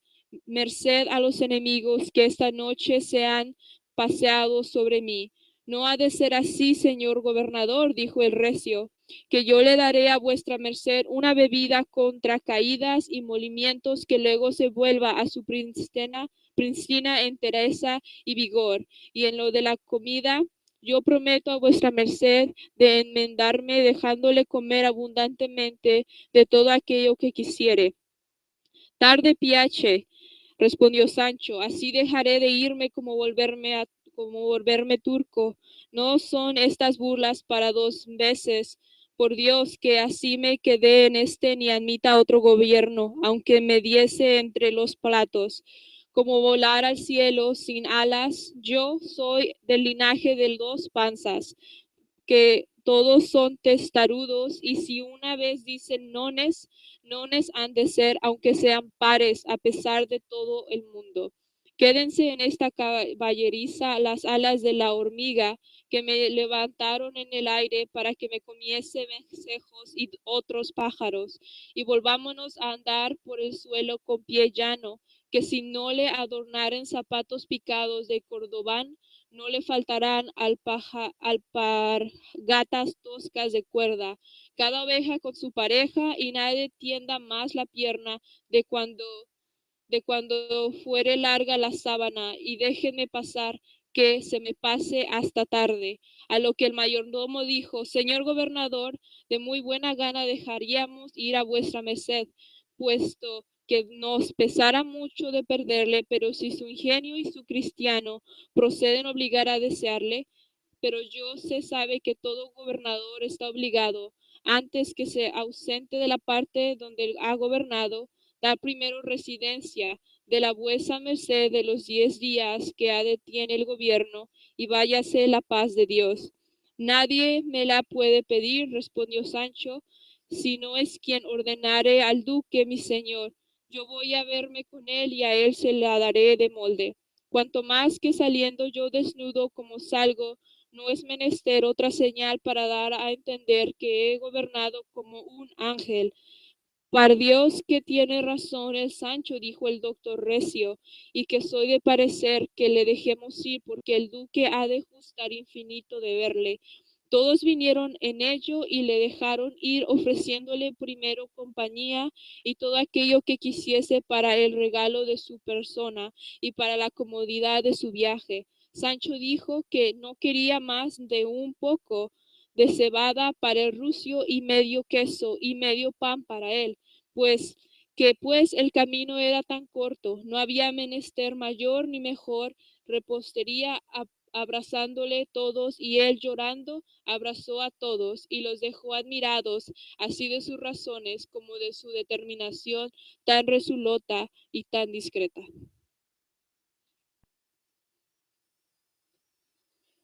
Chapter 54, which deals with matters related to this history and to no other. The Duke and Duchess resolved that Don Quixote's challenge to their vassal for the reason already recounted should go forward, and since the young man was in Flanders, where he had fled so as not to have Doña Rodriguez for a mother-in-law, they ordered a Gascon footman named Tosilos to appear in his place, first instructing him very carefully in everything he had to do. 2 days later, the Duke told Don Quixote that in 4 days his opponent would come to present himself in the field, armed as a knight, to maintain that the maiden was lying through some, if not all, of her teeth, if she affirmed if he had given her a promise of marriage. Don Quixote was very happy to hear the news, and he promised himself to perform miracles in this matter, and he considered it very fortunate that an opportunity had presented itself that would allow the Duke and Duchess to see the extent of the valor of his mighty arm. And so, with joy and delight, he waited for the 4 days to pass, although if reckoned by his desire, they had become 400 centuries.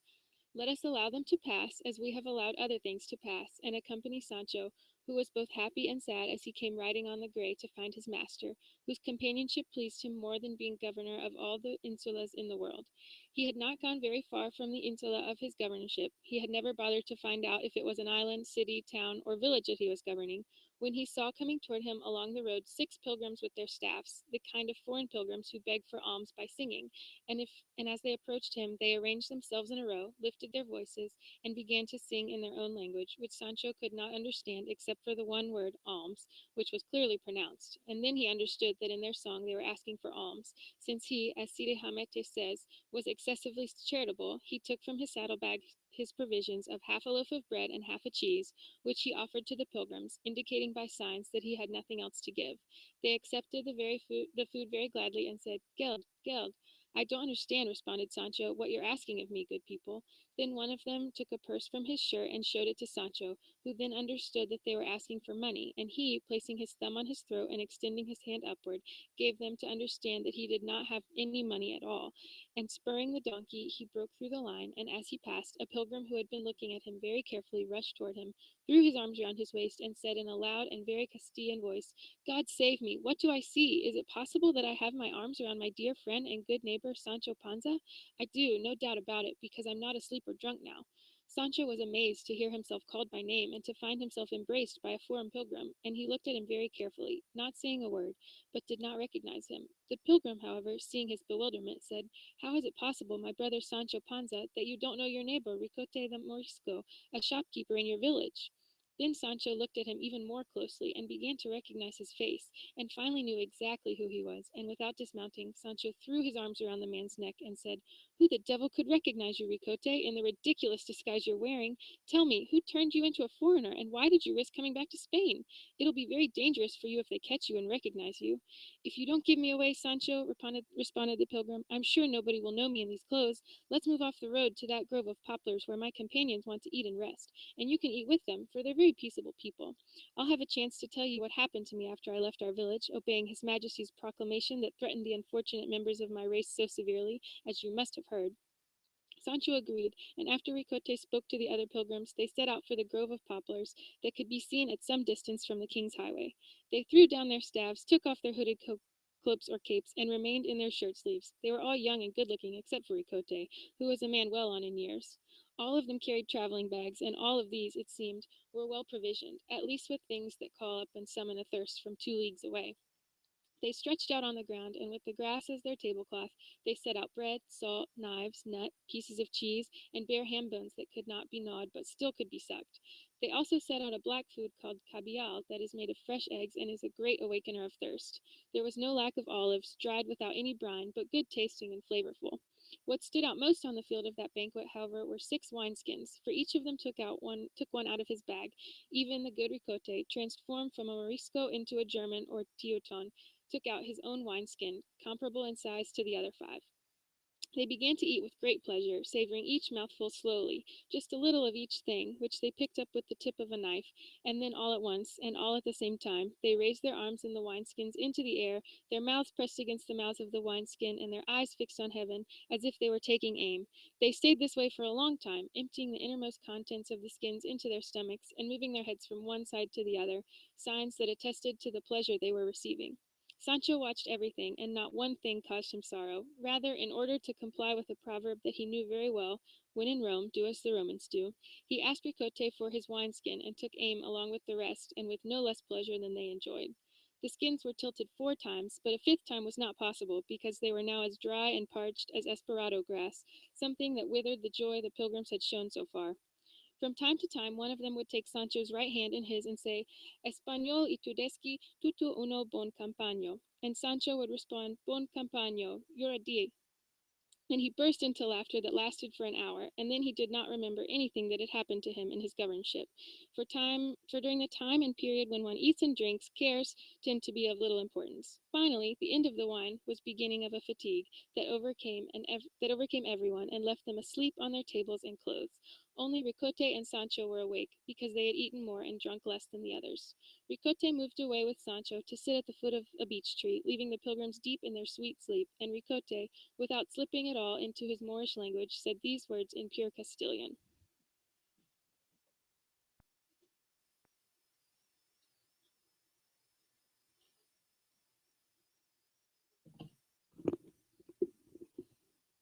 You know very well, O Sancho Panza, my neighbor and friend, how the proclamation and edict that His Majesty issued against those of my race brought terror and fear to all of us.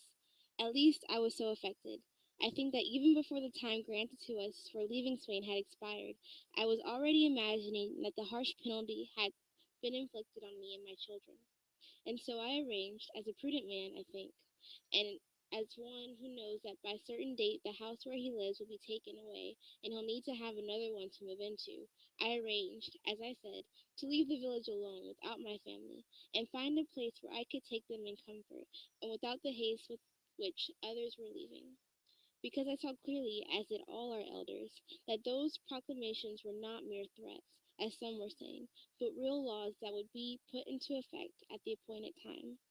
I was forced to believe this truth, because I knew the hateful and foolish intentions of our people, and they were such that it seems to me it was divine inspiration that moved His Majesty to put into effect so noble a resolution, not because all of us were guilty, for some were firm and true Christians, though these were so few that they could not oppose those who were not, but because it is not a good idea to nurture a snake in your bosom or shelter enemies in your house. In short, it was just unreasonable for us to be chastised with the punishment of exile, lenient and mild, according to some, but for us it was the most terrible one we could have received. No matter where we are, we weep for Spain, for, after all, we were born here, and it is our native country.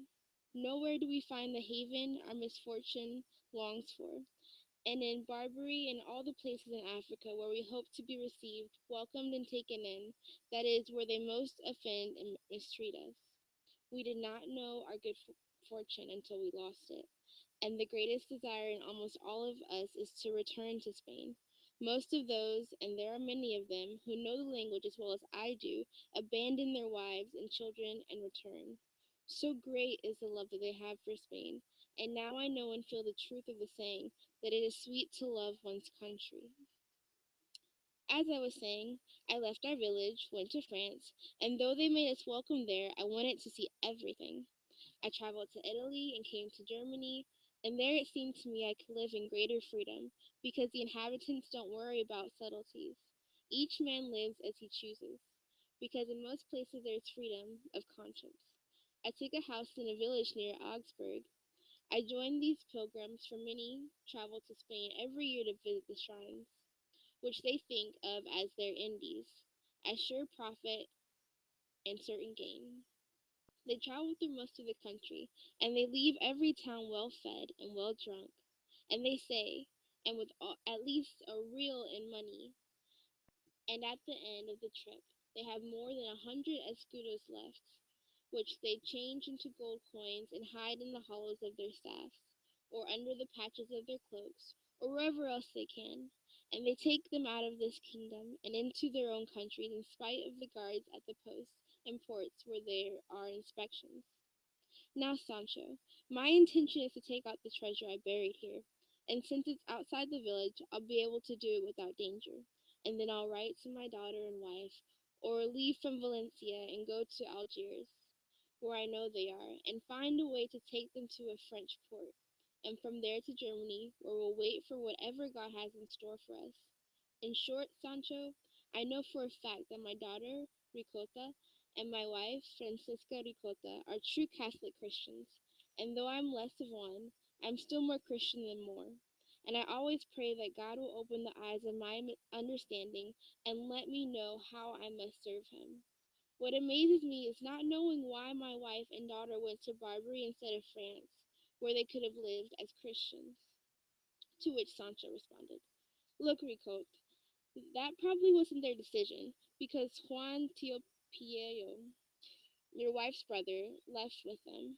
And since he's probably a shrewd Moor, he took them to the place he thought best. And I can tell you something else, too. I think it's useless for you to look for what you buried, because we heard that the pearls and gold coins your brother-in-law and your wife were carrying were taken at inspection.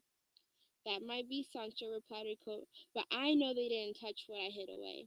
I didn't tell them where it was, because I feared some calamity. And so, Sancho, if you want to come with me and help me to dig it up and hide it, I'll give you 200 escudos. And with that, you can meet all your needs, for you know that I know you have a good many of them. I do it, responds Sancho, but I'm not a greedy man, because just this morning I left a post where I could have gold walls in my house and have been eating off silver plates in 6 months' time. And for this reason, and because I think that it would be treason against my king if I helped his enemies, I wouldn't go with you, even if you gave me 400 escudos in cash right here and now, instead of promising me 200 later. And what post is it that you've left, Sancho? Asked Ricote. I've left the governorship of Insula, responded Sancho. One so good that, by my faith, you've had a hard time finding another like it. And where is this Insula? Asked Ricote. Where? Responded Sancho. 2 leagues from here, and it's called Insula Barataria. That's amazing, Sancho, said Ricote. Insulas are in the ocean. There are no insulas on terra firma. What do you mean? Replied Sancho. I tell you, Ricote, my friend, I left there this morning, and yesterday I was there governing to my heart's content, like an archer. But even so, I left it because the post of governor seems like a dangerous one to me. What did you get from your governorship? Asked Ricote. I got, responded Sancho, the lesson that I am not good for governing, unless it's a herd of livestock, and that the riches you can gain in governorships come at the cost of your rest, and your sleep, and even your food, because on Insulas the governors have to eat very little, especially if they have doctors who are looking out for their health. I don't understand you, Sancho, said Ricote, because it seems to me that everything you're saying is nonsense. Who would give you insulas to govern? Was there a lack of men in the world more competent than you to be governors? Really, Sancho, come to your senses and decide if you want to come with me, as I said, and help me to take out the treasure I hid. The truth is, there's so much it could be called a treasure, and I'll give you enough to live on, as I said. I already told you, Ricote, replied Sancho, that I don't want to. Be satisfied that I won't betray you, and go on your way in peace. And let me continue on mine. I know that well-gotten gains can be lost, and ill-gotten ones can be lost too, along with their owner. I don't want to insist, Sancho, said Ricote, but tell me, did you happen to be in our village when my wife, my daughter, and my brother-in-law left? Yes, I was, responded Sancho. And I can tell that your daughter looked so beautiful when she left that everybody in the village came out to see her, and they all said she was the fairest creature in the world. She was crying and embracing all her friends and companions, and all those who came out to see her, and asking them all to commend her to God and Our Lady, his mother, and she did this with so much feeling it made me cry, though I'm not usually much of a weeper. By my faith, there are many who wanted to hide her and take her from those she was leaving with, but fear of defying the orders of the king stopped them.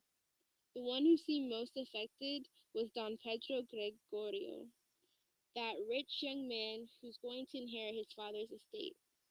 You know who I mean. They say he loved her very much, and after she's left, he's never been seen in our village again. and we all think he went after them to abduct her. But so far we haven't heard anything. I always suspected, said Ricote, that he was wooing my daughter, but I trusted in the principles of Maricota, and knowing he loved her never troubled me.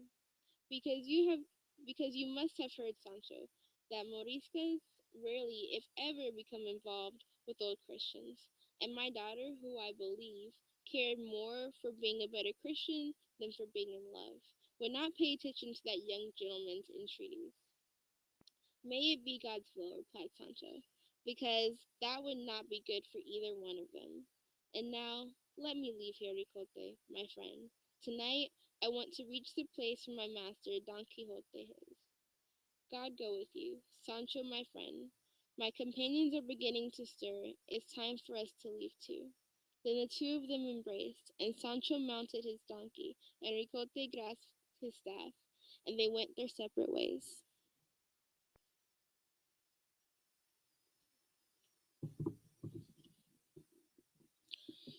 Chapter 55, regarding certain things that befell Sancho on the road and others that are really quite remarkable. Sancho's having stopped with Ricote did not permit him to reach the Duke's castle that day, for although he had come within half a league of it, night, which was somewhat dark and gloomy, overtook him, as it was summer, which did not trouble him very much, and so he moved off the road, intending to wait for morning, and it was his bad luck that misfortune that as he was looking for a spot where he would be comfortable, he and the gray fell into a deep and very dark pit that lay between some very old buildings, and as he fell, he commended himself to God with all his heart, thinking he would not stop falling until he reached the depths of the abyss. But this was not the case, because after a little more than 3 estados, the donkey hit bottom, and Sancho found himself on top of him, not having received any kind of wound or injury. He felt his body and took a deep breath to see if he was whole or had been punctured anywhere. After seeing that he was safe and sound and in perfect health, he could not give enough thanks to our Lord God for the mercy he had shown him, for he no doubt thought he had broken into 1,000 pieces. He also felt the walls of the pit with his hands to see if it would be possible to climb out without anyone's help. But he found that all of them were smooth without any kind of foothold, which greatly distressed Sancho, especially when he heard the donkey moaning woefully and grievously, and no wonder, for he was not lamenting capriciously. In truth, he was not in very good condition. Oh, said Sancho then, what unexpected things can happen to those who live in this miserable world.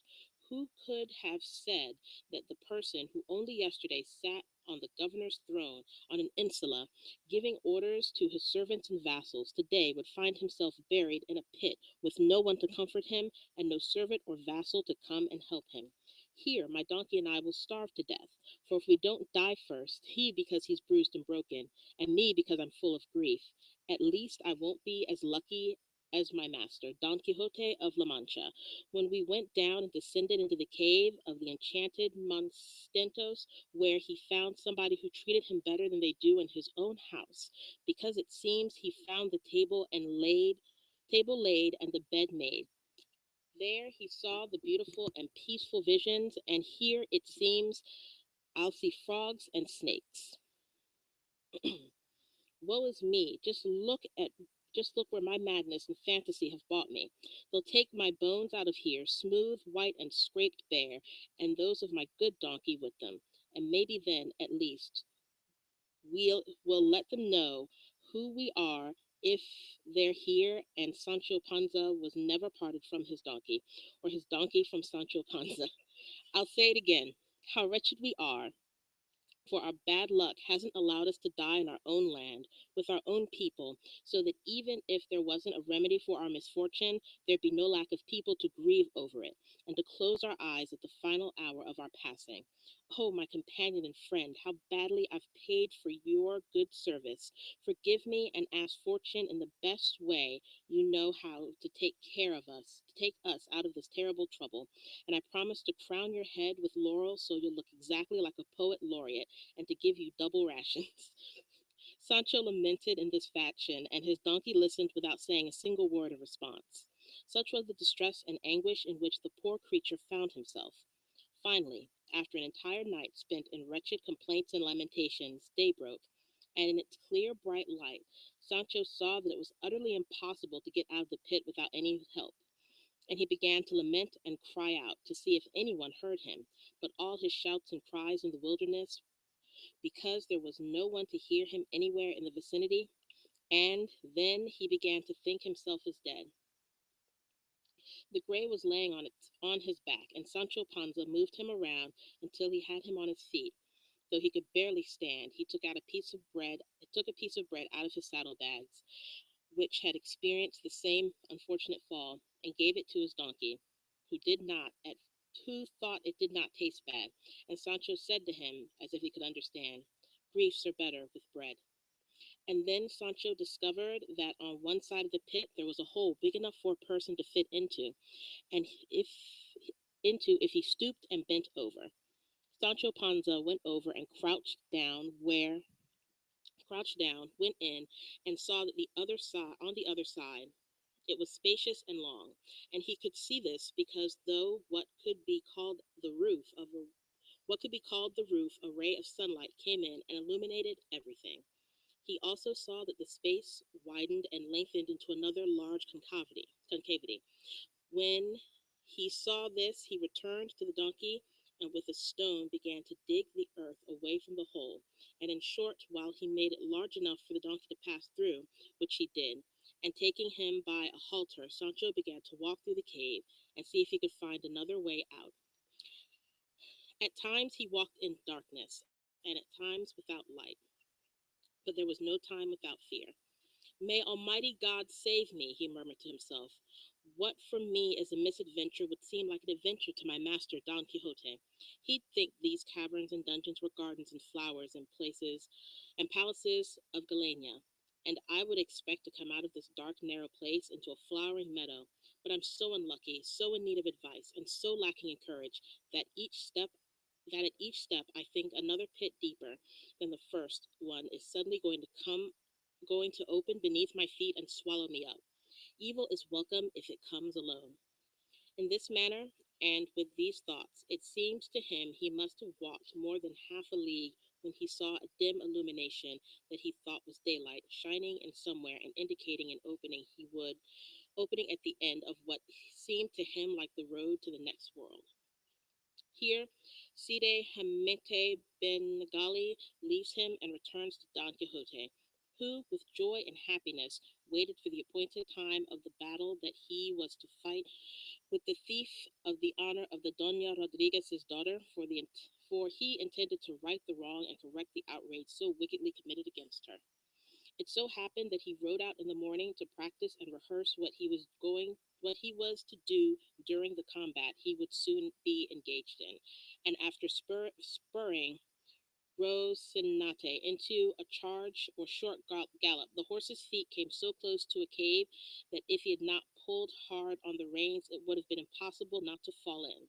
In short, Don Quixote stopped Rocinante and did not fall, and coming a little closer, without dismounting, he peered into that deep hole, and as he was looking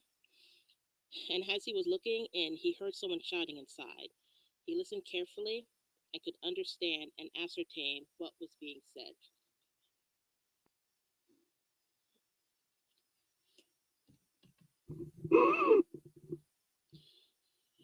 De arriba, ¿hay algún cristiano que me escuche? ¿O algún caballero caritativo que se duela de un pecador enterrado en vida? ¿A un desdichado, desgobernado gobernador? Parecióle a Don Quijote que oía la voz de Sancho Panza, de que quedó suspenso y asombrado, y levantado la voz todo lo que pudo, dijo: ¿Quién está allá abajo? ¿Quién se queja? ¿Quién puede estar aquí? ¿O quién se ha de quejar? Respondieron: sino el ascenderado de Sancho Panza, gobernador, por sus pecados y por su mala andanza. De la ínsula barataria, escudero que fue el del famoso caballero Don Quijote de la Mancha, oyendo lo cual Don Quijote se le dobló la admiración y se le acrecentó el pasmo, viniéndosele al pensamiento que Sancho Panza debía de ser muerto y que estaba allí penando su alma. Y llevado de esta imaginación dijo: conjúrote por todo aquello que puedo conjurarte, como católico cristiano, que me digas quién eres. Y si eres alma en pena, dime qué quieres que haga por ti, que pues es mi profesión favorecer y acorrer a los necesitados de este mundo. También lo seré, para correr y ayudar a los menesterosos del otro mundo, que no pueden ayudarse por sí propios. De esa manera, respondieron, vuestra merced que me habla debe de ser mi señor Don Quijote la Mancha, y aun en el órgano de la voz no es otro sin duda. Don Quijote soy, replicó Don Quijote, el que profeso socorrer y ayudar en sus necesidades a los vivos y a los muertos. Por esto dime quién eres, que me tienes atónito, porque si eres mi escudero Sancho Panza te has muerto, ¿cómo no te hayan llevado los diablos? Y por la misericordia de Dios estés en el purgatorio. Sufragios tiene nuestra Santa Madre la Iglesia Católica Romana, bastantes a sacarte de las penas en que estás. Y yo, que lo solicitaré con ella por mi parte, con cuanto mi hacienda alcanzare. Por eso, acabo de declararte y dime quién eres. Voto a tal, respondieron, y por el nacimiento de quien vuesa merced quisiere juro, señor Don Quijote la Mancha, que yo soy su escudero Sancho Panza, y que nunca me he muerto en todos los días de mi vida, sino que, habiendo dejado mi gobierno por cosas y causas que es menester más espacio para decirlas, anoche caí en esta cima donde yago. El rucio conmigo, que no me dejará mentir, pues por más señas está aquí conmigo. Y hay más, que no parece sino que el jumento entendió lo que Sancho dijo, porque al momento comenzó a rebuznar tan recio que toda la cueva retumbaba. Famoso testigo, dijo Don Quijote, el rebuzno conozco como si le pariera, y tu voz oigo, Sancho mío. Espérame, iré al castillo del duque, que está aquí cerca, y traeré quien te saque de esta cima, donde tus pecados te deben de haber puesto. Vaya vuestra merced, dijo Sancho, y vuelva presto por un solo Dios, que ya no lo puedo llevar el estar aquí sepultado en vida, y me estoy muriendo de miedo. Dejóle Don Quijote y fue al castillo a contar a los duques el suceso de Sancho Panza, de que no pocos se maravillaron, aunque bien entendieron que debía de haber caído por la correspondencia de aquella gruta que de tiempos inmemoriales estaba allí hecha. Pero no podían pensar cómo había dejado el gobierno sin tener ellos aviso de su venida.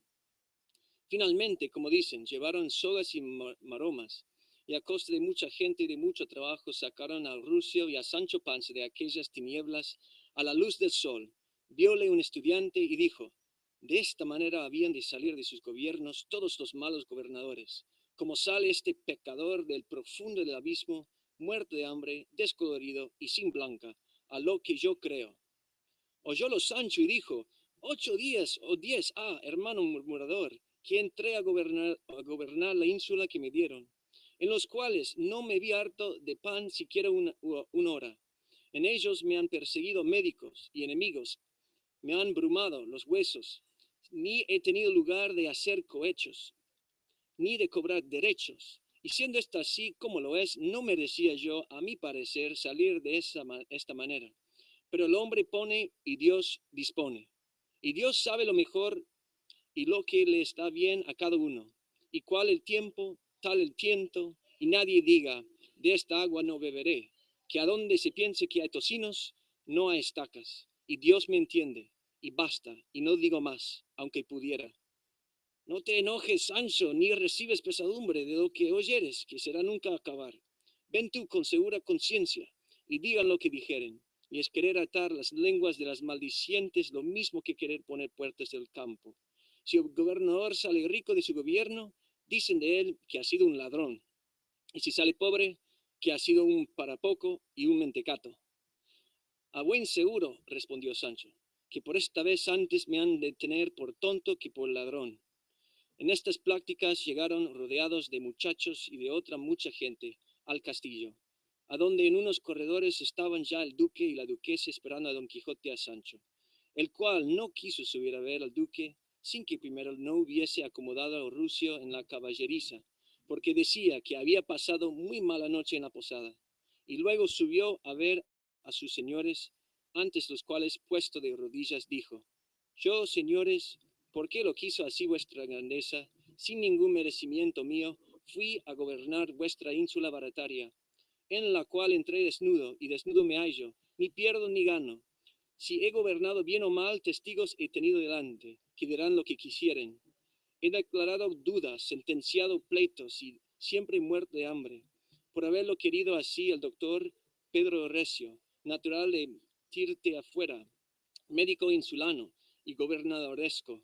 Acometiéronnos a enemigos de noche y habiéndonos puesto en grande aprieto, dicen los de la ínsula que salieron libres y con victoria por el valor de mi brazo, que tal salud les dé Dios como ellos dicen verdad. En resolución, en este tiempo yo he tanteado las cargas que trae consigo y las obligaciones el gobernar, y he echado por mi cuenta que no las podrán llevar mis hombros, ni son peso de mis costillas, ni flechas de mi aljaba. Y así, antes que diese conmigo a través del gobierno, he querido yo dar con el gobierno al través, y ayer de mañana dejé la ínsula como la hallé, con las mismas calles, casas y tejados que tenía cuando entré en ella. No he pedido prestado a nadie, ni metídome en granjerías, y aunque pensaba hacer algunas ordenanzas provechosas, no hice ninguna, temeroso que se habían de aguardar, que es lo mismo hacerlas que no hacerlas. Salí, como digo, de la ínsula sin otro acompañamiento que el de mi rucio. Caí en una cima, víneme por ella adelante hasta que esta mañana, con la luz del sol, vi la salida, pero no tan fácil, que a no depararme el cielo a mi señor Don Quijote, allí me quedara hasta la fin del mundo. Así que, mis señores duque y duquesa, aquí está vuestro gobernador Sancho Panza, que ha granjeado en solos 10 días que ha tenido al gobierno a conocer que no se le ha de dar nada por ser gobernador, no que de una ínsula, sino de todo el mundo. Y con este presupuesto, besando vuestras mercedes los pies, imitando al juego de los muchachos que dicen, salta tú y dámela tú, doy un salto del gobierno y me paso al servicio de mi señor Don Quijote, que en fin, en él, aunque como el pan con sobresalto, hártome a lo menos, y para mí, como yo esté harto, eso me hace que sea de zanahorias que de perdices. Con esto dio fin a su larga plática Sancho, temiendo siempre Don Quijote que había de decir en ella millares de disparates, y cuando le vio acabar con tan pocos, dio en su corazón gracias al cielo, y el duque abrazó a Sancho, y le dijo que le pesaba en el alma de que hubiese dejado tan presto el gobierno, pero que él haría de suerte que se le diese en su estado otro oficio de menos carga y de más provecho. Abrazóle la duquesa a sí mismo y mandó que le regalasen, porque daba señales de venir mal, molida y peor parado.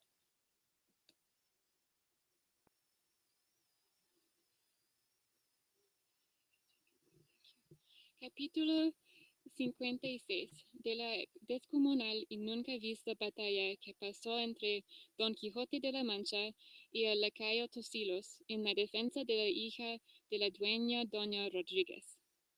No quedaron arrepentidos dos duques de la burla hecha a Sancho Panza del gobierno que le dieron, y más de aquel mismo día vino su mayordomo y les contó, punto por punto, todas casi las palabras y acciones que Sancho había dicho y hecho en aquellos días, y finalmente les encareció el asalto de la ínsula y el miedo de Sancho, y su salida de que no pequeño gusto recibieron. Después de esto, cuenta la historia, se llegó al día de la batalla aplazada, y habiendo el duque una y muchas veces advertido a su lacayo Tosilos como se había de avenir con Don Quijote para vencerle sin matarle ni herirle, ordenó que se quitasen los hierros a las lanzas, diciendo a Don Quijote que no permitía la cristianidad, de que él se preciaba de aquella batalla fuese con tanto riesgo y peligro de las vidas, y que se contentase con que le daba campo franco en su tierra, puesto que iba contra el decreto del Santo Concilio, que prohíbe los tales desafíos, y no quisiese llevar por todo rigor aquel trance tan fuerte. Don Quijote dijo que su excelencia después dispusiese las cosas de aquel negocio como más fuese servido, que él le obedecería en todo. Llegado, pues, el temeroso día, y habiendo mandado el duque que delante de la plaza del castillo se hiciese un espacio caralzo, donde estuviesen los jueces del campo y las dueñas, madre e hija demandantes, había acudido de todos los lugares y aldeas circunvecinas infinita gente a ver la novedad de aquella batalla, que nunca otra tal no habían visto ni oído decir en aquella tierra los que vivían ni los que habían muerto. El primero que entró en el campo y estacada fue el maestro de las ceremonias, que tantea el campo y le paseó todo, porque en él no hubiese algún engaño ni cosa encubierta donde se tropezase y cayese. Luego entraron las dueñas y se sentaron en sus asientos, cubiertas con los mantos hasta los ojos y hasta los pechos, con muestras de no pequeño sentimiento, presente Don Quijote en la estanca. De allí a poco, acompañado de muchas trompetas, asomó por una parte de la plaza, sobre un poderoso caballo, uniéndolo todo, el grande lacayo Tosilos, callada la visera y todo encambronado con unas fuertes y lucientes armas. El caballo mostraba ser frisón, ancho y de color todío. De cada mano y pie le pendía una arroba de lana. Venía el valeroso combatiente bien informado del duque, su señor, de cómo se había de portar con el valeroso Don Quijote de la Mancha, advertido que en ninguna manera le matase, sino que procurarse huir el primer encuentro por excusar el peligro de su muerte, que estaba cierto si de lleno en lleno le encontrase. Paseó la plaza y llegando donde las dueñas estaban se puso algún tanto a mirar a la que por esposo le pedía. Llamó el maese de campo a Don Quijote, ya que se había presentado en la plaza, y junto con Tosilos habló a las dueñas preguntándoles si consienten que volviese por su derecho Don Quijote de la Mancha. Ellas dijeron que sí, y que todo lo que en aquel caso hiciese lo daban por bien hecho, por firme y por valedero. Ya en este tiempo estaba el duque y la duquesa puestos en una galería que caía sobre la estaca, toda la cual estaba coronada de infinita gente, que esperaba ver el riguroso trance nunca visto. Fue condición de las combatientes que si Don Quijote vencía, su contrario se había de casar con de la hija de doña Rodríguez, y si él fuese vencido, quedaba libre su contendor de la palabra que se le pedía, sin dar otra satisfacción alguna. Partióles el maestro de las ceremonias el sol, y puso a los dos, cada uno en el puesto donde había de estar. Sonaron las tambores, llenó el aire el son de las trompetas, temblaba dejado de los pies la tierra, estaban suspensos los corazones de la mirante turba, temiendo unos y esperando otros el bueno o el mal suceso de aquel caso.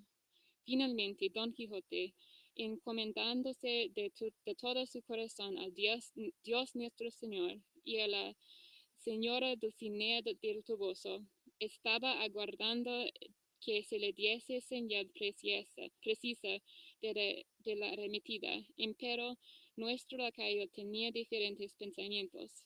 No pensaba él sino en lo que ahora diré. Parece ser que cuando estuvo mirando a su enemiga, le pareció la más hermosa mujer que había visto en toda su vida, y el niño seguezuelo, a quien suelen llamar de ordinario amor por esas calles, no quiso perder la ocasión que se le ofreció de triunfar de una alma lacañona y ponerla en la lista de sus trofeos, y así, llegándose a él bonitamente sin que nadie le viese, le lanzó al pobre lacayo una flecha de 2 varas por el lado izquierdo, y le pasó el corazón de parte a parte, y pudo hacer bien al seguro, porque el amor es invisible, y entra y sale por doquiera quiere, sin que nadie le pida cuenta de sus hechos.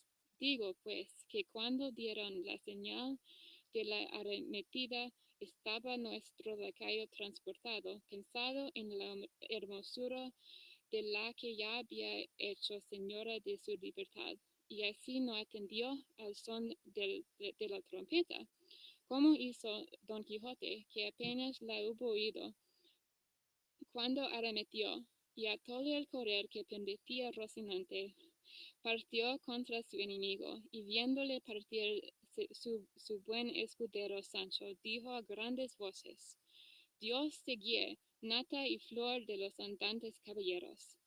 Dios te dé la victoria, pues llevas la razón de tu parte. Y aunque Tosilos vio venir contra sí a Don Quijote, no se movió un paso de su puesto. Antes con grandes voces llamó al maestre del campo, el cual, venido a ver lo que quería, le dijo: Señor, esta batalla no se hace porque yo me case o no me case con aquel señor. Así es, le fue respondido. Pues yo, dijo el lacayo, soy temeroso de mi conciencia, y pondríala el gran cargo si pasase adelante en esta batalla. Y así, digo que yo me doy por vencido, y que quiero casarme luego con aquella señora. Quedó admirado el maestre del campo de las razones de Tosilos, y como era uno de los sabidores de la máquina de aquel caso, no le supo responder palabra. Detúvose Don Quijote en la mitad de su carrera, viendo que su enemigo no le cometía. El duque no sabía la ocasión porque no se pasaba adelante en la batalla, porque el maestre del campo le fue a declarar los que Tosilos decía, de lo que quedó suspenso y colérico en extremo. En tanto que esto pasaba, Tosilos se llegó a donde doña Rodríguez estaba, dijo a grandes voces: Yo, señora, quiero casarme con vuestra hija, y no quiero alcanzar por pleitos ni contiendas lo que puedo alcanzar por paz y sin peligro de la muerte. Oyó esto el valeroso Don Quijote y dijo: Pues esto así es, yo quiero libre y suelto de mi promesa. Cásense enhorabuena, y pues Dios nuestro Señor se la dio, San Pedro se la bendiga. El duque había bajado a la plaza del castillo, y llegándose a Tosilos, le dijo: ¿Es verdad, caballero, que os dais por vencido y que, instigado de vuestra temerosa conciencia, os queríais casar con esta doncella? Sí, señor, respondió Tosilos. Él hace muy bien, dijo a esta sazón Sancho Panza, porque lo que has de dar al mur, dalo a gato y sacarse de cuidado. Íbase Tosilos desenlazando a la celada, y rogaba que apriesa le ayudasen, porque le iban faltando los espíritus del aliento, y no podía verse encerrado tanto tiempo en la estrecheza de aquel aposento. Quitáronsela a prisa, y quedó descubierto y patente su rostro de lacayo. Viendo lo cual doña Rodríguez y su hija, dando grandes voces, dijeron: Este es engaño, engaño es este. A Tosilos el lacayo del duque, mi señor, nos han puesto en lugar de mi verdadero esposo. Justicia de Dios y del rey, de tanta malicia, por no decir bellaquería. No vos acutíes, señoras, dijo Don Quijote, que ni de esta es malicia, ni es bellaquería, y si la es, y no ha sido la causa el duque, sino los malos encantadores que me perseguían, los cuales, envidiosos de que yo alcanzase la gloria de este vencimiento, ha convertido el rostro de vuestro esposo en el desde que decís que es lacayo del duque. Tomad mi consejo y a pesar de la malicia de mis enemigos, casaos con él, que sin duda es el mismo que vos deseáis alcanzar por esposo. El duque, que estoy yo, estuvo por romper en risa toda su cólera y dijo, son tan extraordinarias las cosas que suceden al señor Don Quijote, que estoy por creer que este mi lacayo no lo es. Pero usemos de este ardid y maña. Dilatemos el casamiento 15 días, si quieren, y tengamos encerrado a este personaje que nos tiene dudosos y en los cuales podría ser volviese a su pristina figura, que no ha de durar tanto el rancor que los encantadores tienen al señor Don Quijote, y más, yéndoles tan poco en usar estos embellecos y transformaciones.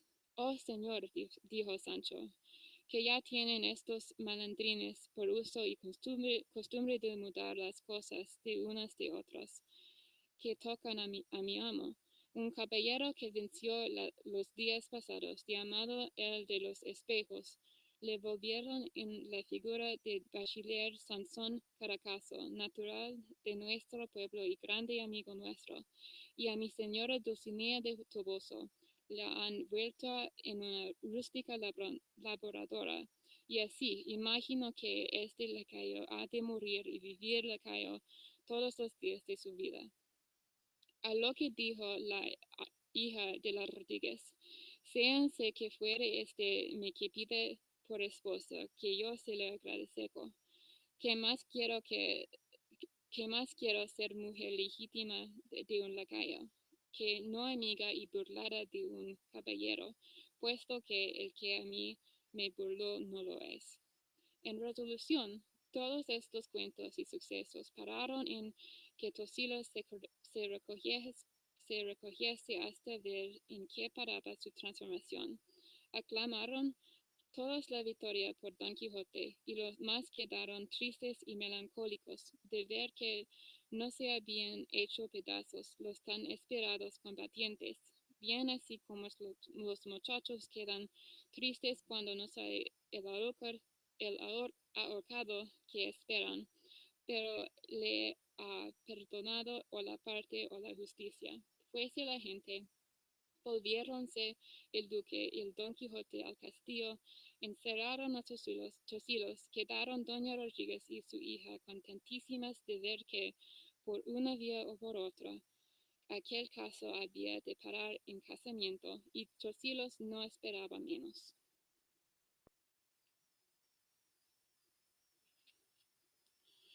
Chapter 57, which recounts how Don Quixote took his leave of the Duke, and what befell him with the clever and bold Altisidora, the Duchess's maiden.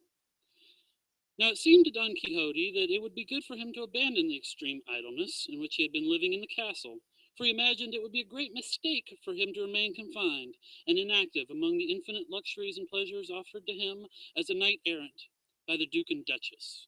And he thought he would have to give a strict accounting to heaven with regard to this confinement and inactivity, and so one day he asked the Duke and Duchess for permission to leave. They granted it, indicating that it grieved them deeply that he was going. The Duchess gave Sancho Panza the letters from his wife, and he wept over them, saying, "Who would have thought that hopes as great as the ones born in the heart of my wife, Teresa Panza, at the news of my governorship, would end in my returning to the miserable adventures of my master, Don Quixote of La Mancha? Even so, I'm happy to see that my Teresa behaved like the person she is and sent the acorns to the Duchess, for if she hadn't sent them, I would have been very sorry to see her so ungrateful.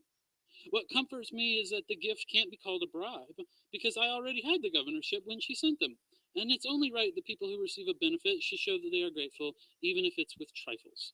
In fact, I came into the governorship naked, and I left it naked, and so I can say with a clear conscience, which is no small thing, naked I was born, and naked I'm naked now. I haven't lost or gained a thing. Sancho said this to himself on the day of their departure, and Don Quixote, having taken his leave of the Duke and Duchess the night before, came out in the morning and appeared in his armor on the castle square. All the people in the castle watched him from the passageways, and the Duke and Duchess also came out to see him. Sancho was on his gray, with his saddlebags, traveling case, and provisions, and he was very happy because the Duke's steward, the one who had played Countess Trifaldi, had given him a purse with 200 gold escudos for expenses on the road, and Don Quixote did not know about this yet. While everyone was looking at Don Quixote, as has been said, suddenly, from among the duchesses, duennas, and maidens who were watching him, the bold and clever Altisidora raised her voice, and in woeful tones she said, "Oh, listen, most wicked knight. Pull up your reins for a while. Do not belabor the flanks of your uncontrollable steed. Consider, false one, no fearsome serpent pursues you. You flee nothing but a gentle lamb, one far from even being a ewe. O monster, you have deceived the fairest, most comely maid Diana saw in her forest, or Venus saw in her woods. Virino, most cruel, O fugitive Aeneas, may Barabbas go with you, you belong with him. You take with you, O cruel taking, clutched in your bloodthirsty claws, the loving heart of a damsel, enamored, humble, and young.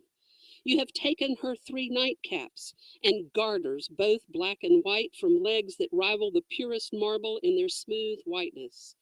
You have taken 2,000 sighs that could, if they were of fire, burn and destroy 2,000 Troys, if there were 2,000 Troys.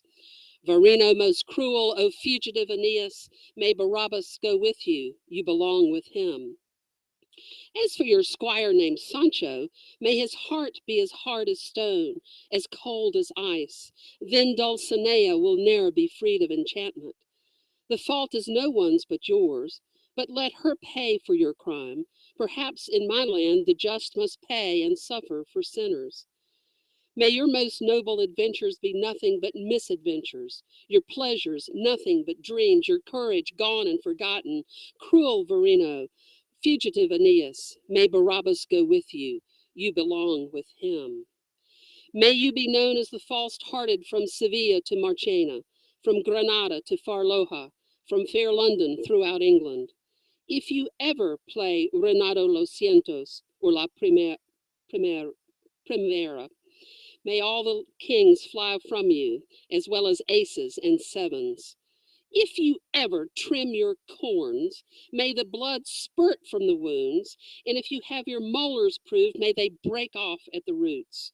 Cruel Virino, fugitive Aeneas, may Barabbas go with you, you belong with him.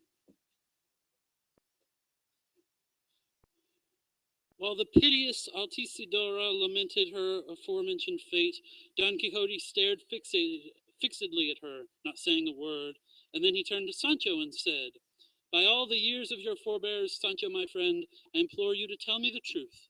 Tell me, have you, by any chance, taken the 3 nightcaps and the garters that this enamored maiden has mentioned?" To which Sancho responded, "I do have the 3 nightcaps, but the garters, that's really crazy." The Duchess was amazed at the boldness of Altisidora, for although she considered her audacious, lively, and bold, she did not think she would dare carry things so far, and since she had not been told about this joke, her amusement grew even more. The Duke wanted to go on with the clever deception, and he said, "It does not seem right to me, Signor Knight, that after receiving in this castle the warm welcome that was offered to you, you have dared take away at least 3 nightcaps, not to mention garters, that belong to my maiden.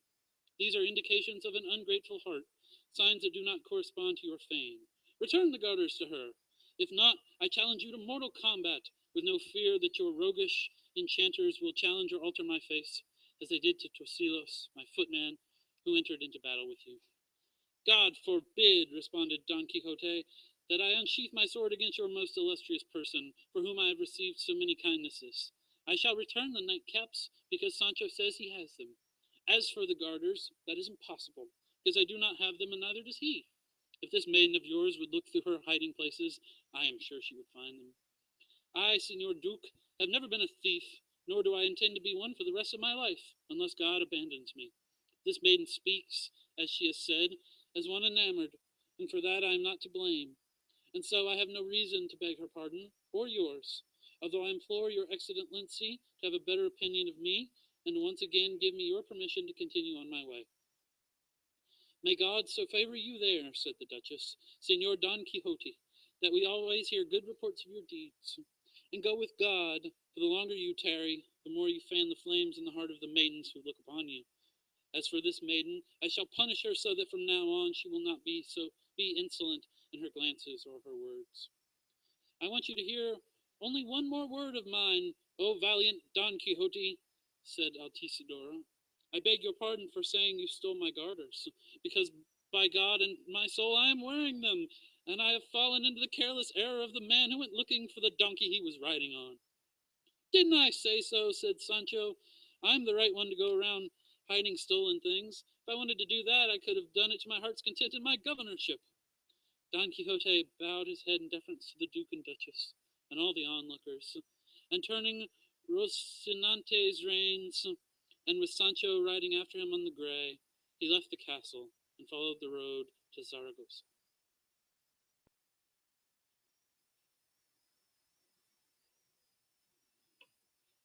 Chapter 58, which recounts how so many adventures rained down upon Don Quixote that there was hardly room for all of them. When Don Quixote saw himself in the open countryside, free and clear of Altisidora's wooing, it seemed to him that he had returned to his own element, that his spirits had revived and were ready to resume his chivalric pursuits. Turning to Sancho, he said, "Freedom, Sancho, is one of the most precious gifts heaven gave to man. The treasures under the earth and beneath the sea cannot compare to it. For freedom as well as for honor, one can and should risk one's life.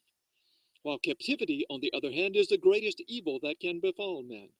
I say this, Sancho, because you have clearly seen the luxury and abundance we have enjoyed in this castle that we are leaving.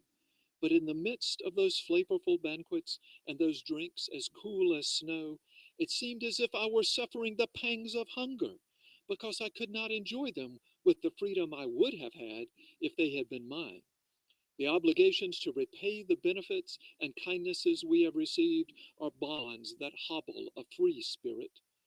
Fortunate is the man to whom heaven has given a piece of bread with no obligation to thank anyone but heaven itself." "In spite of everything," said Sancho, "that your grace has said, it's not right for us to be ungrateful for the 200 gold escudos in a purse that the Duke Steward gave to me, and that I wear as a cure and a comfort over my heart in case of emergencies. For we aren't always going to find castles where they welcome us. We might come across some inns where they beat us instead."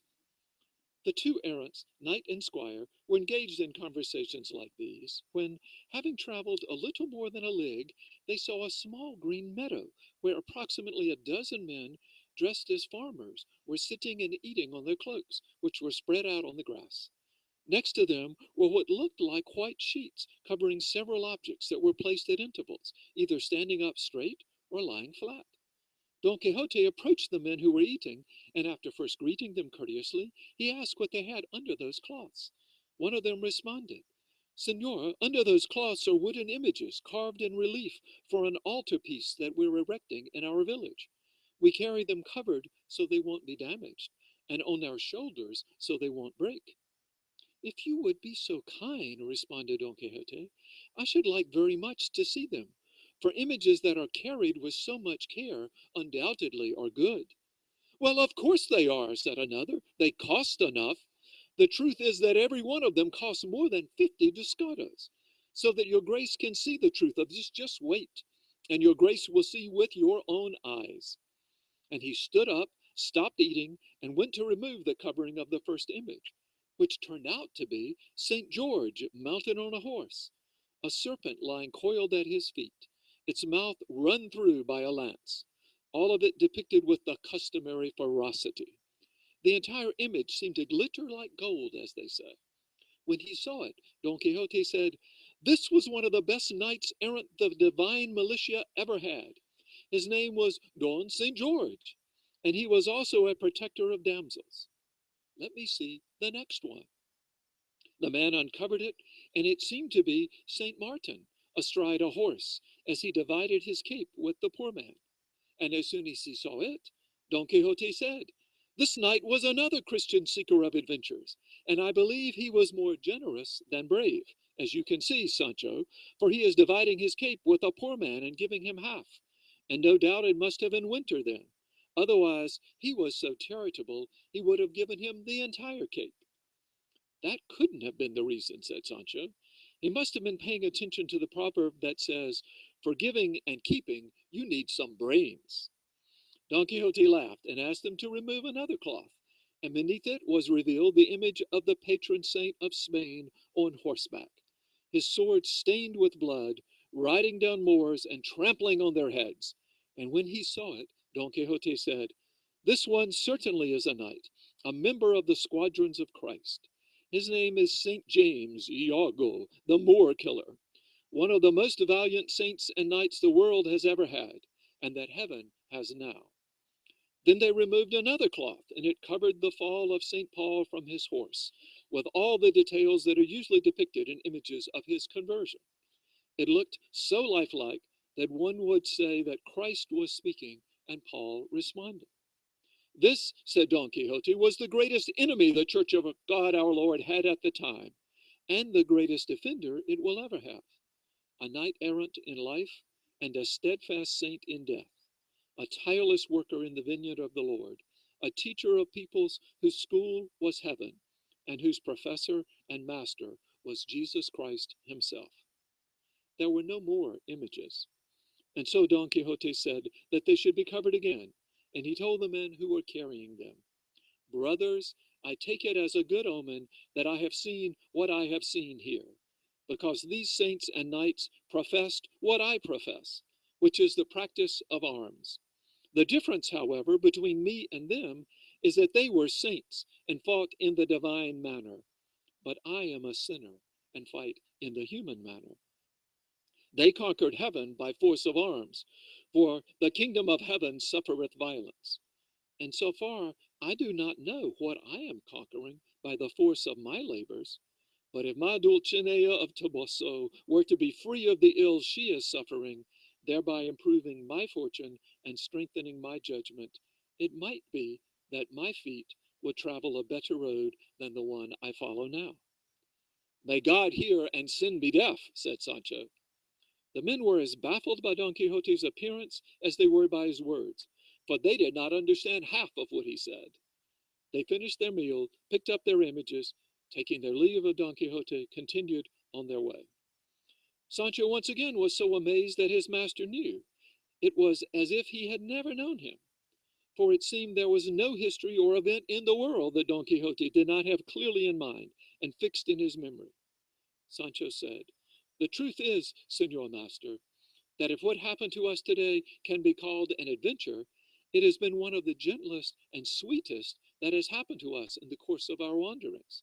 We've come out of it with no beatings, yet, and no fear, and we haven't had a hand on our swords, or battered the ground with our bodies, or been left hungry. God be praised for allowing me to see such a thing with mine own eyes."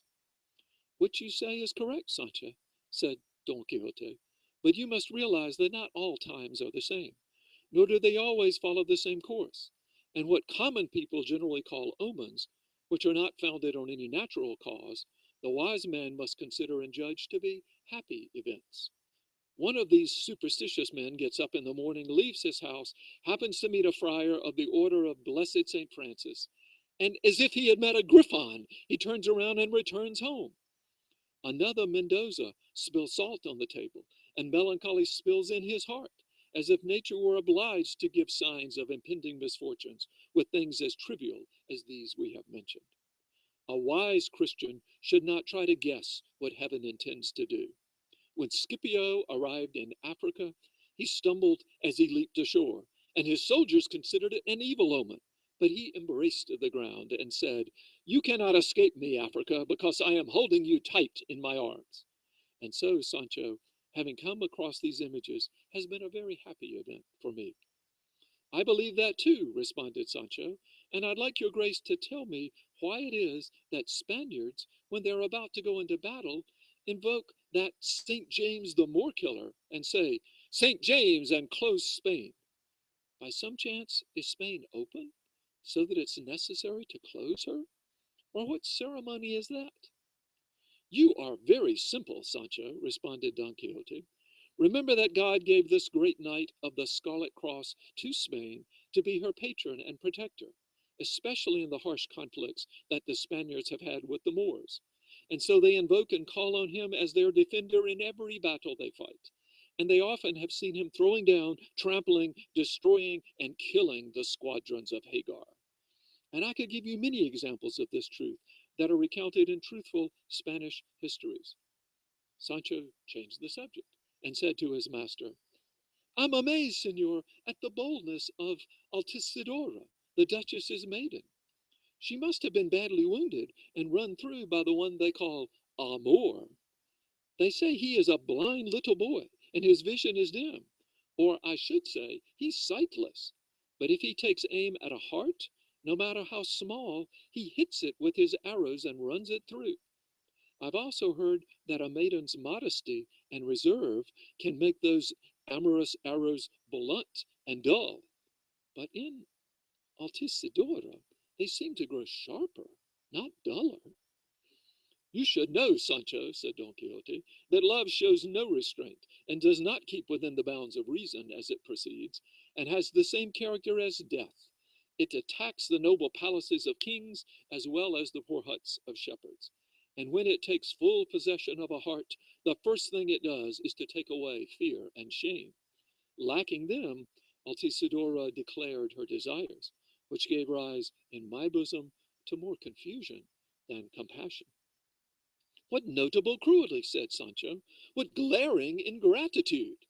For me, I can say that at her smallest word of love, I'd surrender and submit. Whoreson, what a heart of marble you have, and a will of bronze, and a soul of mortar! But I can't think what this maiden saw in your grace that made her surrender and submit like that. What grace, what elegance, what charm, what face, each thing by itself or all of them together, made her fall in love? Because, to tell you the truth, I often stop to look at your grace from the tips of your toes to the last hair on your head, and I see more things to drive her away than to make her fall in love. I've also heard that beauty is the first and principal quality that makes people love, and since your grace doesn't have any beauty, I don't know what the poor maiden fell in love with." "You should know, Sancho," responded Don Quixote, "that there are two kinds of beauty, one of the soul and the other of the body. That of the soul is found and seen in one's understanding, chastity, virtuous behavior, liberality, and good breeding. And all of these qualities can exist and reside in an ugly man. And when a person looks at this beauty and not at that of the body, an intense and advantageous love is engendered. I see very clearly, Sancho, that I am not handsome, but I also know that I am not deformed. It is enough for a virtuous man not to be a monster, to be well loved, if he has the endowments of the soul, which I have mentioned to you." As they were having this conversation, they entered a forest that was to the side of the road. And suddenly, before he was aware of it, Don Quixote found himself caught in some nets of green string that were stretched from tree to tree. Unable to imagine what this might be, he said to Sancho, "It seems to me, Sancho, that the reason for these nets must be one of the strangest inventions anyone could imagine.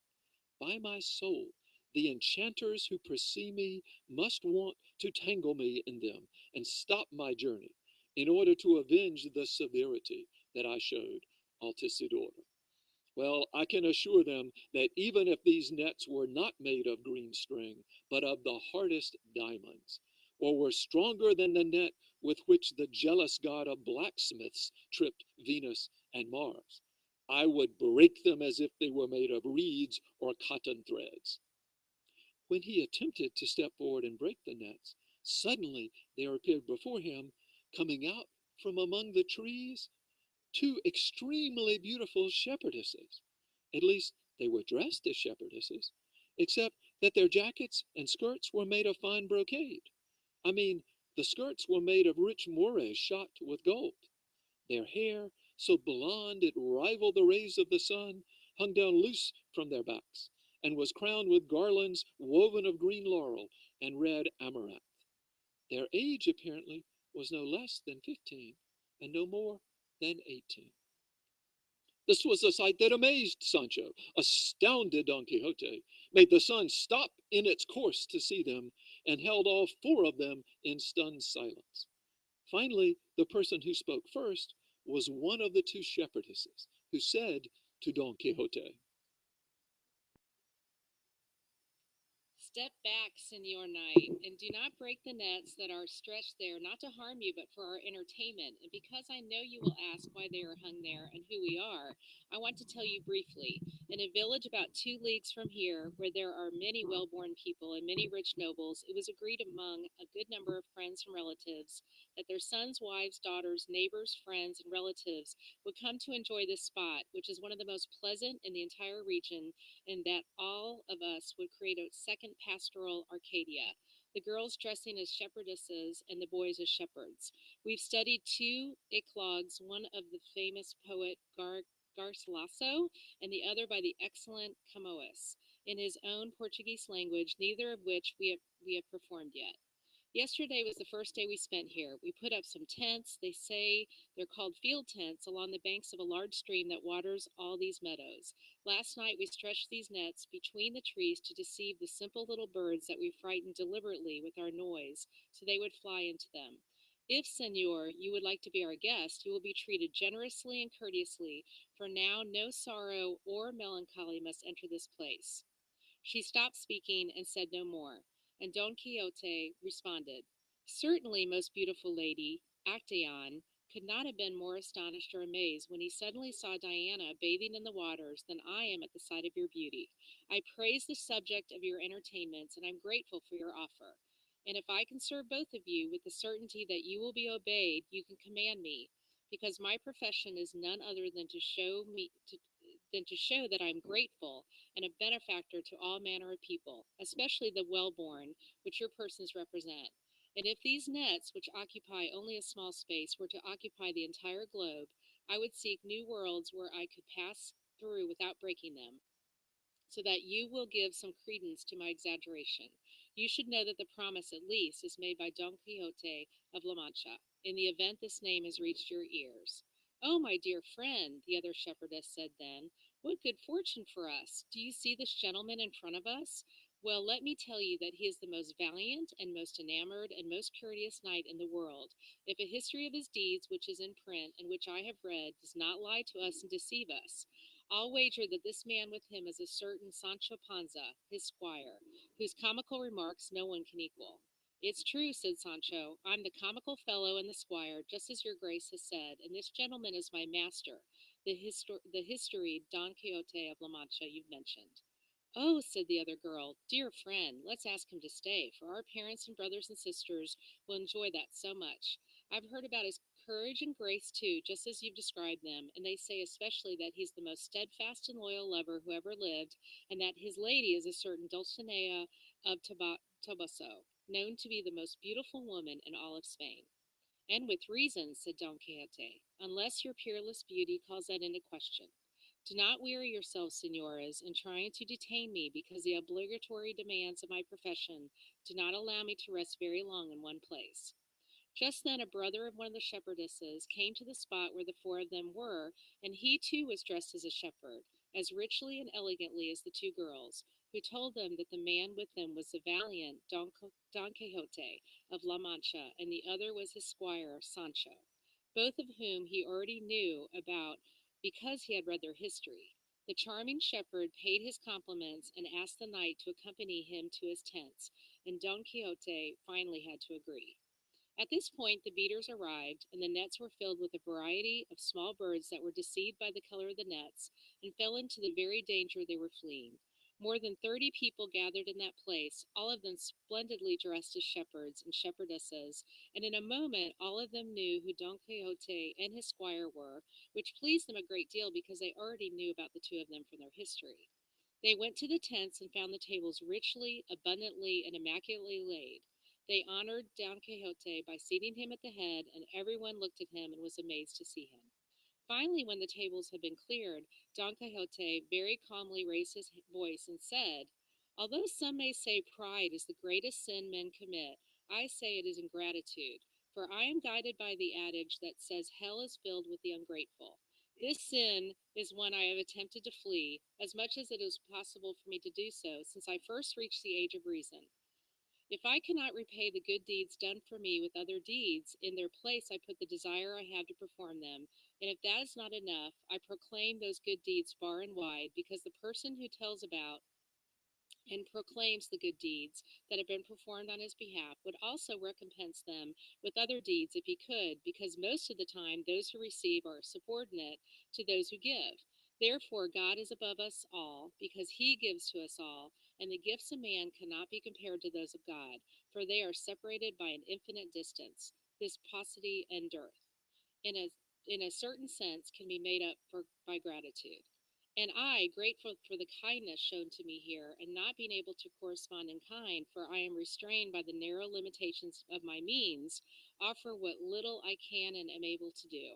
And so I say that I shall maintain for 2 whole days in the middle of the king's highway to Zaragoza, that these damsels, the feigned shepherdesses here present, are the most beautiful and courteous maidens in the world, excepting only the peerless Dulcinea of Toboso, the sole lady of my thoughts, with no offense intended to all the gentlemen and ladies who hear me."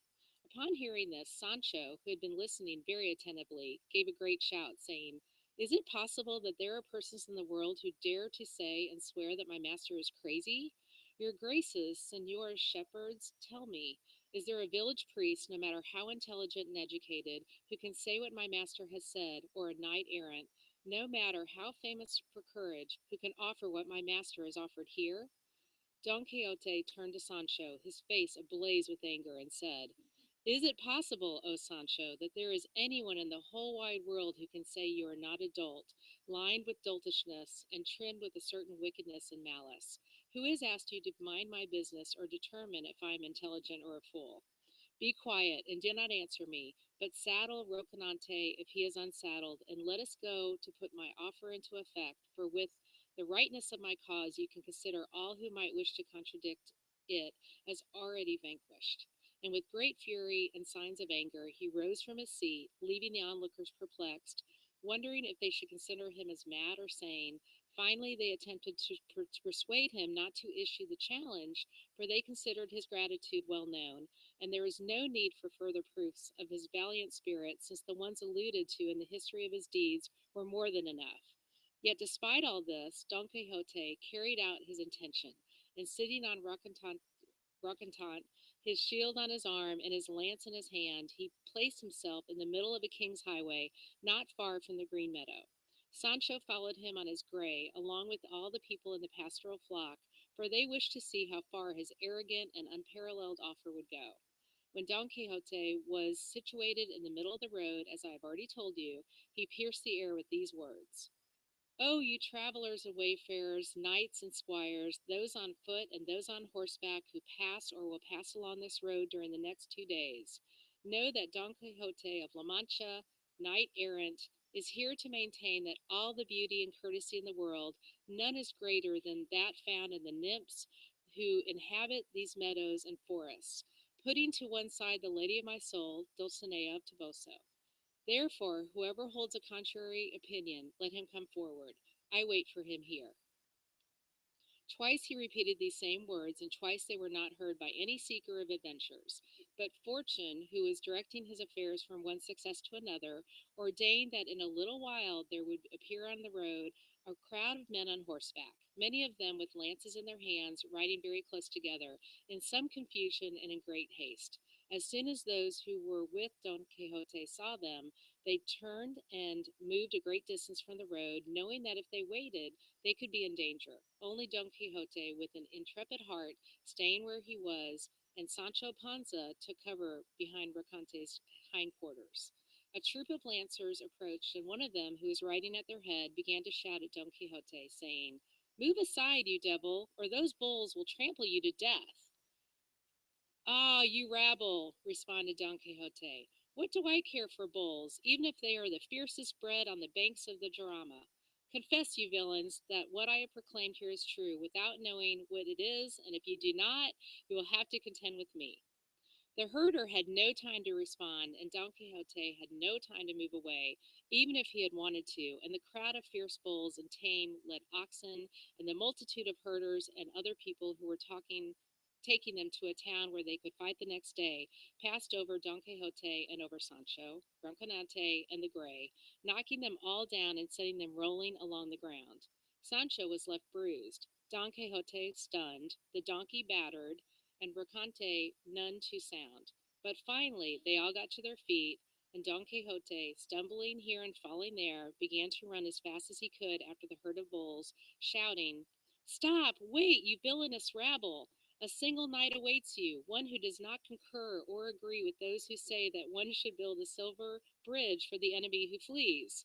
But not even this could stop their speeding runners, and they paid no more attention to his threats than the clouds of yesteryear. Exhaustion stopped Don Quixote, and more vexed than avenged, he sat down by the side of the road, waiting for Sancho, Rocinante, and the Grey to reach him. They did, and master and servant remounted, and without returning to take their leave of the feigned or counterfeit Arcadia, and with more shame than pleasure, they continued on their way.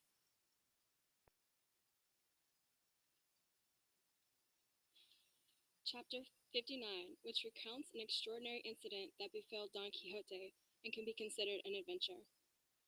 The dust and weariness that Don Quixote and Sancho took away with them from their encounter with the discourteous bulls was alleviated by a clear, fresh spring that they found in a cool grove of trees, and the two of them, the fatigued master and servant, sat at its edge, leaving the Grey and Rocinante free, without bridle or bit.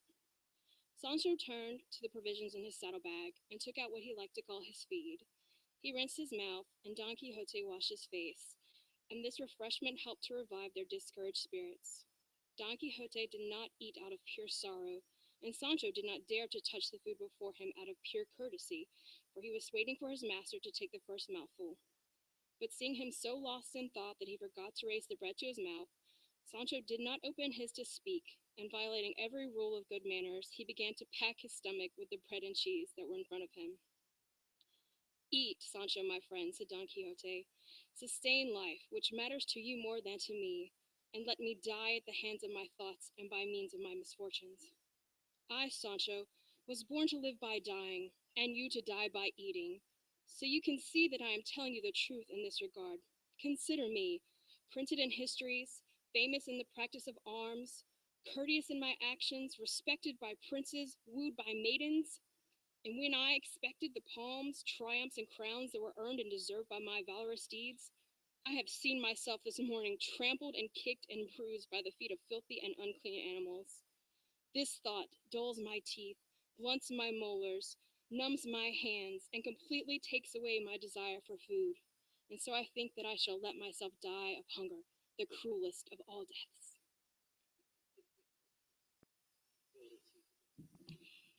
De esa manera dijo Sancho, sin dejar de mascar a prisa, no probará vuestra merced aquel refrán que dicen, muera Marta y muera harta. Y a lo menos no pienso matarme a mí mismo, antes pienso hacer como el zapatero, que tira el cuero con los dientes hasta que le hace llegar donde él quiere. Yo tiraré mi vida comiendo hasta que llegue al fin que él tiene determinado el cielo. Y sepa, señor, que no hay mayor locura que la que toca el querer desesperarse, como vuestra merced. Y créame, y después de comer, échese a dormir un poco sobre los colchones verdes de estas hierbas, y verá como cuando despierta se halla algo más aliviado. Hízolo así Don Quijote, pareciéndole con las razones de Sancho más eran de filósofo que de metacato, y dijo: si tú, oh Sancho, quisieses hacer por mí lo que yo ahora te diré, serán mis alivios más ciertos y mis pesadumbres no tan grandes.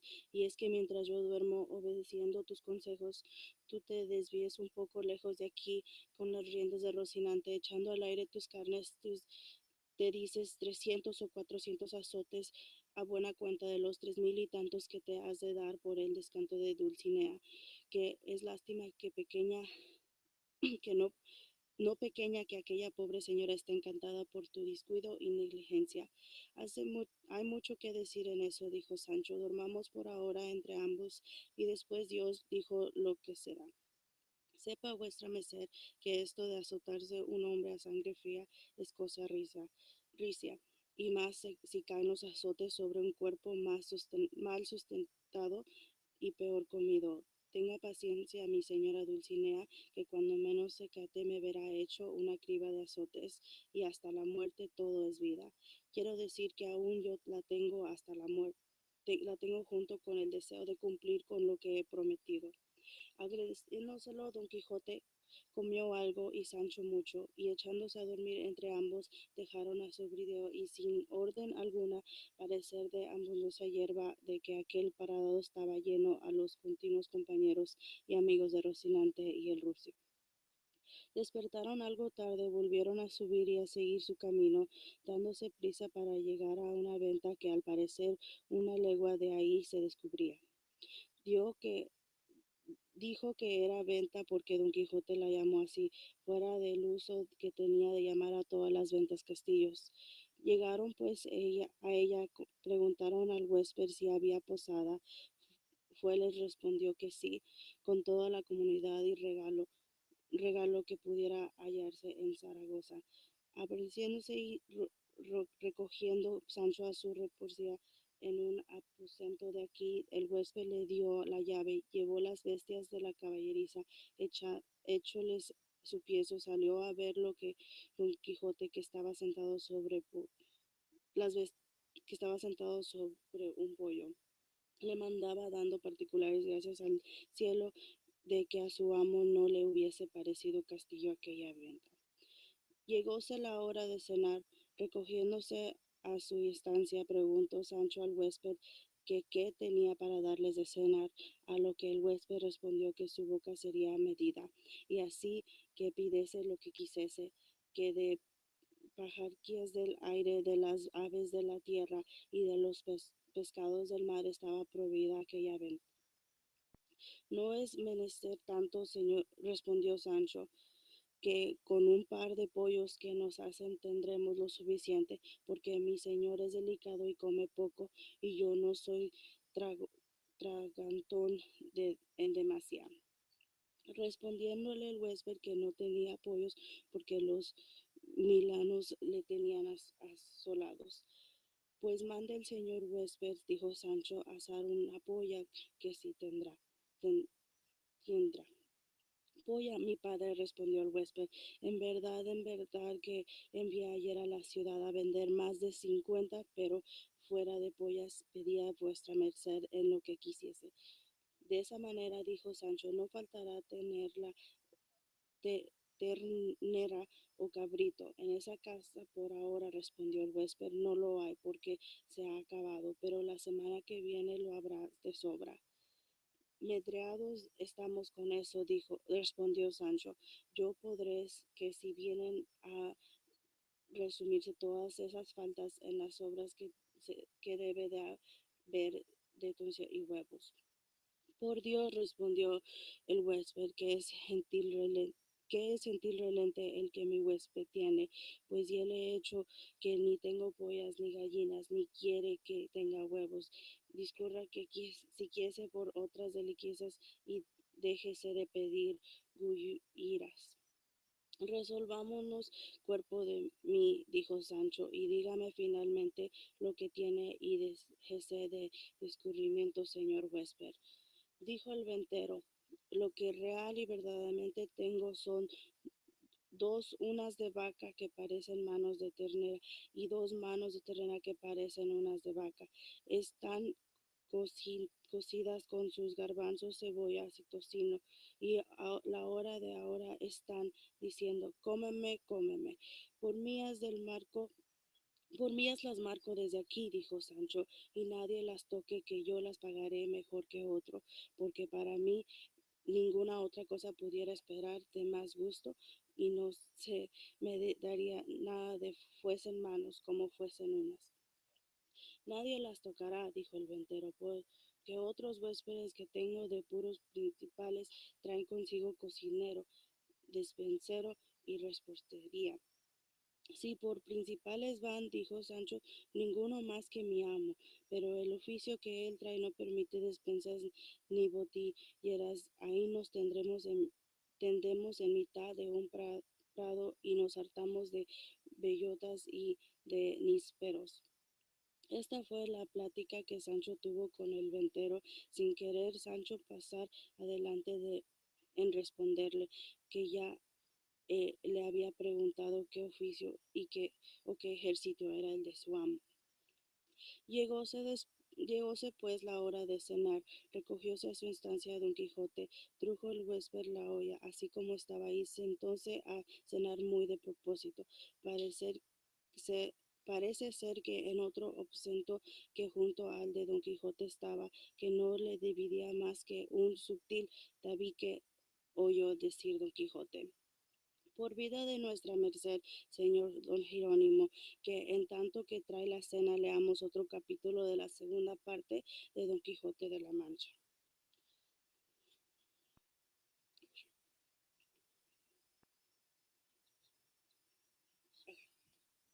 As soon as Don Quixote heard his name, he stood and listened very carefully to what they were saying about him, and he heard the man called Don Jerónimo respond: Señor Don Juan, why does your grace want us to read this nonsense? Whoever has read the first part of the history of Don Quixote of La Mancha cannot possibly derive any pleasure from reading the second part.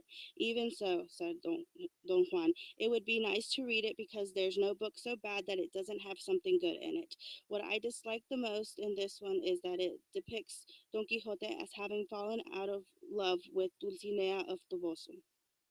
When he heard this, Don Quixote, full of wrath and fury, raised his voice and said, if anyone says that Don Quixote of La Mancha has forgotten or ever can forget Dulcinea of Toboso, I should make him understand with the most steadfast arms that he is very far from the truth, because the peerless Dulcinea of Toboso cannot be forgotten, nor does forgetting have any place in Don Quixote, for his coat of arms is constancy, and his profession is to preserve it gently and without force of any kind.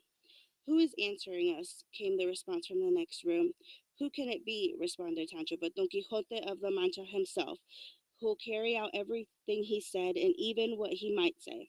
For the man who pays his debt doesn't worry about his guarantees. As soon as Sancho said this, two gentlemen, for that is what they say seemed to be, came through the door of the room. One of them threw his arms around Don Quixote's neck and said, your presence cannot give the lie to your name, nor can your name not vouch for your presence. There is no doubt, Señor, that you are the true Don Quixote of La Mancha, the polestar and guiding light of knight-errantry, notwithstanding, and despite one who has wanted to usurp your name and annihilate your deeds as the author of this book, which I give to you now has done. And he placed the book in his hands which his companion has been carrying. Don Quixote accepted it, and without saying a word began to leaf through it. And in a little while he returned it, saying, in this short perusal I have found three things in this Arthur that are worth of reprimand. The first in some words that I have read in the prologue. The second is the language is Aragonese, because sometimes he writes without articles. The third, which confirms his ignorance, is that he strays and deviates from the truth in the most important part of the history, because he says that the wife of my squire Sancho Panza is named Maria Gutierrez, which is incorrect, for her name is Teresa Panza. He errs in something so important, it is reasonable to fear that he will err in everything else. To which Sancho says, That's a nice thing in a historian. He must certainly know all about us if he calls my wife Maria Gutierrez instead of Teresa Panza. Look at the book again, senor, and see if I'm in it, and if he's changed my name. From what I have heard you say, my friend, said Don Hieronymo, you undoubtedly are Sancho Panza, the squire of Senor Don Quixote. Yes, I am, responded Sancho, and proud of it. Well, by my faith, said the gentleman, this modern author does not treat you with the decency you demonstrate in your person. He depicts you as gluttonous and simple-minded, and not at all amusing, and very different from the Sancho described in the first part of the history of your master. May God forgive him, said Sancho. He should have left me in the corner and forgotten about me, because you shouldn't play music unless you know how, and St. Peter's just fine in Rome. The two gentlemen asked Don Quixote to come to their room and have supper with them, for they knew very well in the inn that the inn did not have food worthy of his person. Don Quixote, who was always courteous, agreed to their request and had supper with them, and Sancho left with the power of life and death and absolute jurisdiction over the olla. He sat in the head of the table along with the innkeeper, who was less fond than Sancho of feet and heels. In the course of their supper, Don Juan asked Don Quixote if he had news of Señora Dulcinea of Toboso, if he had married or given birth, or was pregnant, or if she was still a virgin and remembered, within the bounds of her modesty and decorum, the amorous thoughts of Señor Don Quixote, to which he responded, Dulcinea is a virgin, and my thoughts are more constant than ever. Our communications as barren as always, her beauty transformed into that of a crude peasant.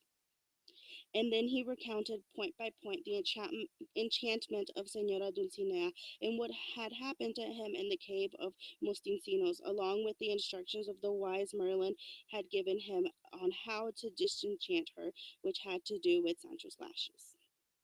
The two gentlemen were exceedingly happy to hear Don Quixote relate the strange events of his history, and they were as amazed by the nonsensical things he said as by the elegant manner in which he said them. Here they considered him intelligent, and there he seemed to slip into foolishness, and they could not determine where precisely to place him between the intelligence and the madness. Sancho finished eating, and leaving the innkeeper looking like an X, he went to the room where his master was having supper, and when he entered, he said, by my soul, senores, I don't think the author of this book that your grace have wants to get along with me, since he calls me a glutton, as your graces say. I wouldn't have want him to call me a drunken too. He does not say that, said Don Hieronymo, but I don't remember precisely how, although I do know that his words are offensive and false, as well as I can see by the physiognomy of the good Sancho was present. Believe me, your graces, said Sancho, the Sancho and Don Quixote in that history are not the ones who appear in the history composed by Said Hamed Beneji, and the ones who are us. My master is valiant, intelligent, and in love, and I am simple, amusing, and not a glutton or a drunken. I believe that, said Don Juan, and if it were possible, I would order that no one could dare to deal with the affairs of the great Don Quixote except Hyde Hammett, the first Arthur, just as Alexander the Great ordered that no one could dare paint his portrait except Apelles.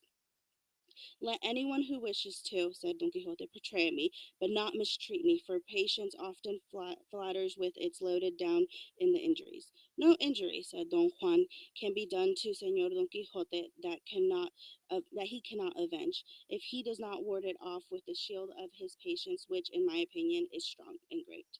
They spent a good part of the night in these and other similar conversations. Although Don Juan wanted Don Quixote to read more of the book in order to hear his comments, he would not be persuaded, saying he considered that he had read it and confirmed that all of it was foolish, and if it happened to come to the attention of the author that he had held it in his hands, he did not want him to celebrate the idea that Don Quixote had read it, for one's thoughts must eschew obscene and indecent things as must one's eyes.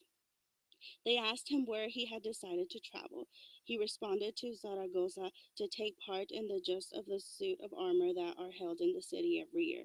Don Juan told him that in the new history, the account of how Don Quixote, or whoever he was, ran at the ring was lacking in invention, poor in letters, and very poor in liveries, through the rich and stupidities. For this reason, responded Don Quixote, I shall not set foot in Zaragoza, and in this way I shall proclaim the lies of this modern historian to the world, and then people will see that I am not the Don Quixote he says I am. That would be very wise, said Don Jeronimo, there are other jousts in Barcelona where Señor Don Quixote will be able to prove his valor.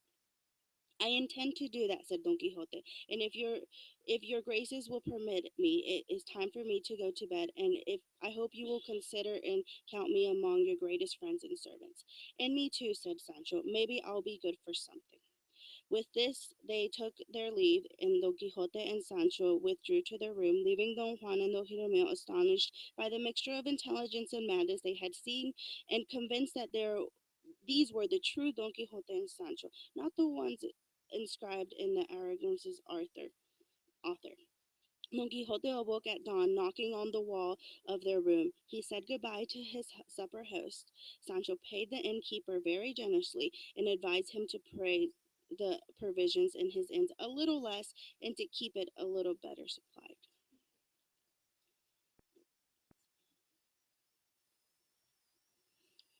Chapter 60, concerning what befell Don Quixote on his way to Barcelona.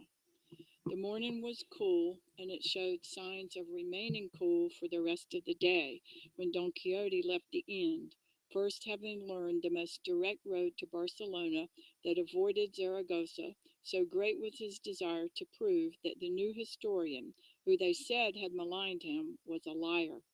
As it happened, in no more than 6 days, nothing occurred that was worth recording.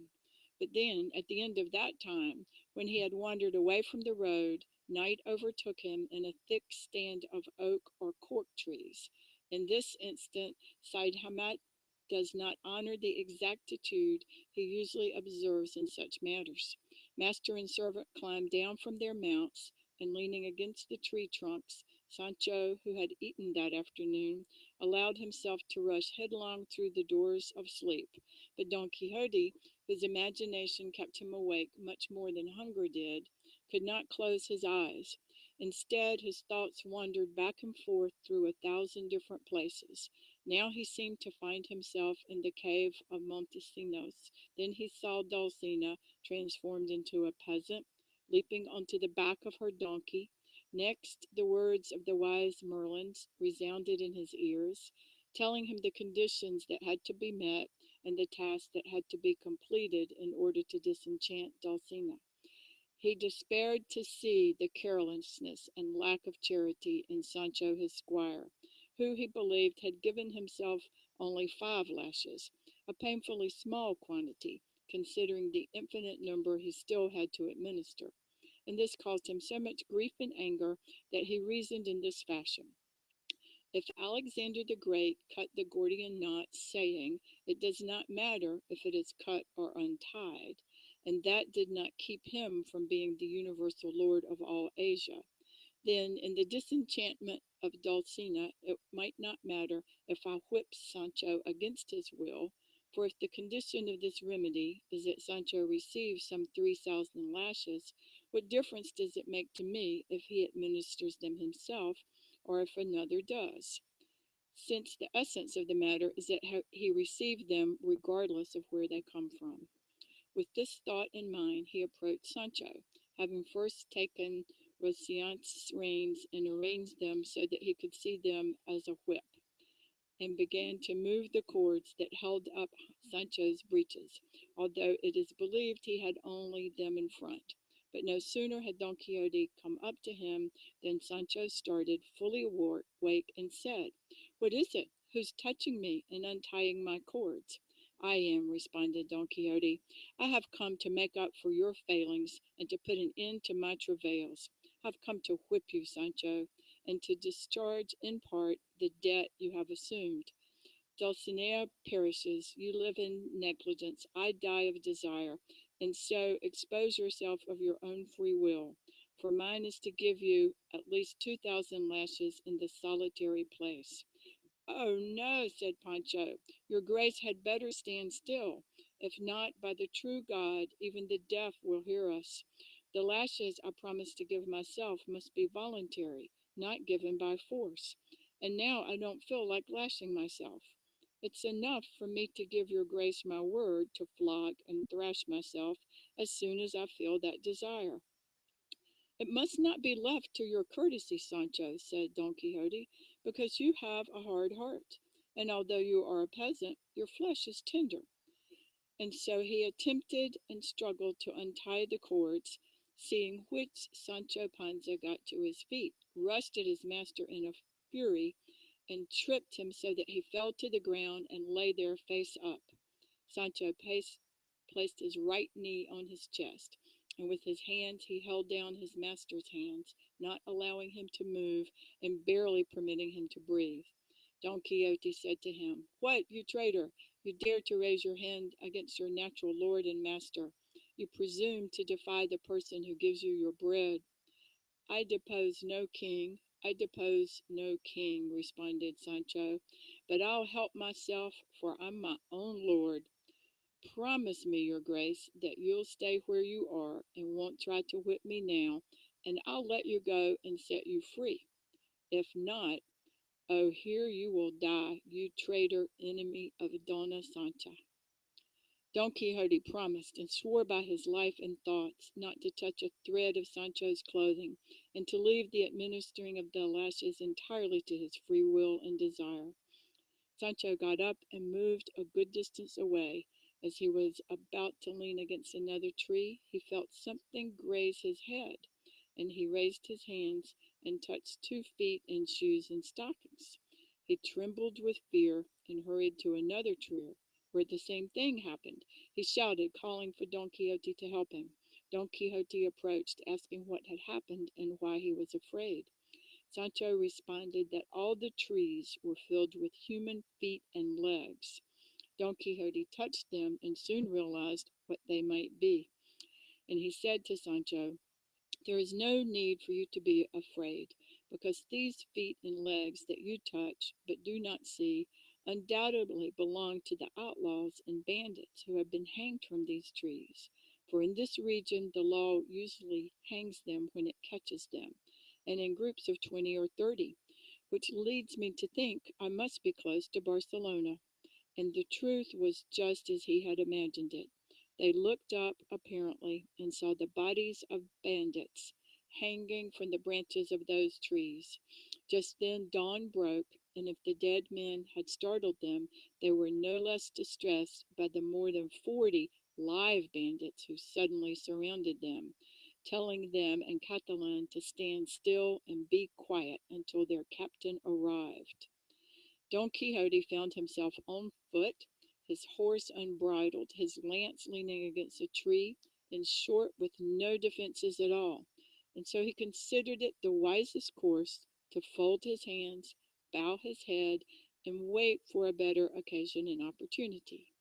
The bandits quickly looked over the gray and left nothing in the saddlebags and traveling case. It was Sancho's good fortune that he carried the Duke's escudos and the ones he had brought from home tightly bound in a sash he wore around his stomach.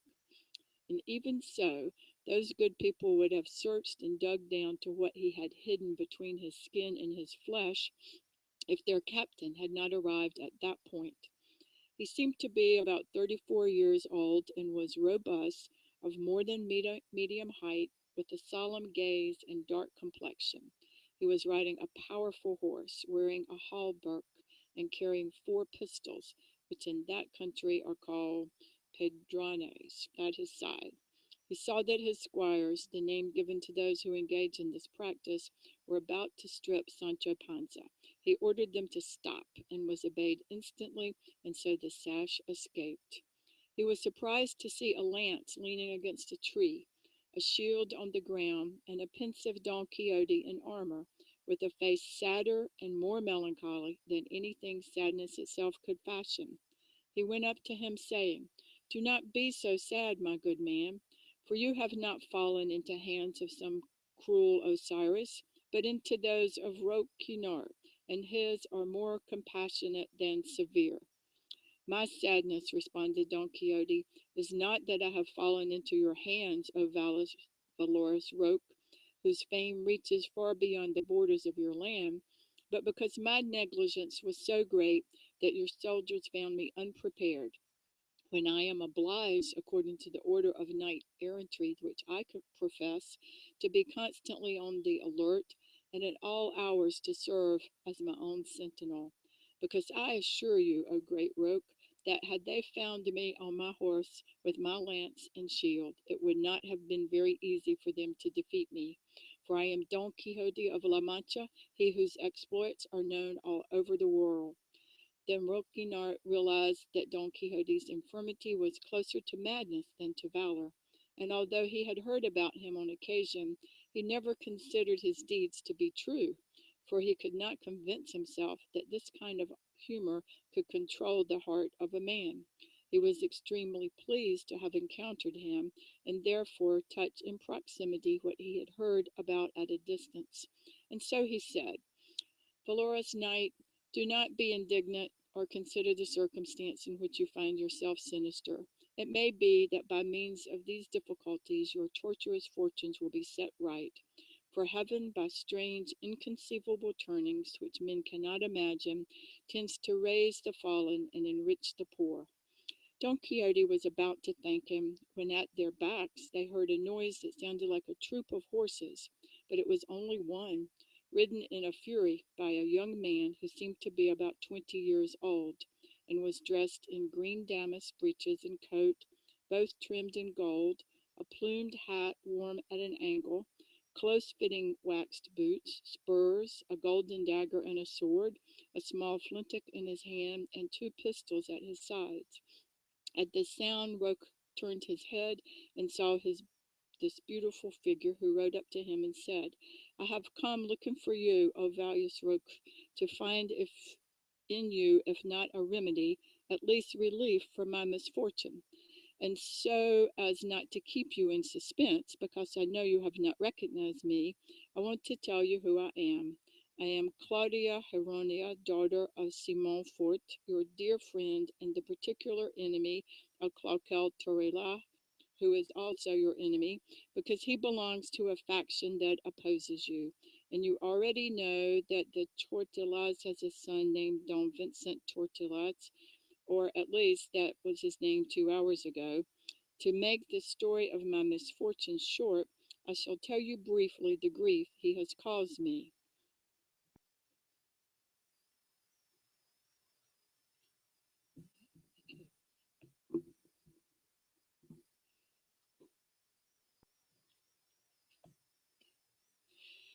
Te diré en breves palabras la que me ha causado. Vióme, requebróme, escuchéle, enamóreme, a hurto de mi padre, porque no hay mujer, por retirada que esté y recatada que sea, a quien no le sobre tiempo para poner en ejecución y efecto sus atropellados deseos. Finalmente, él me prometió de ser mi esposo y yo le di la palabra de ser suya, sin que en obras pasásemos delante. Supe ayer que, olvidado de lo que me debía, se casaba con otra y que esta mañana iba a desposarse, nueva que me turbó el sentido y acabó la paciencia. Y por no estar mi padre en el lugar, detuve yo de ponerme en el traje que ves, y apresurado el paso a este caballo, alcancé a don Vicente, obra de una legua de aquí, y sin ponerme a dar quejas ni a oír disculpas, le disparé esta escopeta, y por añadidura a estas 2 pistolas, y a lo que creo le debí de encerrar más de 2 balas en el cuerpo, abriéndole puertas por donde envuelta en su sangre saliese mi honra. Allí le dejo entre sus criados, que no osaron ni pudieron ponerse en su defensa. Vengo a buscarte para que me pases a Francia, donde tengo parientes con quien viva, y asimismo a rogarte defiendas a mi padre, porque los muchos de don Vicente no se atrevan a tomar en él desaforada venganza. Roque, admirado de la gallardía, bizarría, buen talle y suceso de la hermosa Claudia, le dijo: "Ven, señora, y vamos a ver si es muerto tu enemigo, que después veremos lo que más te importare. Don Quijote, que estaba escuchando atentamente lo que Claudia había dicho y lo que Roque Guinart les respondió, dijo: no tiene nadie para qué tomar trabajo en defender a esta señora, que lo tomo yo a mi cargo. Denme mi caballo y mis armas y espérenme aquí, que yo iré a buscar a ese caballero, y muerto o vivo le haré cumplir la palabra prometida a tanta belleza. Nadie dude de eso, dijo Sancho, porque mi señor tiene muy buena mano para casamentero, pues no ha muchos días que hizo casar a otro que también negaba a otra doncella su palabra. Y si no fuera porque los encantadores que le persiguen le mudaron su verdadera figura en la de un lacayo, esta fuera la hora que ya la tal doncella no lo fuera. Roque, que atendía más a pensar en el suceso de la hermosa Claudia que en las razones de amo y mozo, no las entendió, y mandando a sus escuderos que volviesen a Sancho todo cuanto le habían quitado de Rucio, mandóles asimismo que se retirasen a la parte donde aquella noche habían estado alojados, y luego se partió con Claudia a toda priesa a buscar al herido o muerto don Vicente. Llegaron al lugar donde le encontró Claudia y no hallaron en él sino recién derramada sangre, pero tendiendo la vista por todas partes, descubrieron por un recuesto arriba alguna gente y diéronse a entender, como era la verdad, que debía ser don Vicente, a quien sus criados o muerto o vivo llevaban o para curarle o para enterrarle. Diéronse priesa a alcanzarlos, que como iban despacio, con facilidad lo hicieron. Hallaron a don Vicente en los brazos de sus criados, a quien con cansada y debilitada voz rogaba que le dejasen allí morir, porque el dolor de las heridas no consentía que más adelante pasase. Arrojáronse de los caballos Claudia y Roque, llegáronse a él, temieron los criados de la presencia de Roque, y Claudia se turbó en ver la de don Vicente. Y así, entre eternecida y rigurosa, se llegó a él, y haciéndole de las manos le dijo: si tú me dieras estas, conforme a nuestro concierto, nunca tú te vieras en este paso. Abrió los casi cerrados ojos el herido caballero, y conociendo a Claudia le dijo: bien veo, hermosa y engañada señora, que tú has sido la que me has muerto, pena no merecida ni debida a mis deseos, con los cuales ni con mis obras jamás quise ni supe ofenderte. Luego, no es verdad, dijo Claudia, que ibas esta mañana a desposarte con Leonora, la hija del rico Balbastro. No, por cierto, respondió don Vicente, mi mala fortuna te debió de llevar estas nuevas para que celosa me quitases la vida, la cual pues la dejo en tus manos y en tus brazos, tengo mi suerte por venturosa. Y para asegurarte de esta verdad, aprieta la mano y recíbeme por esposo, si quisieres, que no tengo otra mayor satisfacción que darte del agravio que piensas que de mí has recibido. Apretóle la mano Claudia y apretósele a ella el corazón, de manera que sobre la sangre y pecho de don Vicente se quedó desmayada y a él le tomó un mortal parasismo.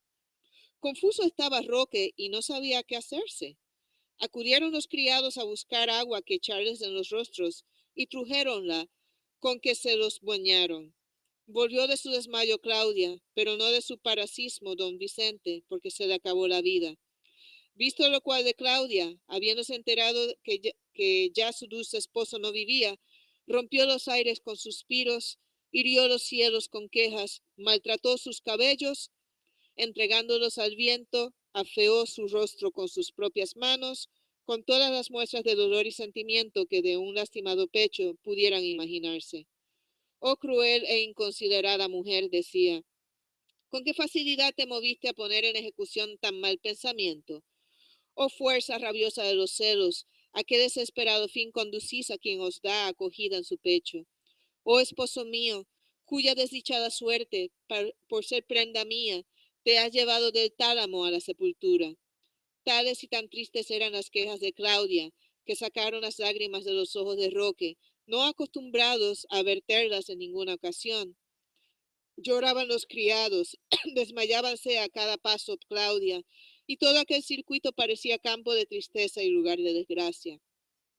Finalmente, Roque Guinart ordenó a los criados de don Vicente que llevasen su cuerpo al lugar de su padre, que estaba allí cerca, para que le diesen sepultura. Claudia dijo a Roque que querría irse a un monasterio donde era abadesa una tía suya, en el cual pensaba acabar la vida, de otro mejor esposo y más eterno acompañada. Alabóle Roque en su buen propósito, ofreciéndose de acompañarla hasta donde quisiese y de defender a su padre de los parientes y de todo el mundo si ofenderle quisiese. No quiso su compañía Claudia en ninguna manera, y agradeciendo sus ofrecimientos con las mejores razones que supo, se despidió de él llorando. Los criados de don Vicente llevaron su cuerpo, y Roque se volvió a los suyos, y este fin tuvieron los amores de Claudia Jerónima. Pero qué mucho si tejiendo la trama de su lamentable historia, las fuerzas invencibles y rigurosas de los celos. Halló Roque Guinart a sus escuderos en la parte donde les había ordenado, y a don Quijote entre ellos, sobre Rocinante, haciéndoles una plática en que les persuadía dejasen aquel modo de vivir tan peligroso así para el alma como para el cuerpo. Pero como los más eran gascones, gente rústica y desbaratada, no les entraba bien la plática de don Quijote.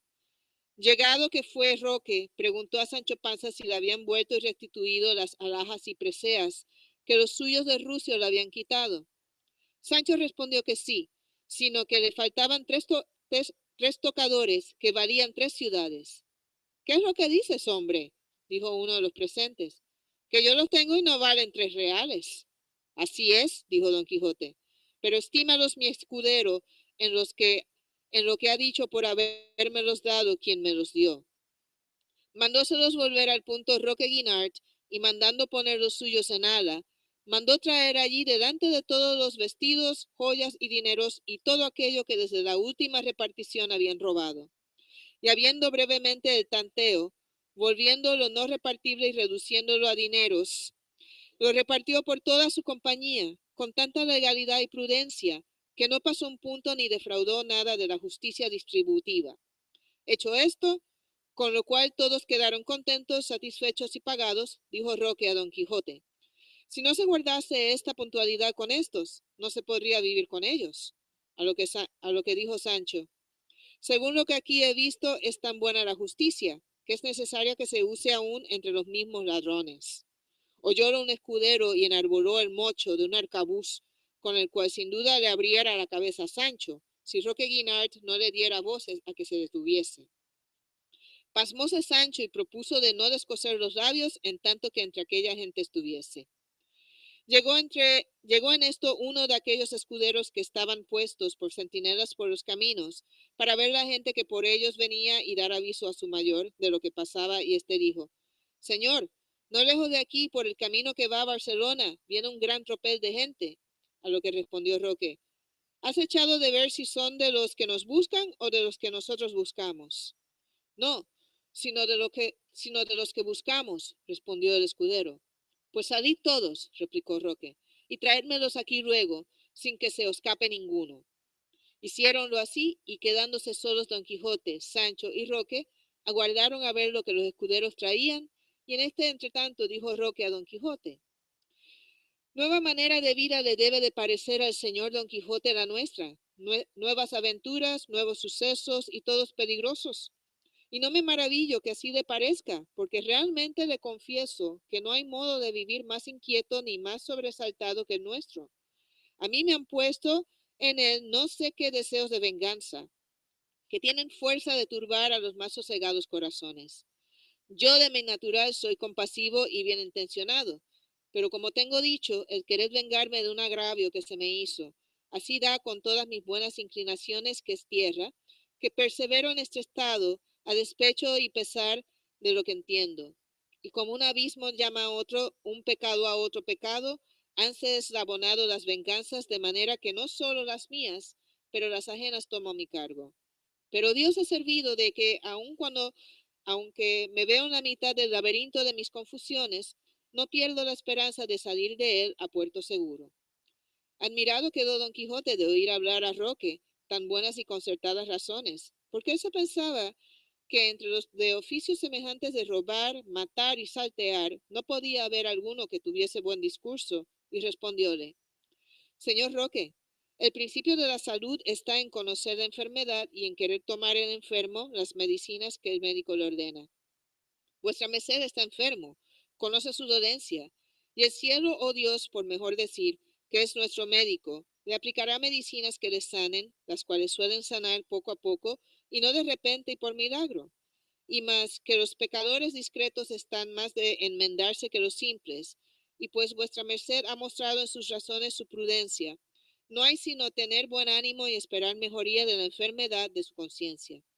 Y si vuestra merced quiere ahorrar camino y ponerse con facilidad en el de su salvación, véngase conmigo, que yo le enseñaré a ser caballero andante, donde se pasan tantos trabajos y desventuras, que tomándolas por penitencia, en 2 paletas le pondrá en el cielo.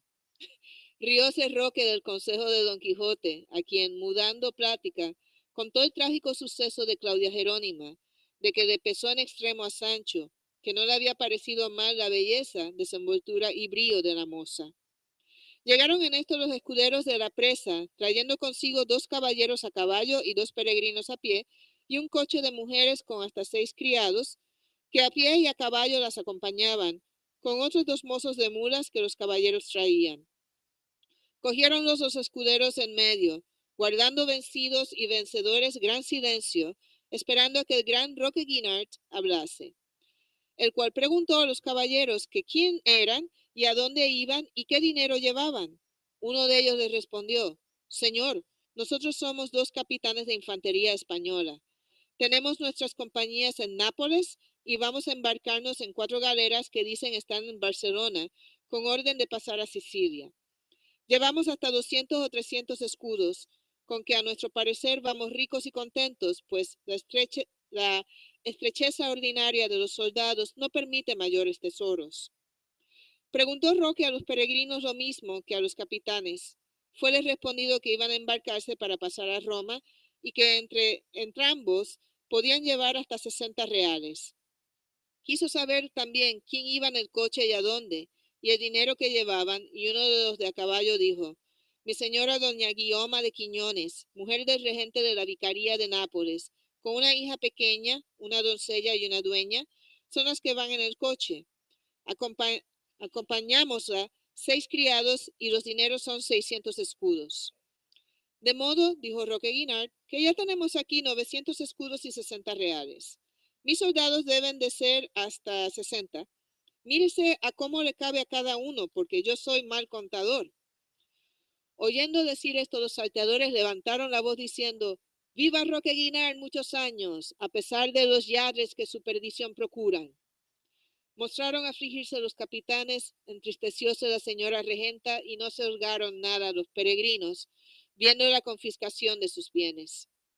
Túvolos así un rato suspensos Roque, pero no quiso que pasase delante su tristeza, ya que se podía conocer a tiro de arcabuz, y volviéndose a los capitanes dijo: vuesas mercedes, señores capitanes, por cortesía sean servidos de prestarme 60 escudos y la señora regenta 80, para contentar esta escuadra que me acompaña, porque el abad de lo que canta llanta, y luego pueden seguir su camino libre y desembarazadamente, con un salvoconducto que yo les daré, para que si toparen otras de algunas escuadras mías que tengo divididas por estos contornos, no les haga daño, que no es mi intención de agraviar a soldados ni a mujer alguna, especialmente a las que son principales. Infinitas y bien dichas fueron las razones con que los capitanes agradecieron a Roque su cortesía y liberalidad, que por tal la tuvieron en dejarle su mismo dinero. La señora doña Guiomar de Quiñones se quiso arrojar del coche para besar los pies y las manos del gran Roque, pero él no lo consintió en ninguna manera. Antes le pidió perdón del agravio que le había hecho forzado de cumplir con las obligaciones precisas de su mal oficio. Mandó la señora regenta a un criado suyo diese luego los 80 escudos que le habían repartido, y ya los capitanes habían desembolsado los 60. Iban los peregrinos a dar toda su miseria, pero Roque les dijo que se estuviesen quedos, y volviéndose a los suyos les dijo: de estos escudos 2 tocan a cada uno, y sobran 20. Los 10 se den a estos peregrinos y los otros 10 a este buen escudero, porque puedan decir bien de esta aventura. Y trayéndole aderezo de escribir, de que siempre andan proveído, Roque les dio por escrito un salvoconducto para los mayorales de sus escuadras, y despidiéndose de ellos, los dejó ir libres y admirados de su nobleza, de su gallarda disposición y extraño proceder, teniéndole a más por un Alejandro Magno que por ladrón conocido. Uno de los escuderos dijo en su lengua gascona y catalana: este nuestro capitán es para frade que para bandolero.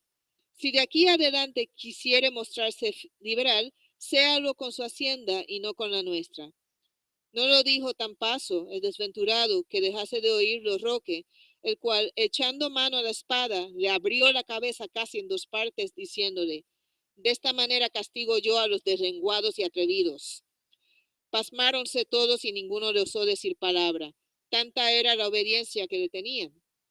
Apartóse Roque a una parte y escribió una carta a su amigo a Barcelona, dándole aviso como estaba consigo el famoso Don Quijote de la Mancha, aquel caballero andante de quien tantas cosas se decían, y que le hacía saber que era el más gracioso y el más entendido hombre del mundo, y que de allí a 4 días, que era el de San Juan Bautista, se le pondría en mitad de la playa de la ciudad, armado de todas sus armas, sobre Rocinante su caballo y su escudero Sancho sobre un asno, y que diese noticia de esto a sus amigos los niarros, para que con él se solazasen. Que él quisiera que carecieran de este gusto los cadels, sus contrarios, pero que esto era imposible a causa de las locuras y digresiones de Don Quijote, y los donaires de su escudero Sancho Panza no podían dejar de dar gusto general a todo el mundo. Despachó estas cartas con uno de sus escuderos que, mudando el traje de bandolero en el de un labrador, entró en Barcelona y la dio a quien iba. Aquí entonces, capítulo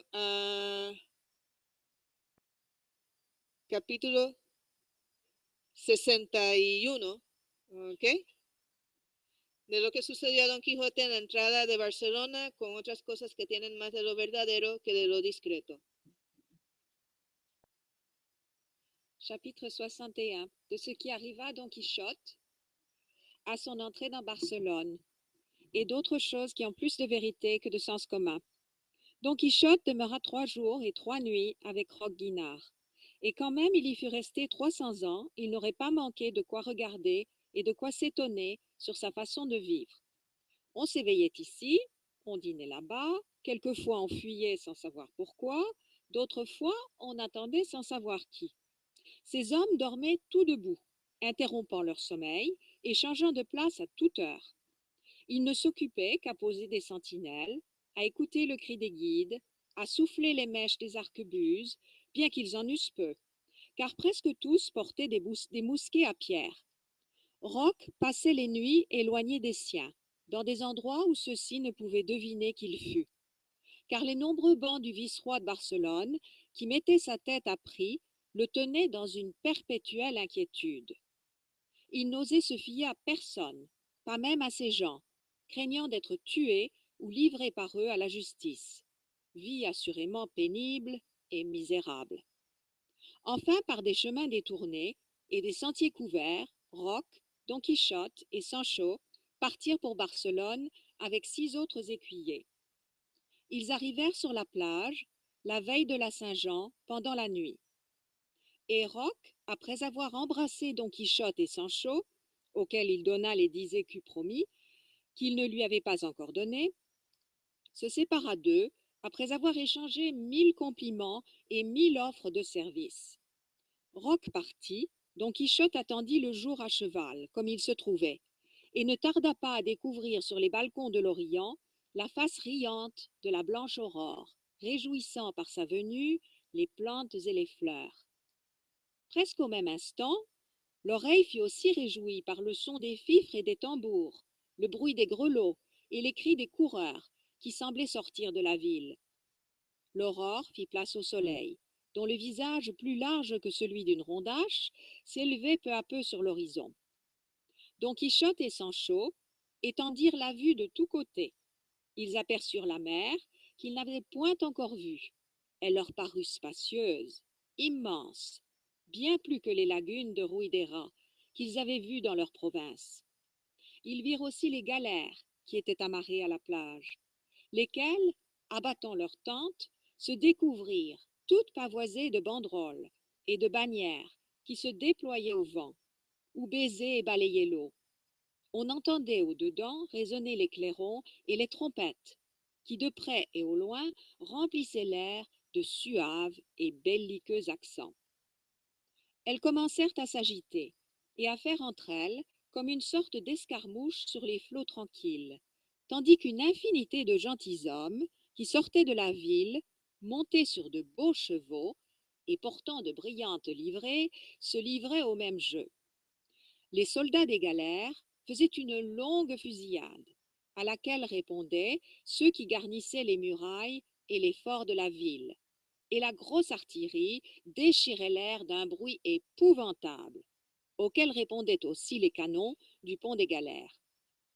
La mer était calme, la terre riante, l'air pur et serein, quoique troublé maintes fois par la fumée de l'artillerie. Tout semblait réjouir et mettre en belle humeur la population entière. Pour Sancho, il ne concevait pas comment ces masses qui remuaient sur la terre, sur la mer, pouvaient avoir tant de pieds. En ce moment, les cavaliers aux livrées accoururent, en poussant des cris de guerre et des cris de joie, à l'endroit où Don Quichotte était encore cloué par la surprise.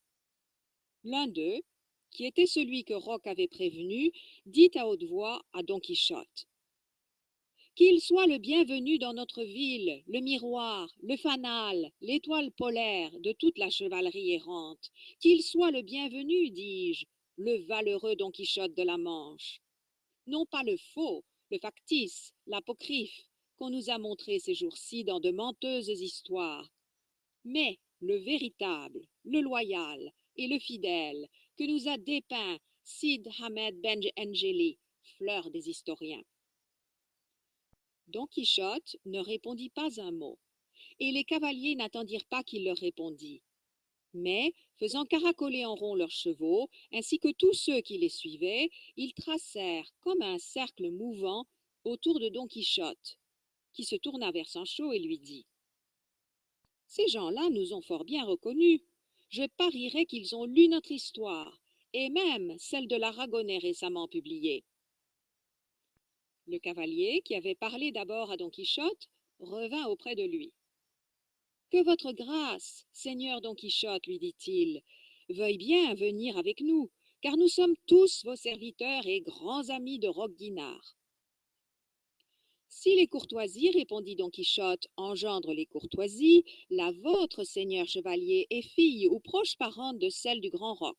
Menez-moi où il vous plaira, je n'aurai d'autre volonté que la vôtre, surtout si vous voulez occuper la mienne à votre service. » Le cavalier lui répondit avec des expressions tout aussi polies, et toute la troupe, l'enfermant au milieu d'elle, ils prirent le chemin de la ville au bruit des clairons et des timbales. Mais, à l'entrée de Barcelone, le malin, de qui vient toute malignité, et les gamins, qui sont plus malins que le malin, s'avisèrent d'un méchant tour. Deux d'entre eux, hardis et espiègles, se faufilèrent à travers tout le monde, et, levant la queue, l'un au grison, l'autre à Rocinante, ils leur plantèrent à chacun son paquet de chardon.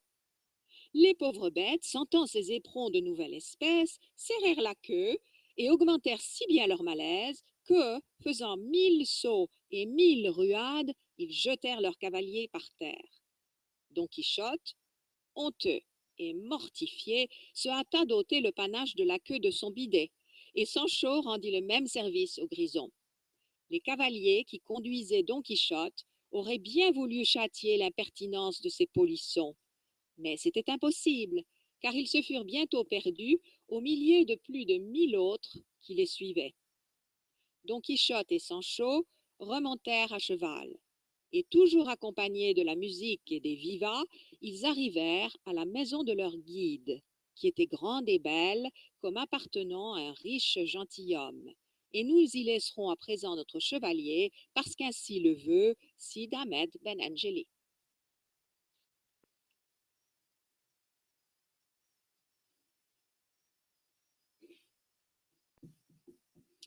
Chapter 62, which relates the adventure of the enchanted head, as well as other foolishness that must be recounted.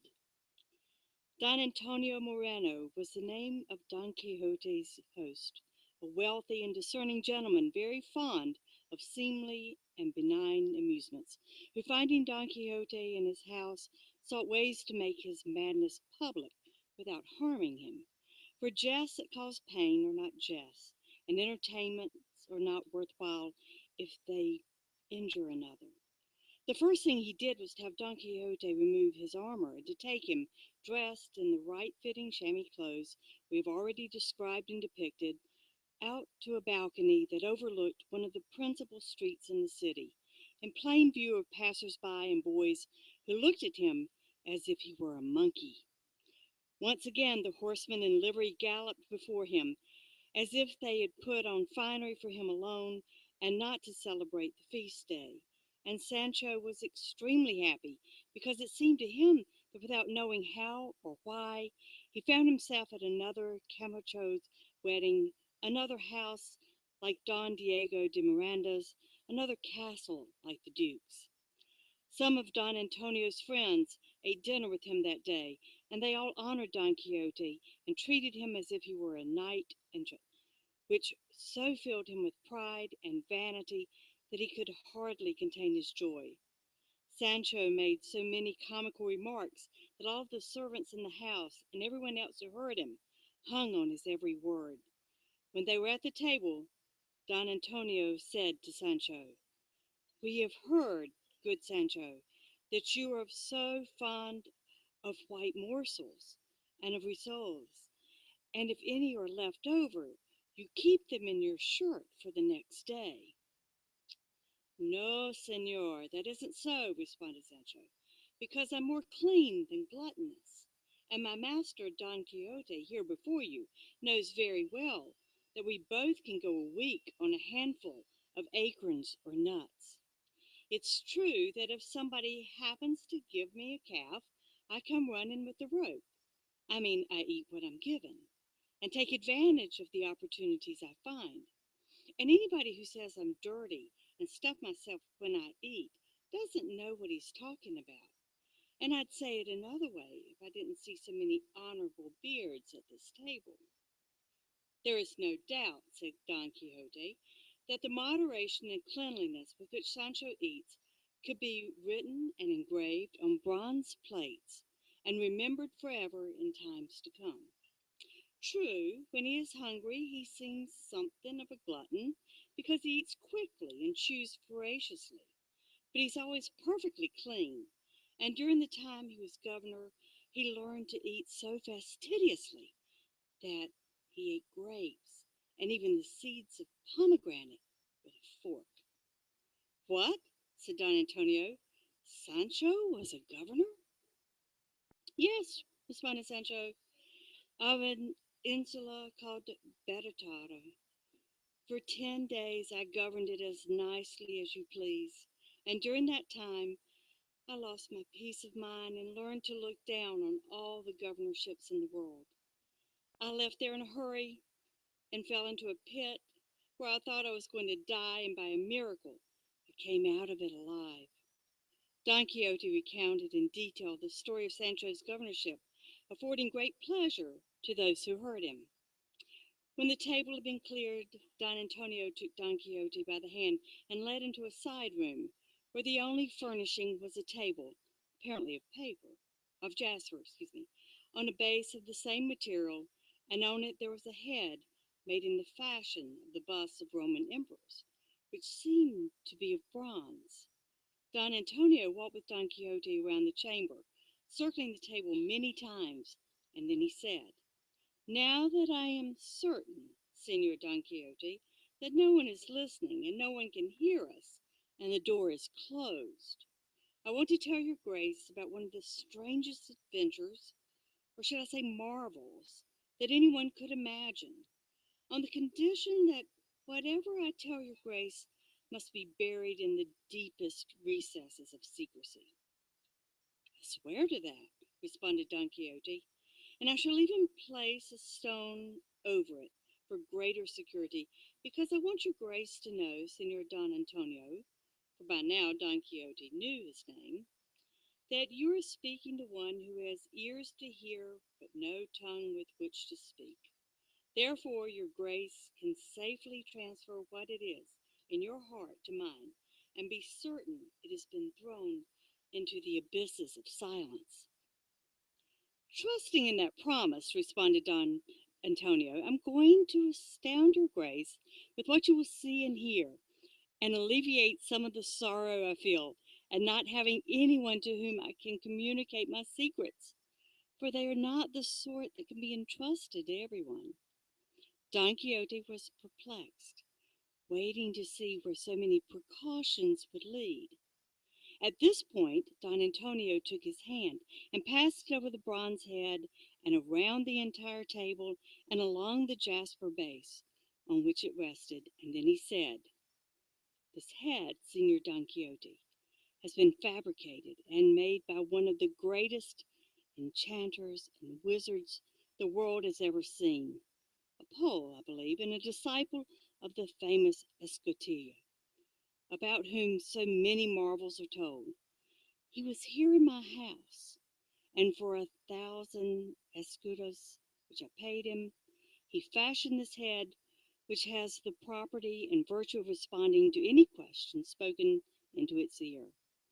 He determined the bearings, painted the characters, observed the stars, looked at the degrees, and finally completed this with all the perfection that we shall see tomorrow, because the head is mute on Fridays, and since today is Friday, we shall have to wait until tomorrow. During this time, your grace will be able to prepare the questions you wish to ask. Though experience, I know, it is truthful in all its response. Don Quixote, astonished at the head's virtue and prosperity, was inclined not to believe Don Antonio, but seeing how little time he would have to wait to experience for himself, he said nothing except to thank him for having disclosed so great a secret to him. They left the room. Don Antonio locked the door with a key, and they went to the large room where the other gentlemen were waiting. During this time, Sancho had recounted to them many of the adventures and incidents that had befallen his master. That afternoon, the gentlemen took Don Quixote out riding, dressed not in armor, but in ordinary street clothes, a long caped cassock of tawny woolen cloth that would have made ice itself perspire at that time of year. The servants were told to keep Sancho entertained and not to let him leave the house. Don Quixote did not ride Rocinante, but was mounted on a large, smooth-gaited mule with fine trappings. They gave him the cassock to put on, and on the back, which he did not see, they had attached a sign that read in large letters, "This is Don Quixote of La Mancha." As they were starting out, the announcement caught the eye of all the passers-by, and since they read, "This is Don Quixote of La Mancha," Don Quixote was surprised to see that everyone looked at him, recognized him, and knew his name. Turning to Don Antonio, who was at his side, he said, "Great is the prerogative contained within knight-errantry, rendering the man who professes it well known and famous everywhere on earth, for your grace will observe, Señor Don Antonio, that even the boys in this city, who have never seen me before, know who I am." "That is so, Señor Don Quixote," responded Don Antonio, "for just as fire cannot be hidden and enclosed, virtue cannot fail to be recognized, and that which is achieved through the profession of arms exceeds and outshines all others." It so happened that while Don Quixote was receiving the acclaim that he had mentioned, a Castilian who read the sign on his back raised his voice and said, "The devil take Don Quixote of La Mancha! How did you get this without dying from all the beatings you've received? You're a madman, and if you were a madman in private, behind the doors of your madness, it wouldn't be so bad. But you have the attribute of turning everyone who deals with you or talks with you into madmen and fools too. If you don't believe me, just look at these gentlemen who are accompanying you. Return, fool, to your house, and look after your estate, your wife, and your children, and stop this nonsense that is rotting your brain and ruining your mind. Brother, said Don Antonio, go on your way, and don't give advice to people who don't ask for it. Senor Don Quixote of La Mancha is a very prudent man, and we who accompany him are not dolts. Virtue must be honored whenever it is found. Go now, and bad luck to you, and stop minding other people's business. By God, your grace is right, responded the Castilian.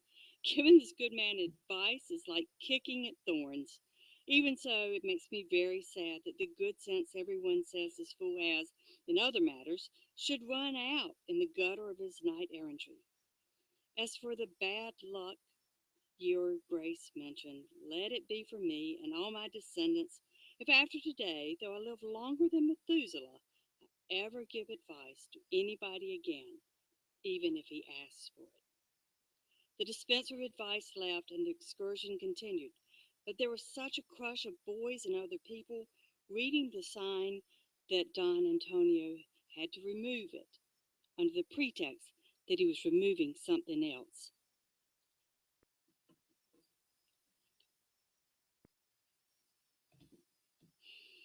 Llegó la noche, volviéronse a casa, hubo saro de damas, porque la mujer de don Antonio, que era una señora principal y alegre, hermosa y discreta, convidó a otras sus amigas a que viniesen a honrar a su huésped y a gustar de sus nunca vistas locuras. Vinieron algunas, cenóse espléndidamente y comenzóse el saro, casi a las 10 de la noche. Entre las damas había dos de gusto pícaro y burlonas, y con ser muy honestas eran algo descompuestas, por dar lugar que las burlas alegrasen sin enfado. Estas dieran tanta priesa en sacar a danzar a Don Quijote, que le molieron no solo el cuerpo, pero el ánima. Era cosa de ver la figura de Don Quijote, largo, tendido, flaco, amarillo, estrecho en el vestido, desagrado y sobre todo no nada ligero. Crevantábanle como a hurto las damiselas y él también como a hurto las desdeñaba. Pero viéndose apretar de requiebros, alzó la voz y dijo: Fúgite partes adversae, dejadme en mi sosiego, pensamientos malvenidos. Allá os avenid, señoras, con vuestros deseos, que la que es reina de los míos, la sin par Dulcinea de Toboso, no consiente que ningunos otros que los suyos me avallasen y rindan. Y diciendo esto, se sentó en mitad de la sala en el suelo, molido y quebrantado de tan bailador ejercicio. Hizo don Antonio que le llevasen el peso a su lecho, y el primero que asió de él fue Sancho, diciéndole: No rental, señor nuestro amo, lo habéis bailado. ¿Pensáis que todos los valientes son danzadores y todos los andantes caballeros bailarines? Digo que si lo pensáis, que estáis engañado. Hombre hay que se atreverá a matar a un gigante antes que hacer una cabriola. Si hubiérades de zapatear, yo supliera vuestra falta, que zapateo como un gerifalte, pero en lo del danzar no doy puntada. Con estas y otras razones dio que reír Sancho a los del saro, y dio con su amo en la cama, arropándole para que sudase la frialdad de su baile. Otro día le pareció a don Antonio ser bien hacer la experiencia de la cabeza encantada, y con Don Quijote, Sancho y otros dos amigos, con las dos señoras que habían molido a Don Quijote en el baile, que aquella propia noche se habían quedado con la mujer de don Antonio, se encerró en la estancia donde estaba la cabeza. Contóles la propiedad que tenía, encargóles el secreto y díjoles que aquel era el primer día donde se había de probar la virtud de la tal cabeza encantada. Y si no eran los dos amigos de don Antonio, ninguna otra persona sabía el busilis del encanto, y aun si don Antonio no se le hubiera descubierto primero a sus amigos, También ellos cayeron en la admiración en que los demás cayeron, sin ser posible otra cosa. Con tal traza y tal orden estaba fabricada. El primero que se llegó al oído de la cabeza fue el mismo don Antonio, y díjole en voz sumisa, pero no tanto que de todos no fuese entendida. Dime, cabeza, por la virtud que en ti se encierra, ¿qué pensamientos tengo yo ahora? Y la cabeza le respondió, sin mover los labios, con voz clara y distinta, de modo que fue de todos entendida esta razón. Yo no juzgo de pensamientos. Oyendo lo cual todos quedaron atónitos, y más viendo que en todo el aposento ni alrededor de la mesa no había persona humana que responder pudiese. ¿Cuántos estamos aquí? Tornó a preguntar don Antonio. Y fuele respondido por el propio tenor, paso. Estáis tú y tu mujer, con 2 amigos tuyos y 2 amigas de ella, y un caballero famoso llamado Don Quijote de la Mancha, y un su escudero que Sancho Panza tiene por nombre. Aquí sí que fue el admirarse de nuevo. Aquí sí que fue el erizarse los cabellos a todos de puro espanto. Y apartándose don Antonio de la cabeza dijo, esto me basta para darme a entender que no fui engañado del que te me vendió, cabeza sabia, cabeza habladora, cabeza respondona y admirable cabeza. Llegue otro y pregúntele lo que quisiere. Y como las mujeres de ordinario son presurosas y amigas de saber, la primera que se llegó fue una de las 2 amigas de la mujer de don Antonio. Y lo que le preguntó fue, dime, cabeza, ¿qué haré yo para ser muy hermosa? Y fuele respondido, sé muy honesta. No te pregunto más, dijo la preguntanta. Llegó luego la compañera y le dijo, querría saber, cabeza, si mi marido me quiere bien o no. Y respondiéronle, mira las obras que te hace y echarlo has de ver. Apartóse la casada diciendo, esta respuesta no tenía necesidad de pregunta, porque en efecto las obras que se hacen declaran la voluntad que tiene el que las hace. Luego llegó uno de los amigos de don Antonio y preguntóle, ¿quién soy yo? Y fuele respondido, tú lo sabes. No te pregunto eso, respondió el caballero, sino que me digas si me conoces tú. Sí conozco, le respondieron, que eres don Pedro Noriz. No quiero saber más, pues esto basta para entender, oh cabeza, que lo sabes todo. Y apartándose, llegó el otro amigo y preguntóle, dime, cabeza, ¿qué deseos tiene mi hijo el mayorazgo?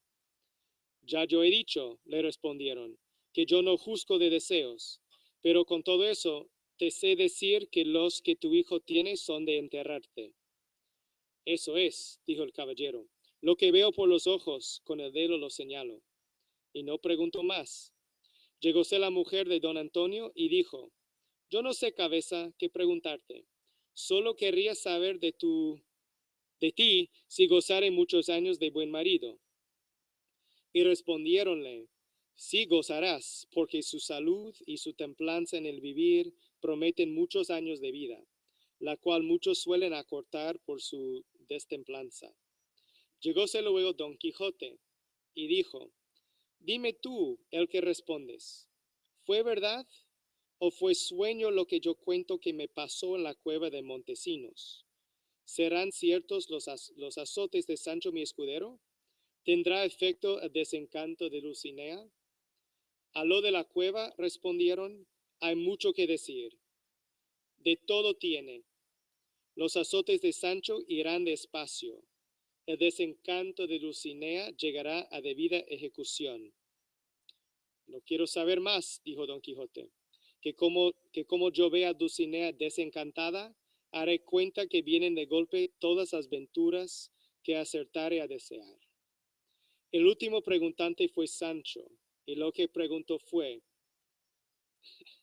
por ventura, cabeza, ¿tendré otro gobierno? ¿Saldré de la estrechez de escudero?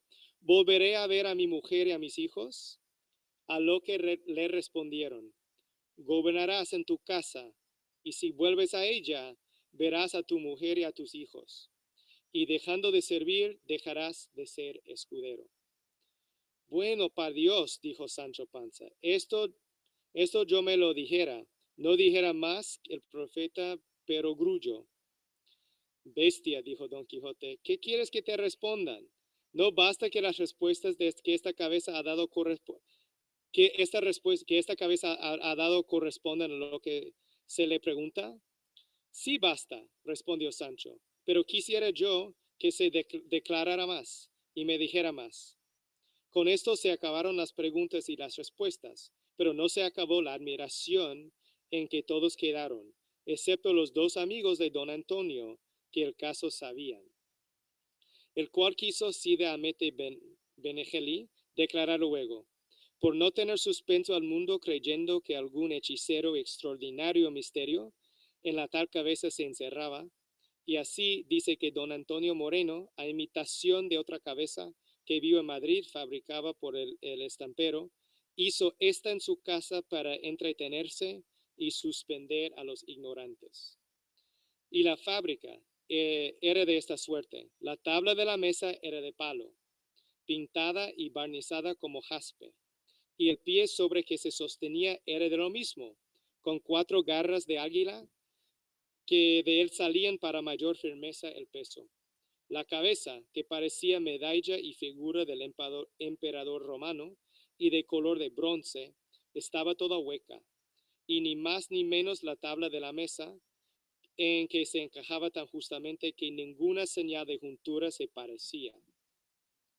El pie de la tabla era asimismo hueco, que respondía a la garganta y a pechos de la cabeza, y todo esto venía a responder a otro aposento que debajo de la estancia de la cabeza estaba.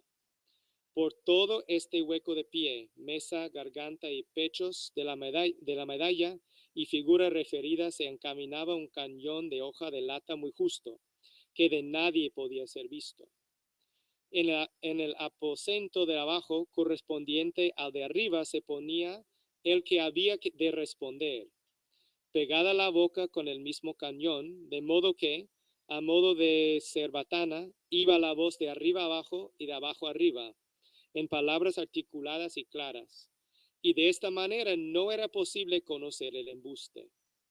Un sobrino de don Antonio, estudiante agudo y discreto, fue respondiente, el cual, estando avisado de su señor tío de lo que habían de entrar con él en aquel día del aposento de la cabeza, le fue fácil responder con presteza y puntualidad a la primera pregunta. A las demás respondió por conjeturas, y como discretamente. Y dice más Cide Hamete, que hasta 10 o 12 días duró esta maravillosa máquina, pero que divulgándose por la ciudad de que don Antonio tenía en su casa una cabeza encantada, que a cuantos le preguntaban respondía, temiendo no llegase a los oídos de las despiertas centinelas de nuestra fe. Habiendo declarado el caso a los señores inquisidores, le mandaron que lo deshiciese y no pasase más adelante, porque el vulgo ignorante no se escandalizase. Pero en la opinión de Don Quijote y de Sancho Panza, la cabeza quedó por encantada y por respondona, más satisfacción de Don Quijote que de Sancho.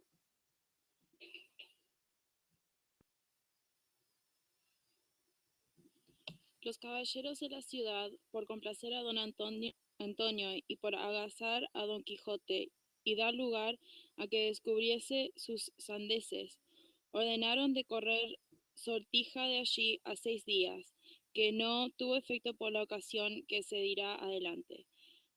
Diole gana a don Quijote de pasar la ciudad a la llana y a pie, temiendo que si iba a caballo le iban a perseguir los muchachos, y así él y Sancho, con otros 2 criados que don Antonio le dio, salieron a pasearse. Sucedió pues que yendo por una calle alzó los ojos don Quijote y vio escrito sobre una puerta, con letras muy grandes, aquí se imprimen libros, de lo que se contentó mucho, porque hasta entonces no había visto imprenta alguna y deseaba saber cómo fuese. Entró dentro, con todo su acompañamiento, y vio tirar en una parte, corregir en otra, componer en esta, enmendar de aquella, y finalmente toda aquella máquina que en las imprentas grandes se muestra. Llegábase don Quijote a un cajón y preguntaba qué era aquello que allí se hacía. Dábanle cuenta a los oficiales, admirábase y pasaba adelante. Llegó en esto a uno y preguntóle qué era lo que hacía. El oficial le respondió: Señor, ese caballero que aquí está, y enseñóle a un hombre de muy buen talle y parecer de alguna gravedad, ha traducido un libro toscano en nuestra lengua castellana, y estoyle yo componiendo para darle a la estampa. ¿Qué título tiene el libro?, preguntó don Quijote, a lo que el autor respondió: Señor, el libro en toscano se llama Le Bagatelle. ¿Y qué responde la Le Bagatelle en nuestro castellano?, preguntó don Quijote. Le Bagatelle, dijo el autor, es como si en castellano dijésemos los juguetes, y aunque ese libro es en el nombre humilde, contiene y encierra en sí cosas muy buenas y sustanciales. Yo, dijo don Quijote, sé algún tanto del toscano, y me precio de cantar algunas estancias del Ariosto. Pero dígame vuestra merced, señor mío, y no digo esto porque quiero examinar el ingenio de vuestra merced, sino por curiosidad no más. ¿Ha hallado en su escritura alguna vez nombre piñata? Sí, muchas veces, respondió el autor.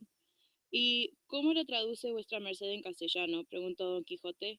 ¿Cómo la había de traducir?, replicó el autor, sino diciendo olla.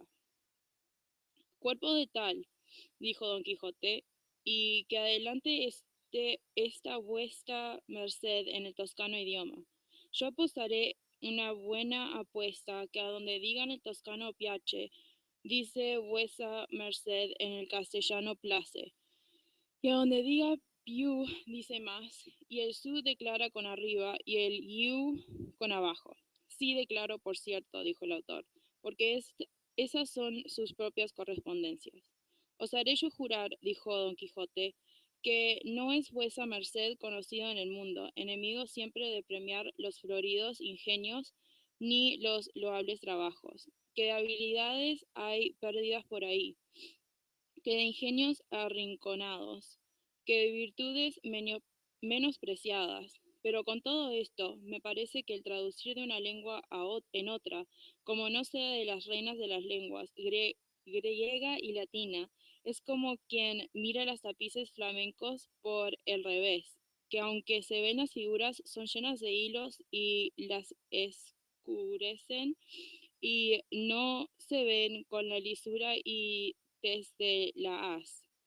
Y el traducir de lenguas fáciles ni arguye ingenio ni elocución, como no le arguye el que traslada ni el que copia un papel de otro papel. Y no por esto quiero inferir que no sea loable este ejercicio del traducir, porque en otras cosas peores se podría ocupar el hombre y que menos aprovecho le trujesen. Fuera de esta cuenta van los dos famosos traductores, uno del doctor Cristóbal de Figueroa en el Pastor Fido, y el otro don Juan de Juarigui en su Aminta, donde felizmente ponen en duda cuál es la traducción o cuál el original. Pero dígame vuestra merced, ¿ese libro imprímese por su cuenta o tiene ya venido el privilegio a algún librero? Por mi cuenta lo imprimo, respondió el autor, y pienso ganar mis 1000 ducados, por lo menos con esta primera impresión, ya que ha de ser de 2000 cuerpos, y se han de despachar a 6 reales cada uno en daca las pajas. Bien está vuesa merced en la cuenta, respondió don Quijote. Bien parece que no sabe las entradas y salidas de los impresores y las correspondencias que hay de unos a otros.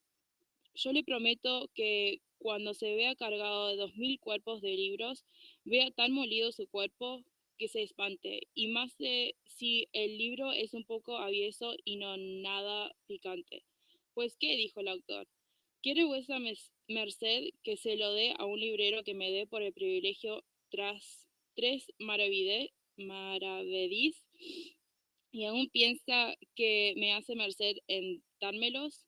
Yo no imprimo mis libros para alcanzar fama en el mundo, ya que en él soy conocido por mis obras. Provecho quiero, que sin él no vale un cuatrín la buena fama.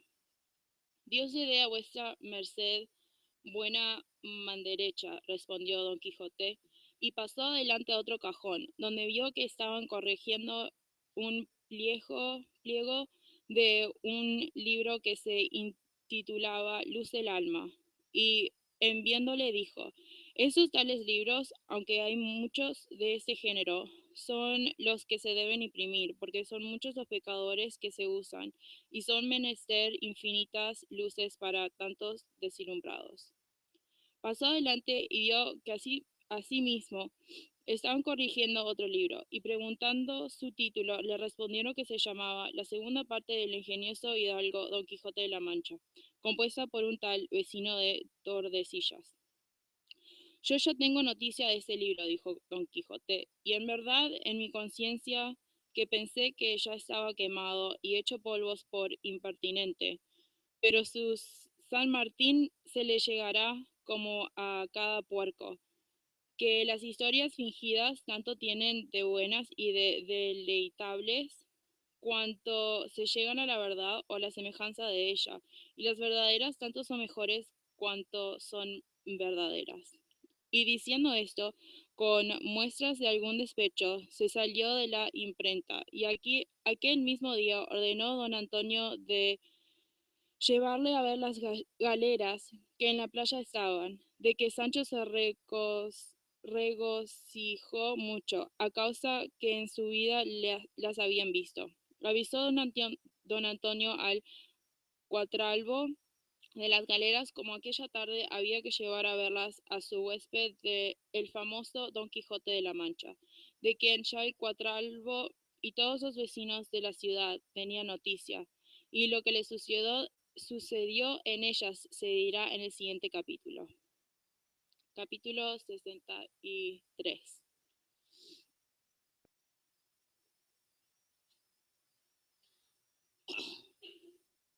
Capítulo 63. De lo mal que lo avino a Sancho Panza con la visita de las galeras y la nueva aventura de la hermosa morisca. Grandes eran los discursos que Don Quijote hacía sobre la respuesta de la encantada cabeza, sin que ninguno de ellos diese en el embuste, y todos paraban con la promesa que él tuvo, por cierto, del desencanto de Dulcinea. Ahí iba y venía, y se alegraba entre sí mismo, creyendo que había de ver presto su cumplimiento. Y Sancho, aunque aborrecía el ser gobernador, como queda dicho, todavía deseaba volver a mandar y a ser obedecido, que esta mala aventura trae consigo el mando, aunque sea de burlas. En resolución, aquella tarde, don Antonio Moreno, su huésped, y sus dos amigos, con don Quijote y Sancho, fueron a las galeras. El cuatralbo, que estaba avisado de su buena venida por ver a los dos tan famosos Quijote y Sancho, apenas llegaron a la marina, cuando todas las galeras abatieron tienda y sonaron las chirimías. Arrojaron luego el esquife el agua, cubierto de ricos tapetes y de almohadas de terciopelo carmesí, y en poniendo que puso los pies en él, Don Quijote disparó la capitana del cañón de crujía, y las otras galeras hicieron lo mismo. Y al subir Don Quijote por la escala derecha, toda la chusma le saludó como es usanza cuando una persona principal entra en la galera diciendo 3 veces. Diole la mano el general, que con este nombre le llamaremos, que era un principal caballero valenciano, abrazó a Don Quijote diciéndole, este día señalaré yo con piedra blanca por ser uno de los mejores que pienso llevar en mi vida, habiendo visto al señor Don Quijote de la Mancha, tiempo y señal que nos muestra que en él se encierra y cifra todo el valor de la andante caballería. Con otras no menos corteses razones le respondió Don Quijote, alegres sobremanera de verse tratar tan a los señor. Entraron todos en la popa, que estaba muy bien aderezada, y sentáronse por los bandines. Pasóse el comitre, crujía y dio señal con el pito que la chusma hiciese fuera ropa, que se hizo en un instante. Sancho, que vio tanta gente en cueros, quedó pasmado, y más cuando vio hacer tienda con tanta priesa, que a él le pareció que todos los diablos andaban ahí trabajando. Pero con todo fueron tortas y pan pintado, para lo que ahora diré. Estaba Sancho sentado sobre el estanterol junto a la espalda de la mano derecha, el cual ya avisado de lo que había de hacer, asió de Sancho y levantándole en los brazos, toda la chusma puesta en pie y alerta, comenzando de la derecha banda, le fue dando y volteando sobre los brazos de la chusma de banco en banco, con tanta priesa que el pobre Sancho perdió la vista de los ojos, y sin duda pensó que los mismos demonios le llevaban, y no pararon con él hasta volverle por la siniestra banda y ponerle en la ropa. Quedó el pobre molido y jadeando y trasudando, sin poder imaginar qué fue lo que sucedido le había.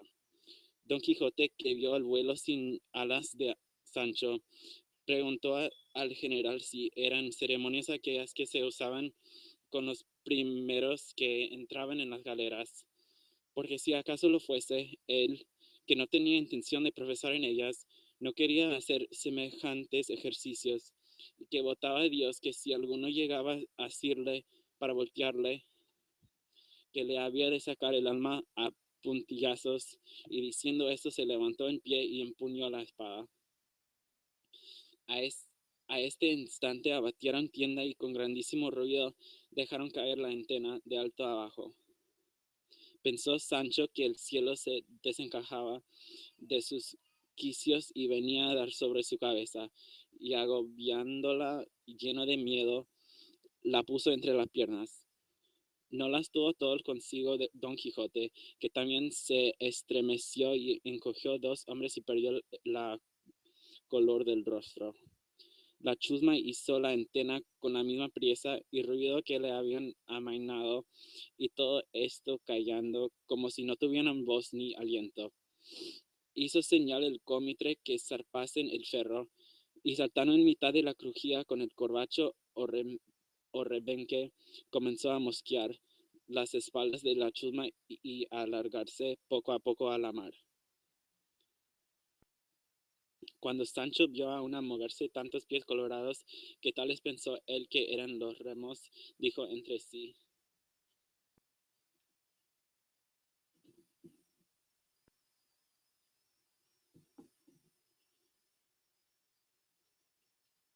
These are the things that really are enchanted, not the ones my master says. What have these unfortunate men done to be whipped in this way, and how does one man who walks around here whistling dare to flog so many people? I say this must be hell, or purgatory at least. Don Quixote, who saw how attentively Sancho observed what was going on, said to him, "Ah, Sancho, my friend, how quickly and how little cost you could, if you wish, to strip down to your waist and sit among these gentlemen, and conclude the disenchantment of Dulcinea. For surrounded by the misery and suffering of so many, you would not feel your own so much. Moreover, it might be that the wise Merlin would count each of these lashes, since they are administered by an able hand, as 10 of those you must finally give yourself." The Admiral General wanted to ask about the lashes and the disenchantment of Dulcinea, but just then the sailor called out, "Montjuich is signaling that there's an oared vessel along the coast to the west." When he heard this, the Admiral General jumped onto the gangway and said, "Ho, my boys, don't let it get away. The watchtower must be signaling us about the pirate brigantine out of Algiers."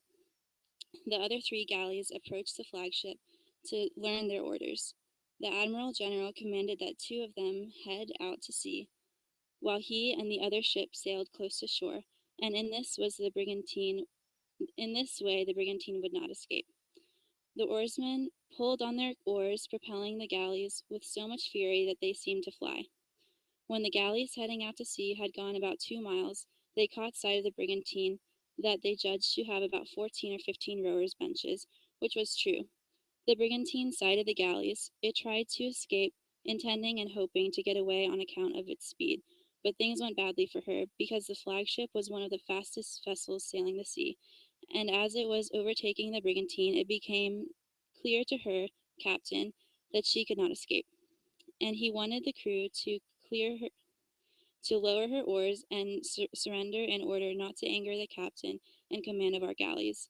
But fate, having something else in store, ordained that when the flagship had come so close that those on the brigantine could hear the voices telling them to surrender, 2 drunken Torakis, which is to say, 2 Turks out of the 14 on board of the brigantine, fired their muskets and killed 2 soldiers who were on our foredecks. Seeing this, the Admiral General swore not to leave anyone on the other vessel alive. But as he began a furious assault, the brigantine slipped away under the flagship's oars. The galley moved a good distance forward.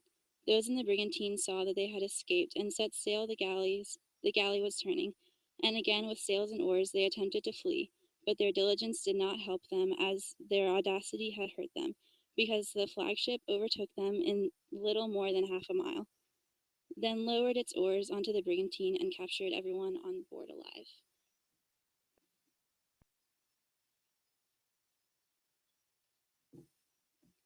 At this point, the other 2 galleys approached, and all 4 of them, with their prize, returned to shore, with an infinite number of people were waiting, impatient to know what they were bringing in. The Admiral General dropped anchor close to land, and learned that the victory of the city was on shore. He sent the skiff for him and ordered the lateen yard lowered so that he could immediately hang the pirate captain, the rest of the Turks he had captured, who numbered some 36 persons, all of them valiant and most of them Turkish musketeers. The Admiral General asked which of them were the captain of the brigantine, and the response came in the Castilian tongue from one of the captives, a Spanish renegade, as it turned out. Senor, this young man whom you see here is our captain. And he pointed to one of the handsomest and most gallant boys the human mind could imagine. His age seemed less than 20. The Admiral General asked him, "Tell me, ill-advised dog, who urged you to kill my soldiers when you saw it was impossible to escape? Is that the respect you show to flagships? Don't you know that timidity is not valor? Doubtful outcomes should make men bold, not rash." The captains wanted to respond, but for the moment the Admiral General could not hear his response, because he went to receive the viceroy who were boarding the galley, along with some of the servants and several people from the city. "It was a fine chase, Senor Admiral General," said the viceroy. "Your Excellency will soon see how fine, when they were hanged from this lateen yard." "Why hanged?" replied the viceroy. "Because," responded the Admiral General, "contrary to the law and all the rights and customs of war, they had killed 2 of the best soldiers sailing on these galleys, and I have sworn to hang every one I captured, and principally this boy, who is the captain of the brigantine." And he showed him the captain, with his hands tied and a noose around his neck, waiting for death. The viceroy looked at him and saw him so handsome and so gallant and so humble that the boy's good looks provided him with an immediate letter of recommendation, and the viceroy felt a desire to pardon his death, and so he asked, "Tell me, captain, are you a Turkish nationality, or a Moor, or a renegade?" To whom the boy responded, also in the Castilian tongue, "I am not of Turkish nationality, or a Moor, or a renegade." "Then what are you?" replied the viceroy. "A Christian woman," responded the young man. "A woman and a Christian in those clothes in these circumstances, it is more to be wondered at than that believed." "Oh, senor," said the boy, "suspend my execution for a little while. Not much will be lost if you delay your revenge while I recount to you my life."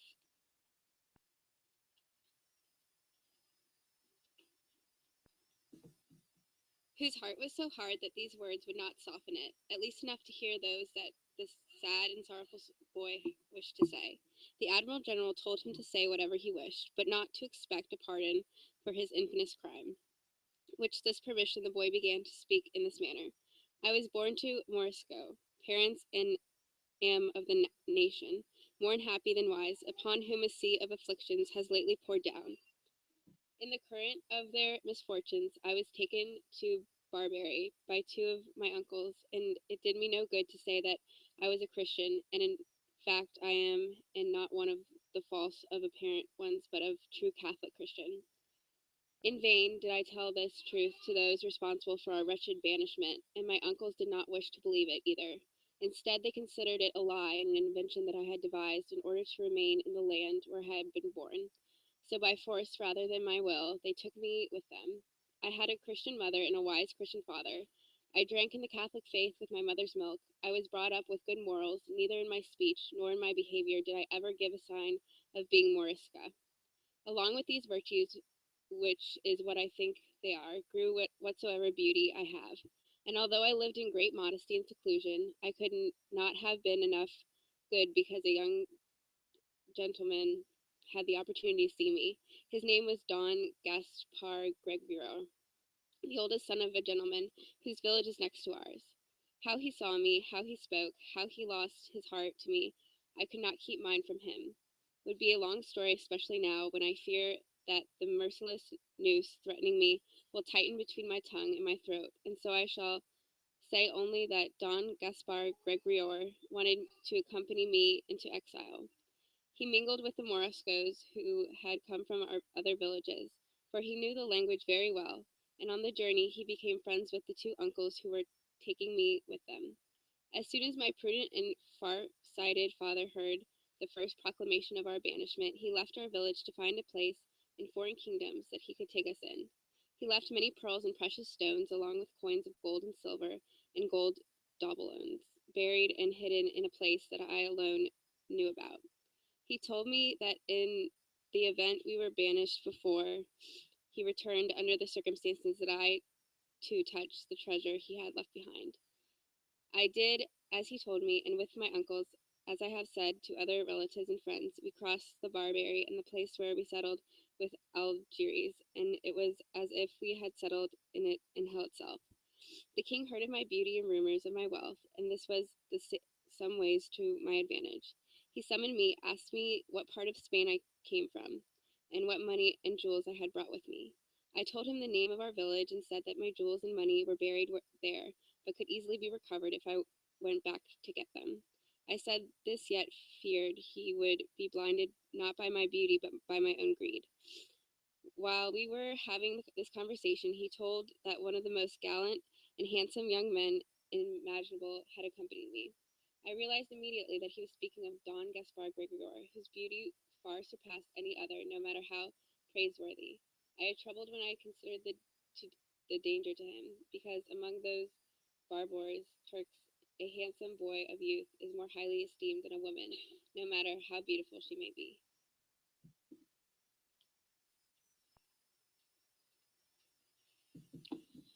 The king immediately ordered the young man brought before him so that he could see him, and he asked me what had been said about the boy was true. Then I, almost as if I forewarned by heaven, said that it was, but I told him the boy wasn't a man, but a woman like me, and I begged him to let me dress in her rightful clothes so that her beauty could be fully displayed and she might appear before him without awkwardness. He told me I could leave and said that we would talk the next day about how I could return to Spain and bring back the hidden treasure. I spoke to Don Gaspar. I told him of the danger he was in, and if he appeared as a man, I dressed him as a Moorish girl, and that same afternoon I brought him before the king, who, when I saw him, was stunned and decided to keep her and make her present of her to his great lord. To avoid the danger she might face in his seraglio, and fearing what he himself might do, or ordered her placed in the home of some well-born Moorish women who would protect and serve her. Don Gaspar was taken there at once. What the two of us felt, for I cannot deny that I love him, I leave him to the consideration of those who would love and must part. Then the king devised a plan in which I would return to Spain in the brigantine, accompanied by 2 Turks, who were the ones who killed your soldiers. This Spanish renegade also came with me. And she pointed to the man who had spoken first. And I know very well that he is a secret Christian and has more desire to remain in Spain than to return to the Barbary. The rest of the crew in the brigantine are Moors and Turks who serve only as oarsmen. The 2 Turks, who are greedy and insolent, did not obey their orders, which were that as soon as they reached Spain, they were to put me and this renegade ashore in Christian clothes, which we have brought with us. Instead, they wanted to sail along this coast and take a prize. If they could, they were feared that if they put us ashore first, though unforeseen circumstances, we might reveal that the brigantine was at sea, and if there were galleys along this coast, their vessels would be captured. Last night we saw the coastline, and not knowing about the 4 galleys, we were discovered, and you have witnessed what has befallen us. In short, Don Gaspar Gregorio remains dressed as a woman among women in clear danger of being lost, and I find myself in hands tied, waiting, or should I say fearing, to lose my life, which already wearies me. This is, senores, the end of my lamentable history. As true as it is unfortunate, what I beg of you is that you allow me to die as Christian, for I have said in no way that I have been guilty of the offense into which those of my nation have fallen. And then she fell silent, her eyes brimming in her heartfelt tears that were accompanied by so many shed by those present. The victory, tender-hearted and compassionate, did not say a word, but went up to her, and with his own hands removed the rope that bound the beautiful hands of Marischka. As the Christian Marischka was recounting her strange history, an ancient pilgrim who had boarded the galley, which was Viceroy, had not taken his eyes off her, and as soon as she finished speaking, he threw himself at her feet and embraced them, and in words interpreted by 1,000 sobs and sighs, he said, "O Ana Felix, my unfortunate daughter, I am your father, Quixote, who came back to find you because I cannot live without you, for you are my soul." At these words, Sancho opened his eyes and raised his head. He had lowered it, thinking about the evil that had befallen him, and looking at the pilgrim, he recognized the same Quixote who had met him on the day that he left his governorship. And he confirmed that the girl was Quixote's father, for when she was untied, she embraced her father, mixing her tears with his. And Quixote said, "The Admiral General and the Viceroy, Senores, this is my daughter, more unfortunate in what has happened to her than in her name. She is called Ana Felix, and her surname is Ricote, and she is famous for her beauty as she is for my wealth. I left my country to look for foreign lands for the place that would welcome and shelter us. Having found it in Germany, I came back dressed as a pilgrim and in the company of other Germans to find my daughter and retrieve the great riches I had hidden here. I did not find my daughter, but I did find my treasure, which I have with me. And now, through the strange twist of fate that you have witnessed, I have found the treasure that enriches me the most, which is my beloved daughter. If in the integrity of your justice our small guilt and her tears and mine can open the doors of mercy, then show us mercy and never thought of offending you, nor did he ever agree in any way with the intentions of our people, who have been justly expelled." Then Sancho said, "I know Ricote very well, and I know what he says about Ana Felix being his daughter is true, and for this other business of coming and going and having good or bad intentions, I have nothing to say about that." Everyone present was astonished at this strange matter, and at the Admiral General said, "Drop by drop, your tears will not permit me to keep my vow. Live, beautiful Ana Felix, in years of life that heaven has granted you, and let the insolent and rash men who committed this crime bear a penalty." And then he ordered the 2 Turks who had killed the 2 soldiers hung from the lantern yard But the viceroy begged him very earnestly not to hang them, for theirs was more a crime of madness than audacity. The admiral general did as the viceroy requested, for revenge in cold blood is not easily carried out, and then they attempted to devise a plan to free Don Gaspar Gregorio from danger. To the end, Ricote offered more than 2,000 ducados he had in pearls and precious stones. They thought of many schemes, but none was as good as the one proposed by the Spanish renegade we have mentioned, who offered to return the Algiers in very small vessels, with some 6 rowers, benches manned by Christian oarsmen, because he knew where, how, and when he should disembark. And by the same token, he knew the house where Don Gaspar was being kept. The admiral general and the Victory doubted if they could trust the renegade or be certain about safety of the Christians who would man the oars, but Anna Felix vouched for him, and her father Ricote said that he would pay ransom for the Christian if they happened to be captured. Having decided then on this plan, the viceroy disembarked, and Don Antonio Moreno took the Marisca and her father home with him. The Victory having charged him to welcome and treat them as hospitality as possible, and he himself offering whatever was in his house for their entertainment, as Anna Felix's beauty had inspired great benevolence and charity in his heart.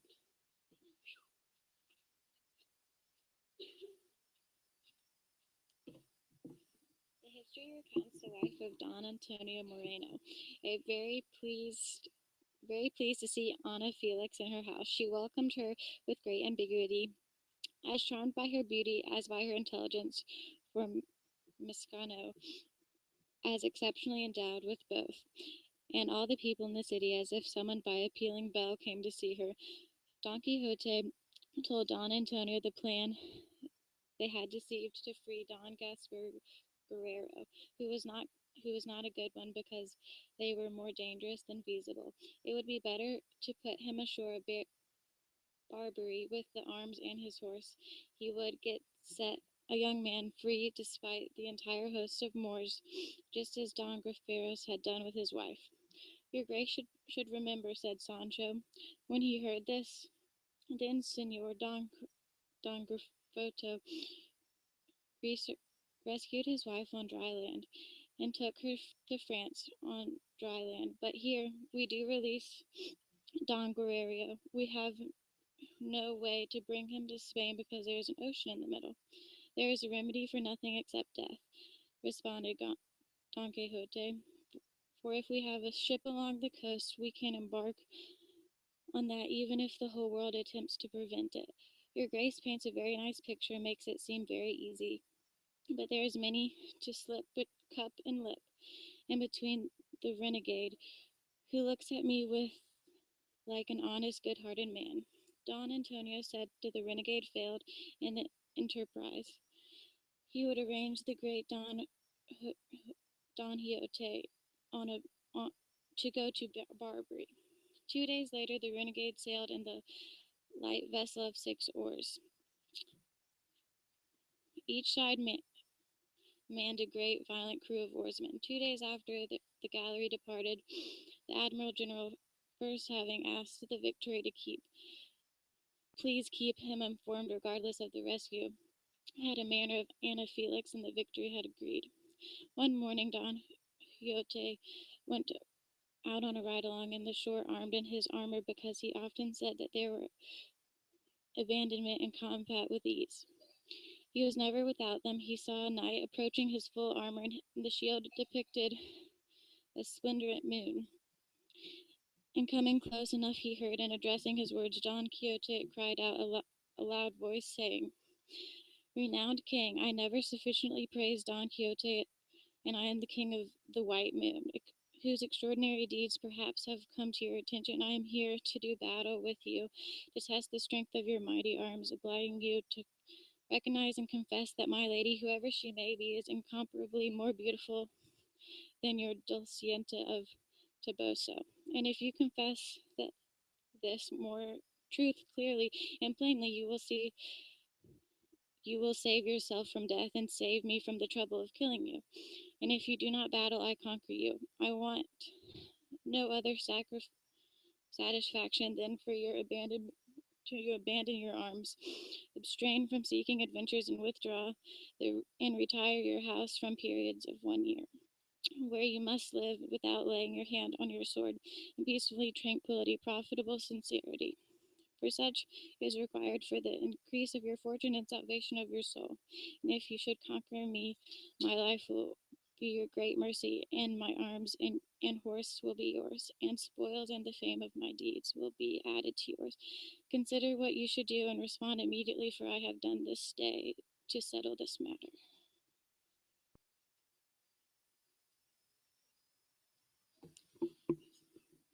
Don Quixote was amazed and astonished, not only by the arrogance of the Knight of the White Moon, but by the cause for which he was challenging him, and with great calm and a severe bearing he responded, Knight of the White Moon, whose deeds have not yet come to my attention, I should dare to swear that you have never seen the illustrious Dulcinea, for if you had, I know you would not attempt to undertake this enterprise, because the sight of her would cause you to accept this truth.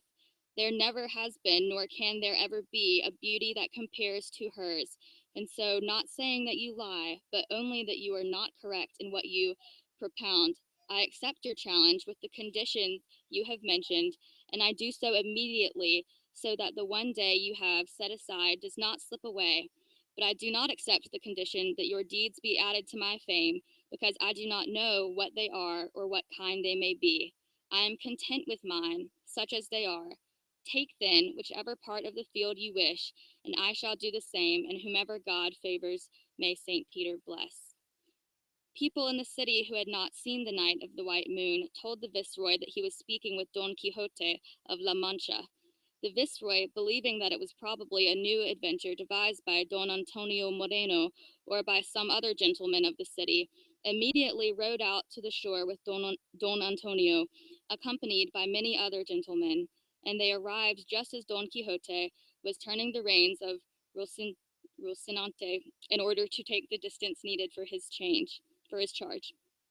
Seeing that the two knights were showing signs of engaging in combat, the Viceroy placed himself between them, asking what reason moved them to so unexpected a battle. The Knight of the White Moon responded that it was a question of precedence and beauty, and briefly repeated the same words he had said to Don Quixote, and stated that the conditions of the challenge had been accepted by both parties. The Viceroy approached Don Antonio and asked him quietly if he knew the identity of the Knight of the White Moon, or if this was a trick they wanted to play on Don Quixote. Don Antonio responded that he did not know who the knight was, or if the challenge was in jest or in earnest. The Viceroy was perplexed by this reply, for he did not know if he should allow them to continue with the battle. However, unable to persuade himself that it was anything but a joke, he moved aside, saying, Señores, if the only remedy is to confess or die, and Señor Don Quixote is adamant, and the Knight of the White Moon is obdurate, then the matter is in the hands of God. Set to. The Knight of the White Moon thanked the Viceroy with appropriate and courteous words for the permission he had granted them, and Don Quixote did the same, and committing himself with all his heart to heaven and to his Dulcinea, which was his custom at the beginning of the battles that presented themselves to him, he took a little more ground, because he saw that his adversary was doing the same, and without the playing of a trumpet or any other martial instrument that would signal them to charge, they both turned their horses at the same time.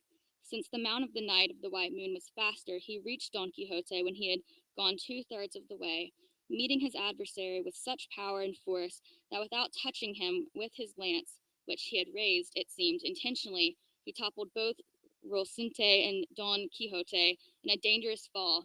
He rushed at him immediately, and putting his lance to Don Quixote's visor, he said, You are vanquished, knight, and dead if you do not confess the conditions of our challenge. Don Quixote, battered and stunned, not raising his visor, and as if speaking from the tomb, said in a weak and feeble voice, Dulcinea of Toboso is the most beautiful woman in the world, and I am the most unfortunate knight on earth, and it is not right that my weakness should give the lie to this truth. Wield your lance, knight, and take my life, for you have already taken my honor. That I certainly shall not do, said the Knight of the White Moon. Let the fame of Señora Dulcinea of Toboso's beauty live in its entirety. Let it live, I say, for the satisfaction I ask is that the great Don Quixote retire to his village for a year, or for as long as I shall determine, as we agreed before entering into this battle. All this was heard by the Viceroy and Don Antonio, as well as by many others who were present, and they also heard Don Quixote respond that as long as he asked nothing that was to the detriment of Dulcinea, he would comply with all the rest like a true and honorable knight. When this confession was made, the Knight of the White Moon turned to his horse, bowed his head respectfully to the Viceroy, and entered the city at a canter. The Viceroy ordered Don Antonio to go after him and learn without fail who he was. They picked up Don Quixote, uncovered his face, and found him pale and perspiring. Rocinante had been so badly hurt that he could not move. Sancho, utterly sad and utterly grief-stricken, did not know what to say or do. It seemed to him that the entire episode was a dream and everything that had happened a matter of enchantment. He saw his master defeated and obliged to not take up arms for a year.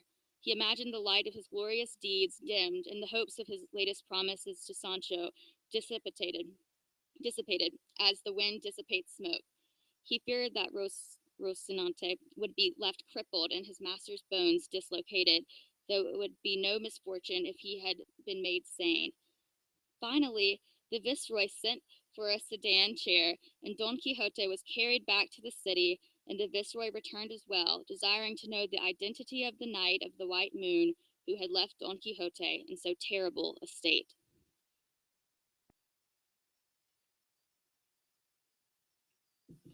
Capítulo 65. Siguió don Antonio Moreno al caballero de la Blanca Luna, y siguieronle también, y aún persiguiónle muchos muchachos hasta que le cerraron en un mesón dentro de la ciudad. Entró en el don Antonio con deseo de conocerle. Salió un escudero a recibirle y a desarmarle.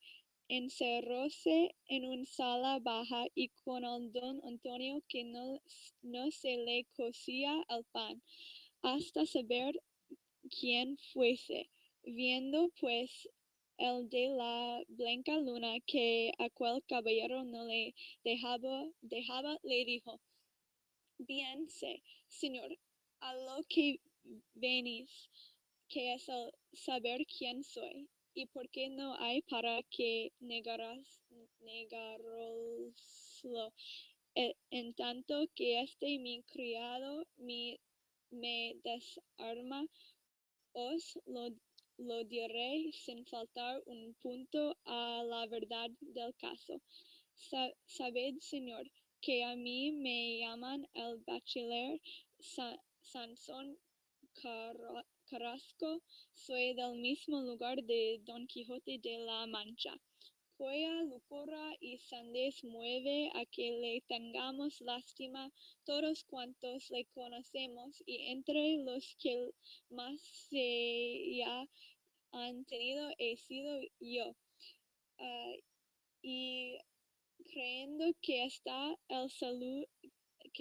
su salud en su reposo, y en que se esté en su tierra y en su casa, di traza para hacerle estar en ella, y así habrá 3 meses que le salí al camino como caballero andante, llamándome el caballero de los espejos con intención de pelear con él y vencerle sin hacerle daño, poniendo por condición de nuestra pelea que el vencido quedase a discreción del vencedor,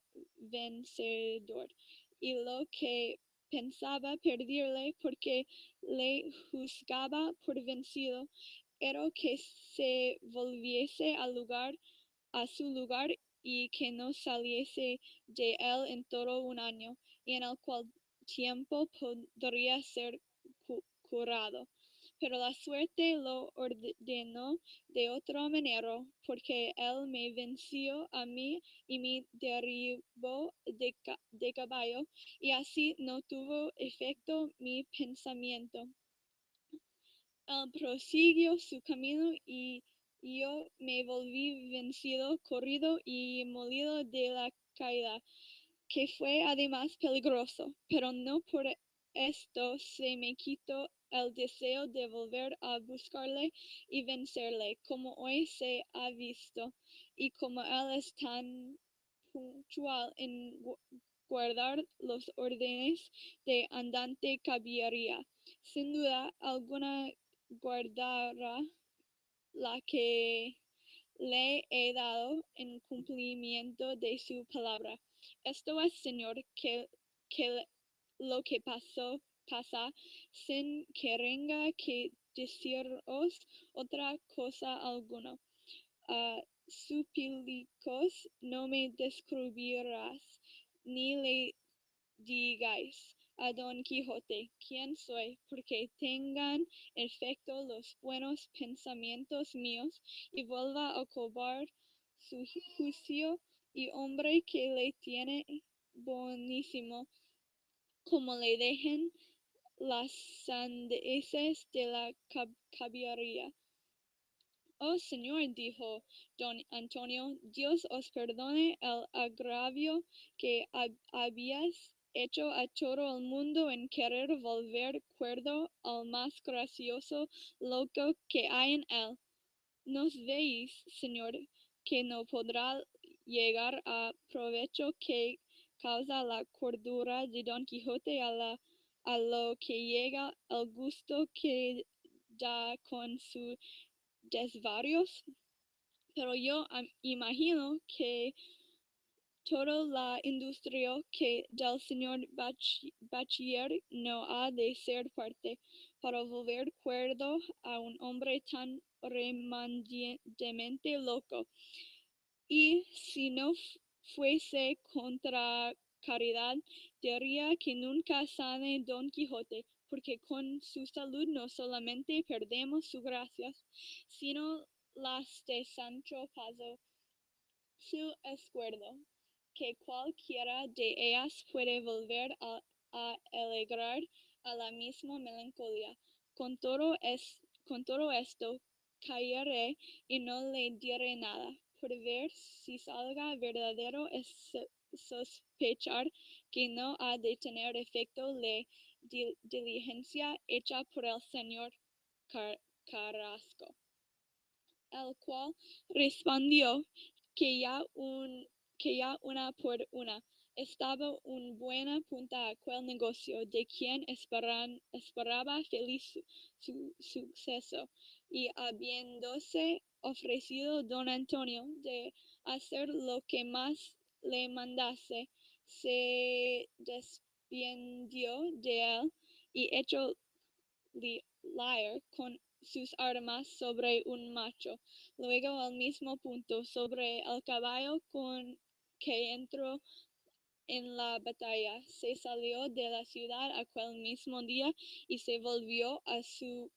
patria, sin sucederle cosa que obligue a contarle en esta verdadera historia. Conta don Antonio y versóle todo lo que Carrasco le había contado, de lo que es versóle no recibió mucho gusto, pero en el reconocimiento de Don Quijote se perdía que el que podían tener todos aquellos que de sus locuras tuviesen noticias. 6 días estuvo Don Quijote en el lecho, marido, triste, pensativo y mal acondicionado, yendo y viendo con la imaginación en el desdichado suceso de su vencimiento. Consolable Sancho, y entre otras razones les dijo: Señor mío, alce vuestra merced la cabeza y alégrese si puede, y dé gracias al cielo que, ya que la derribó en la tierra, no salió con alguna costilla quebrada, y pues sabe que donde las dan las toman, y que no siempre hay tocinas donde hay estacas. Y una hija al médico, pues no le menester para que la cure en esta enfermedad. Volvemos a nuestra casa y dejemos de andar buscando aventuras por tierras y lugares que no sabemos. Y si bien se considera, yo soy aquí el más perdidoso, aunque es vuestra merced el más mal parado. Yo que dejé con el gobierno los deseos de ser más gobernador, no deje la gana de ser conde, que jamás tendrá efecto su vuesa merced deja de ser rey, dejando el ejercicio de su cabellera, y así vienen a volverse un humo más esperanzas.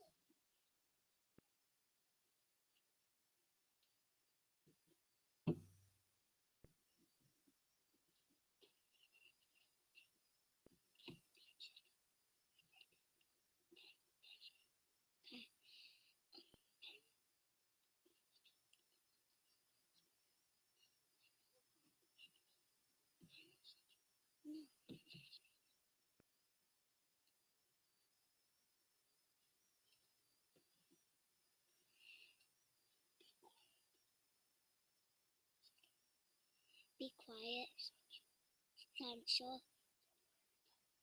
for my retirement and withdraw do not need to last longer than a year, and then I shall return to my honorable practice, and there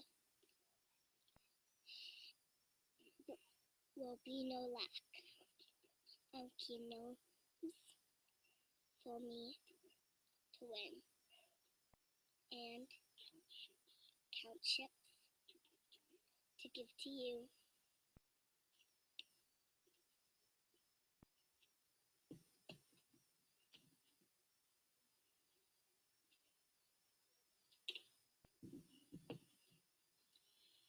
May God hear you, said Sancho, and sin be deaf, for I've always heard that virtuous hope is better than wicked possession. Just then Don Antonio came in and said, what indications of great joy! Good news, Señor Don Quixote, Don Gaspar Gregorio and the renegade who went to rescue him are ashore. What do I mean ashore? They are already in the house of the viceroy and will be here at any moment. Don Quixote was cheered somewhat and said, the truth is I was about to say something, that I should be pleased if everything had turned out otherwise. But then I would be obliged to go to Barbary, where, by the strength of my arm, I would free not only Don Gaspar Gregorio, but all the Christian captives in Barbary. What am I saying, wretch that I am? Am I not the vanquished one? Am I not the defeated one? Am I not the one who cannot take up arms for a year? Then what am I promising? Why do I praise myself when it would be more appropriate for me to use a distaff and not a sword?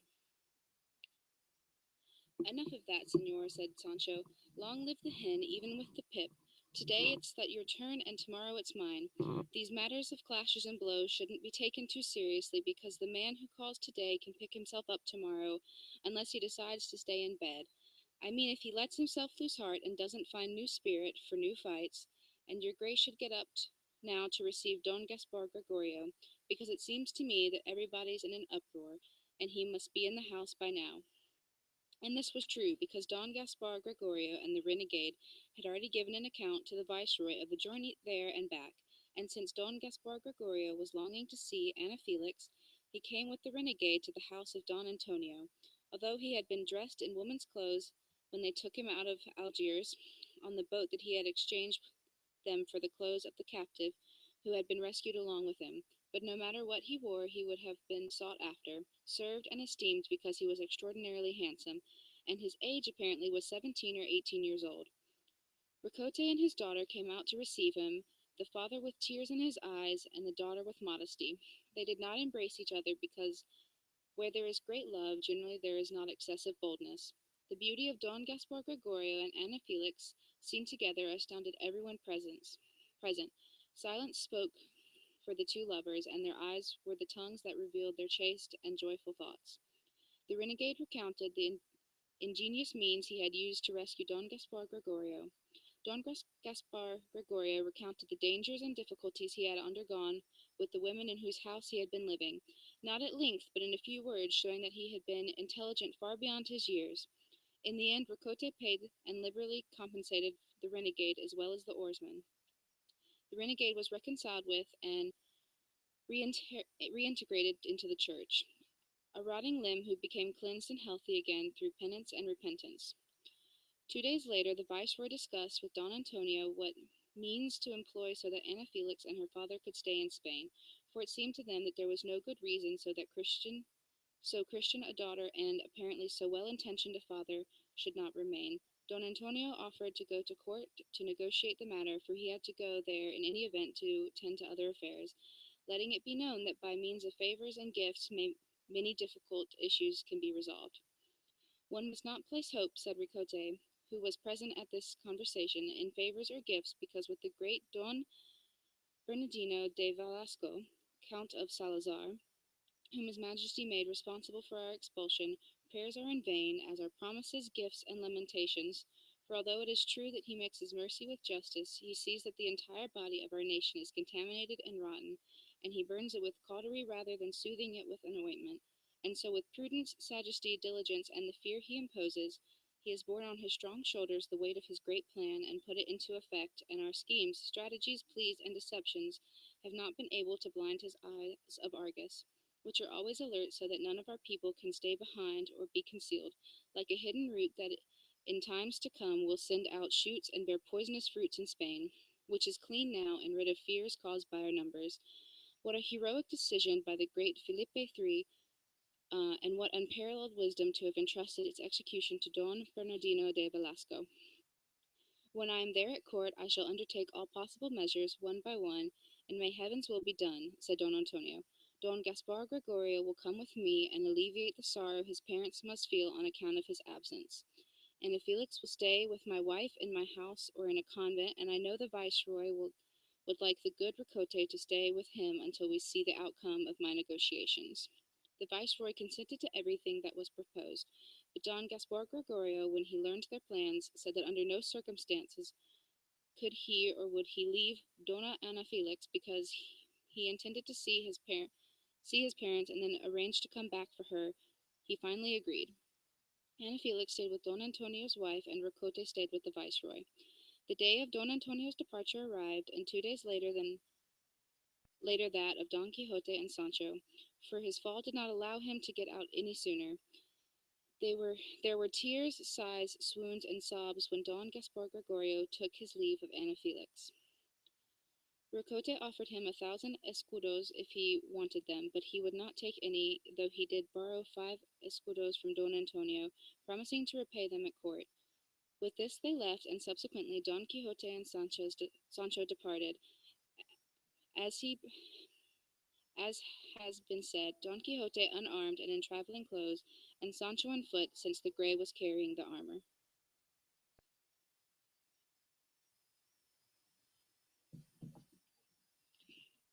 Chapter 66, what recounts what will be seen by whoever reads it or heard by whoever listens to it being read. As he left Barcelona, Don Quixote turned to the place where he had fallen away, saying, "Here was Troy, here was my misfortune, not my cowardice, did away with the glories I had achieved. Here fortune turned her changes and reverses against me. Here my deeds were obscured. Here, in short, my happiness fell, never to rise again." When Sancho heard this, he said, "Señor, it is as fitting for valiant hearts to endure misfortune as it is for them to rejoice in prosperity. And I judge this on the basis of my own experience.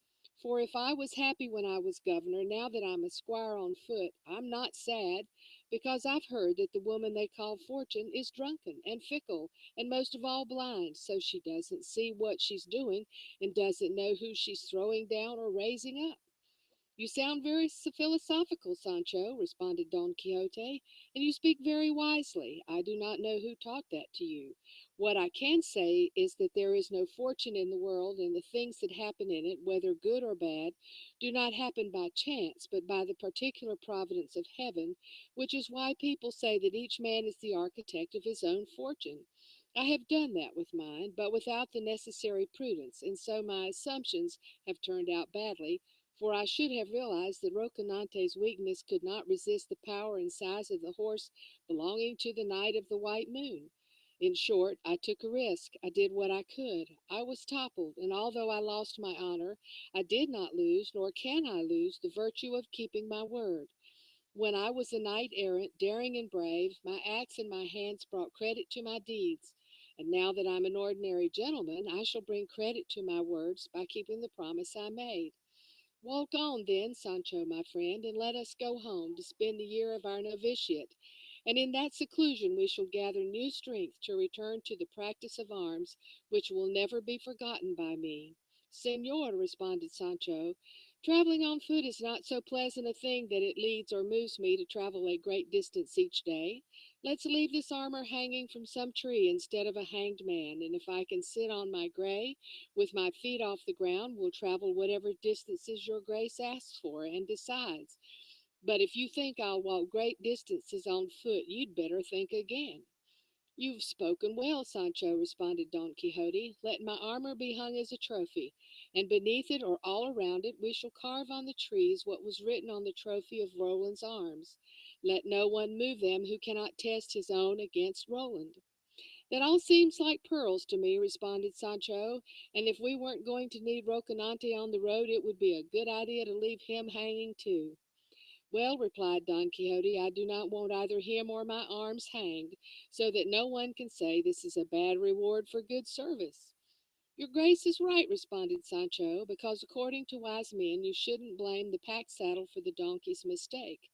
And since your grace is to blame for what happened, you should punish yourself and not turn your anger against your battered and bloody arms, or the gentle Rocinante, or my tender feet by wanting them to walk more than is fair. They spent all that day in this kind of talk and conversation, and another 4 as well, and nothing happened to interfere with their journey. But on the 5th day, at the entrance to a village, they discovered a crowd of people at the door of an inn, for it was a holiday, and they were there enjoying themselves. When Don Quixote reached them, a peasant raised his voice, saying, One of these two gentlemen, who don't know the parties, can decide our wager. I shall, certainly, responded Don Quixote, and with complete rectitude, if I can understand it. Well, then, señor, said the peasant, the fact is that a man from this village, so fat he weighs 11 arrobas, challenged a neighbor of his, who doesn't weigh more than 5, to a race. The condition was that they had to run 100 paces carrying equal weight, and when the challenger was asked how they would equal that weight, he said that the other man, who weighs 5 arrobas, should add another 6 arrobas of iron on his back. And in this way the thin man's 11 arrobas would match the 11 of the fat man. Oh, no, said Sancho, before Don Quixote could respond. Just a few days ago I stopped being a governor, and it's up to the judge, as everybody knows, to decide questions and give an opinion in every case. You are welcome to respond, said Don Quixote. Sancho, my friend, I would not be competent to do so. My judgment is so shaken and confused. With his permission, Sancho said to the peasants, who stood around him with their mouths open, waiting for his verdict, Brothers, what the fat man asks for is not fair and doesn't have a shred of justice in it, because if what they say is true, the one who's challenged can choose his weapons. It isn't right for him to choose ones that would keep him or stop him from being victorious. And so it's my opinion that the fat challenger should prune, trim, peel away, scrape, pare off, and lose 6 arrobas of his flesh here and there on his body, wherever he thinks best, and in this way, when he weighs 5 arrobas, he'll match and be equal to the 5 of his adversary, and so they'll be able to run carrying equal weight. By my soul, said a peasant who'd listened to Sancho's decision, this gentleman has spoken like a saint and given a verdict like a canon. But I'll bet the fat man who won't want to lose an ounce of his flesh, let alone 6 arrobas of it. The best thing would be if they don't run, responded another, because then the thin man won't be worn out carrying the weight, and the fat man won't have to lose any. Let half the wager be in wine, and let's take these gentlemen to the tavern that has the good wine, and let it be on me, and wear a cape when it rains.